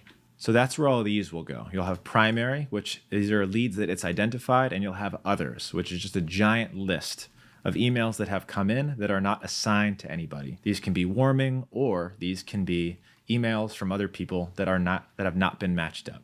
So you do want to make sure that you've gone through this others every single day, and you can actually assign them, attach lead to the correct lead all within Instantly. So Instantly does a good job with gathering all those emails and helping you get back on track and assign them to the right people, whereas some other mailbox providers might not do that. The Unibox also has AI responses, and I know that you can do snippets and stuff in Gmail, and there's other things that you can use for AI responses, but Instantly does a really good job of making the snippets really easy to access, easy to personalize. So not only can you personalize it with their name, but company name, industry, whatever you want, you can do it in the snippets. It makes it really easy to use. And their AI also does a really good job of finding the right response for them once it learns your snippets and learns what you're replying. But the best part, and the reason you need to use the Unibox, is you get to reply to an email from the same mailbox that received the email. This is a really good thing for the email servers. It means you have an open line of communication. You can send whatever you want. And even if they report you as spam, once they've sent you an interested email, it doesn't really count against you. Another reason that you should be using a Unibox or should be using Instantly for your cold emails is because of their CRM. Instantly actually built this CRM to keep track of your cold leads, and you should be treating your cold leads just like you do a warm lead or a sale and progressing them through. If you have somebody interested, they're on the line. Your goal should be to either get a meeting booked or to get them to opt into something. And you should be moving them through the pipeline as they take different steps. And it should be a reminder to go follow up with somebody if they're in this interested tab. And here you can customize what you want the CRM to look like, and it will automatically put people into the CRM if you want it to. Now the cons to using a Unibox, and there are several. One, mail can get lost, especially if the two-way sync doesn't happen correctly, and people do weird stuff with email sometimes. So when they do weird stuff, things can get lost. For example, what I shared earlier, I emailed John, he forwards it to Mary, Mary replies, instantly it's like, who the hell is Mary? They put it in the other box and it just gets buried. Mail can get lost, and it does get lost. Lastly, it can be kind of tough to keep track of conversations, and they do the best that they can with marking as interested. You can change the tags when you reply. When there's threads that are ongoing and you've got a lot of people who are interested and people who are replying and you've talked to for a while, it can be tough to keep track the same way that you can in a platform like Gmail. So here's my official recommendation. Use Instantly and use their Unibox for managing all of your leads. You should enable the AI functions except the auto AI. You should not ever let it respond using AI without your input. You should use the Instantly CRM for your cold leads, and you should treat it just like a sales pipeline. You should have somebody in there actively moving people through the CRM and going back to the first part of your CRM and seeing if that person didn't respond and following up with them. Treat it like a real CRM. Lastly, you should take every step that you can. And this is the most important thing about managing your leads. 1, you need to download the mobile app. 2, you need to turn on emails that tell you when somebody replied as interested. The name of the game here is speed to lead. So here is what I mean. Here's how to manage this Unibox correctly. All right, so we're here in the Unibox. I've already showed you how to do snippets. You can come in here, hit reply, go ahead, set up all of your snippets here, your macros, and it will start to learn them and move them through. But what's really important here is the tags. So you can create labels, or you can use the ones that come pre-existing. Now, Instantly will use AI to automatically categorize people as interested, not interested, wrong person, out of office. And when you're filtering through leads, you can start by going only interested and make sure you're always checking your others box. And you can do unread only if you want to filter only by people that you still need to respond to. Now, one thing that you need to set up is come into your settings, come into preferences. So down here, positive reply notification. When somebody replies to your cold email and they're interested, you get a positive reply. You need to get back to that person as soon as you possibly can, speed to lead. And to do that, having the mobile app downloaded helps you a lot. So you should have your VA team, your SDR team, your BDR, whatever you call them, always inside of this mobile app looking for new positive replies so you can get back to them as soon as you possibly can. Don't blow it with your leads. You worked too hard to set up this cold email campaign to get these positive replies coming in. It's really important that you have the infrastructure set up front to get the most out of each lead that replies to you.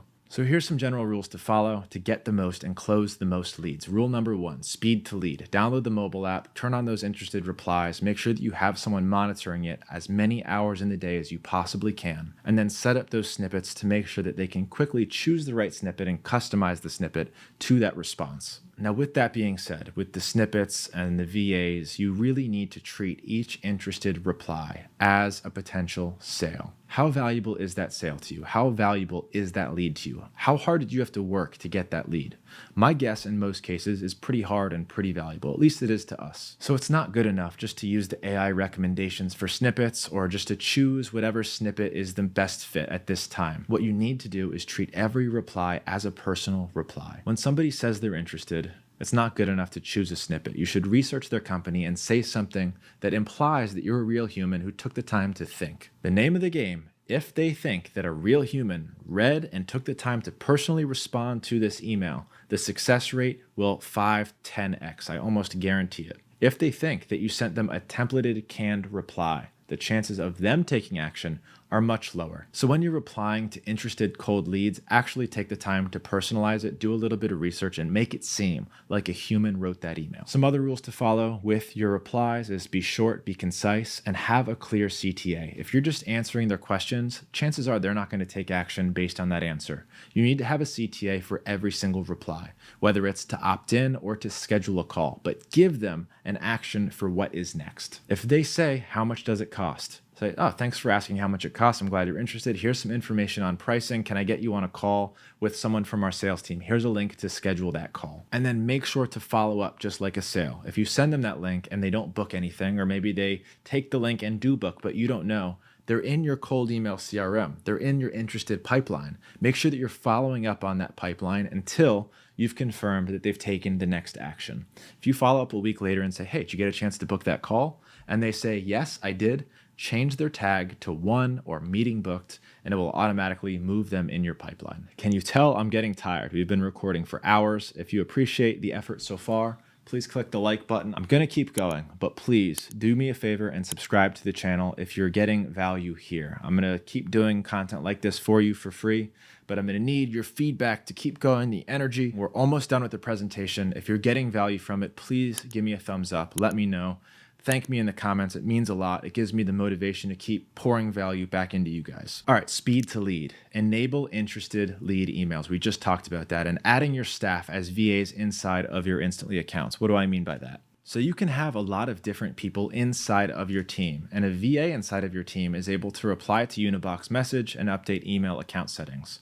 So if you have someone in the Philippines, someone in South America, these are different time zones. Now they can reply to people at any hours of the day. All of them should have VA access. All of them should be logged in to the app. Use the Instantly CRM. Treat it just like a sale, just like you're trying to close somebody for an actual sale. If they're in the interested pipeline, follow up with them until you get them to take action. We just talked about this. So I'm going to go ahead and move forward from this slide. So the question I pose to you is, how valuable are your leads? Ours are worth $25,000 per sale. So we're able to expend a lot of resources following up with anybody who raised their hand and said, I'm interested. And even if they reply, yes, or I'd like more info, that's somebody who is a good fit. And it's on us to convert them from, they don't know who we are, now they do. And they might be a good fit, they're kind of interested, into somebody who booked a call and took the next step with our company. So some ways to expend the effort to get more out of them is call them, text them. And this should be an action for your VA, for your setting team. You can add them on social media. Ideally, LinkedIn is probably the place to add most of the people that you're cold emailing, because most of them live on LinkedIn. But see if they have an Instagram, see if they have a YouTube or a Twitter. Add them on the platform where they are the most active. And don't just send a canned template response to everyone. The name of the game is make them think that there's a human behind there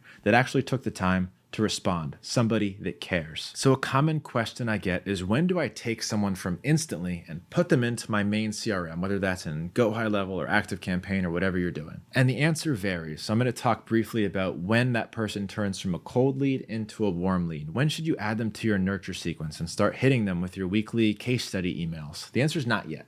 Even though they said yes, even though they want more info, I don't want you to put them into your CRM just yet. What we do is I wait until they take a specific action. Now, that action might be opting into something so they can get a free article. That might be booking a call with us or filling out an application form. Any of those actions, they get added to our CRM and they get put into a nurture sequence. Until they take a specific action, they should stay in your instantly CRM and not your main CRM. If you start throwing all of your cold leads into a CRM just because they said yes, it's going to annoy them, and you're going to have too many people inside of your CRM, which uses your primary domain, and it's going to start to put that domain at risk. All right, y'all ready to finish this thing? I got a fresh cup of tea. This guy is the shit.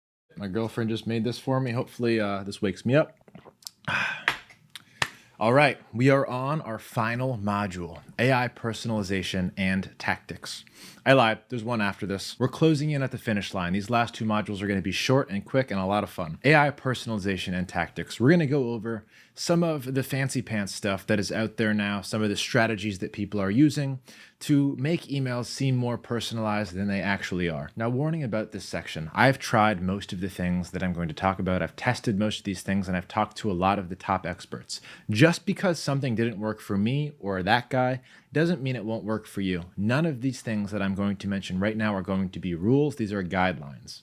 So with that being said, people are not stupid. This is the principle that I want you to start with. If your thought process is, I'm going to use this AI tool to take a picture of that guy and put his face there, or to take a screenshot of the background of his website and make a Loom video and send that as a cold email so he thinks I was going over his website. People aren't stupid. These fancy pants AI tools are really good in theory, and they actually worked like a year and a half ago when they came out. Now people know the difference. They know when they're being lied to. They know when they're being duped, and that is what this is. It's you intentionally duping them with an AI photo or an AI video, or in a lot of cases, AI first lines and personalization. If somebody thinks they're being duped, they're being lied to, your chances of getting replied to in a positive way go down the toilet. So just run the bullshit test yourself. If you were to receive that email, would you think it was from a human? If the answer is no, then don't use it because it's not going to help. And that is why, in my experience, AI personalization, AI images, AI videos have a lower success rate than emails that don't use fancy AI tools and personalization. Because it's okay to send somebody a cold email to try and sell something. What's not okay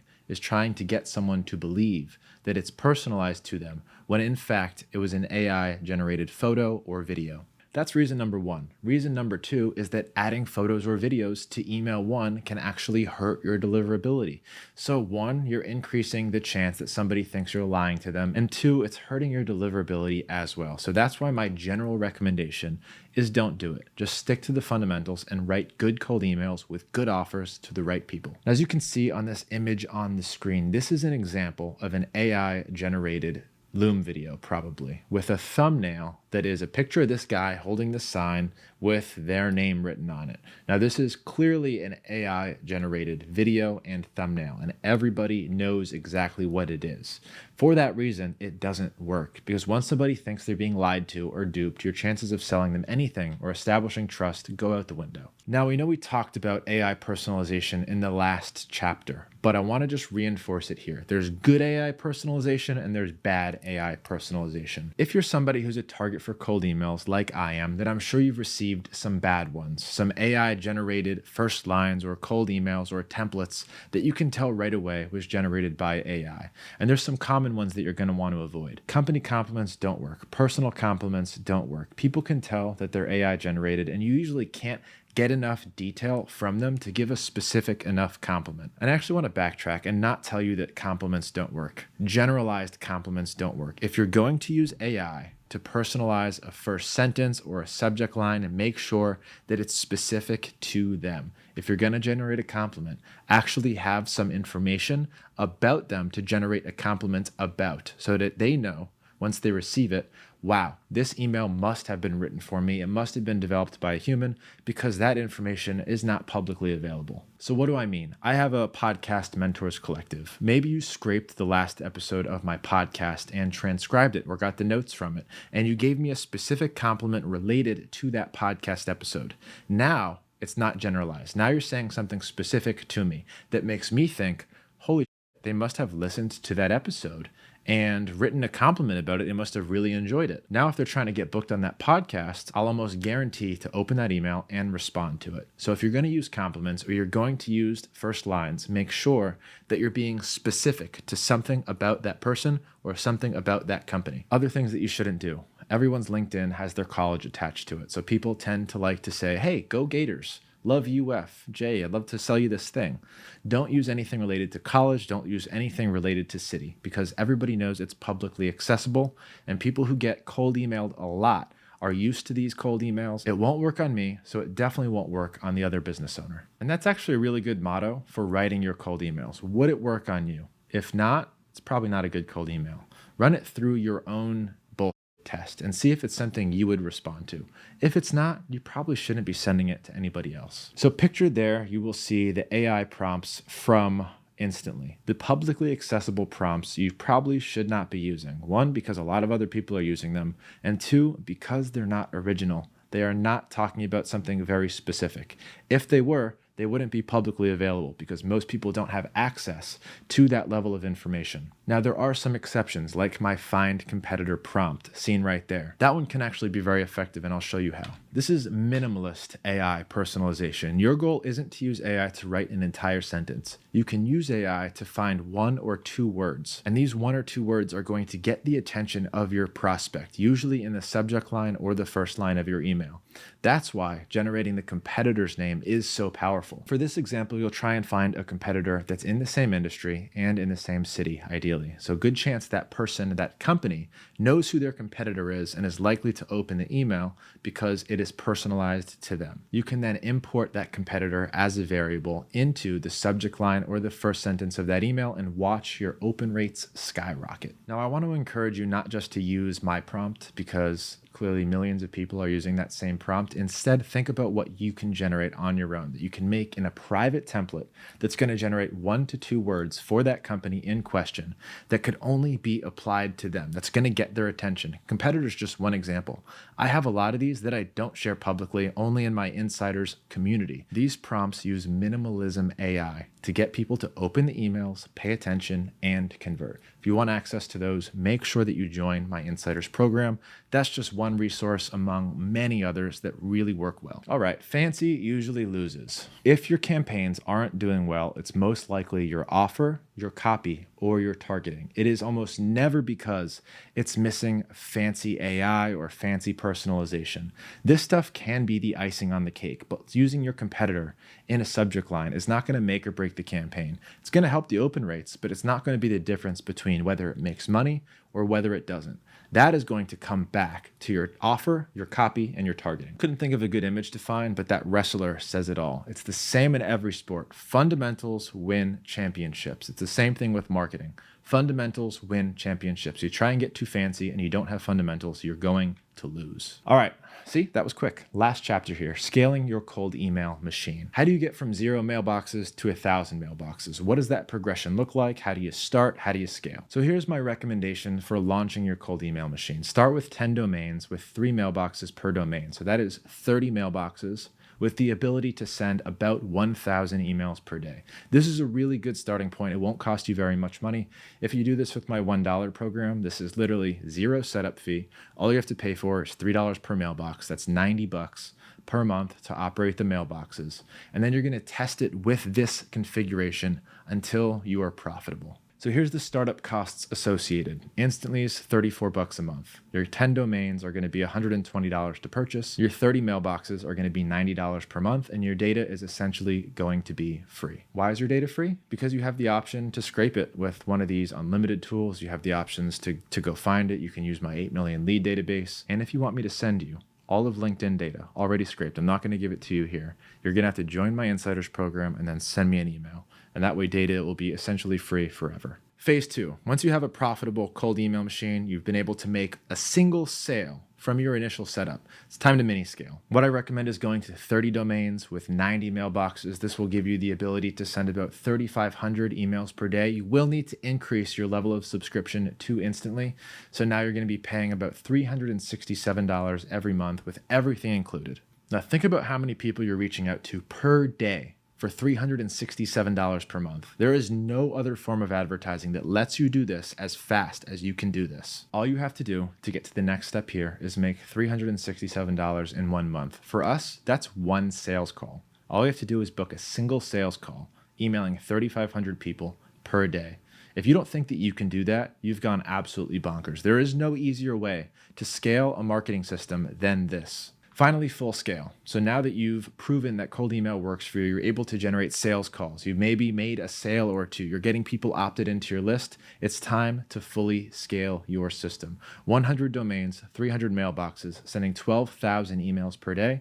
And all you have to do is make $1,200 per month. Name one other form of advertising, whether it be Facebook ads, Google ads, any form of social media advertising, SEO, that costs you $1,200 per month to operate to reach 12,000 people per day. There is nothing else. There is a reason that cold email is the greatest marketing and outreach system on earth. There's a reason that it's the best kept secret for people like Hormozy and Salesforce to get to their level to start being able to afford to use other forms of advertising. If it wasn't for cold email, my agency never would have been able to scale to the point where we now had extra marketing budget left over to invest in paid ads, to invest in Google ads, to invest in SEO. All of this was because cold email got us there. If you can generate leads for less money than your competitor, you're able to spend more on experimental marketing. You're able to spend more on your service, on getting referrals. So it all starts with cold email. If you enjoyed this masterclass and you want to thank me for taking the time to do this, I'm about to fall asleep.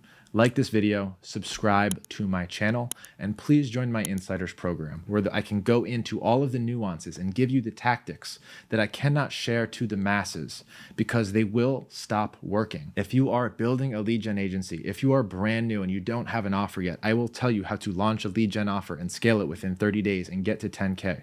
If you're running a B2B operation like an agency or a business service or a coaching program, and you need to generate leads for your own company, my Insiders program will get you there. I 100% guarantee it. It's not just the learning and the tactics, it's the resources that I give you as well. The coaching, the templates, the lead data, the services that you can use my team to do. It is designed to help you get to the next level. And there's 3 different programs: starting and scaling your lead gen agency, starting from zero, building your lead gen offer, and building cold email machines for your active business. No matter which of these buckets you fall in, please join the program. It is designed for you. I will take you along your custom path to make sure that you get the results that you need, and I will meet you where you are in your journey. And if you're not ready to do that yet, join my free program. It is going to be linked down below where you can download my 8 million leads and get free access to the course and community with over 9,000 members in it.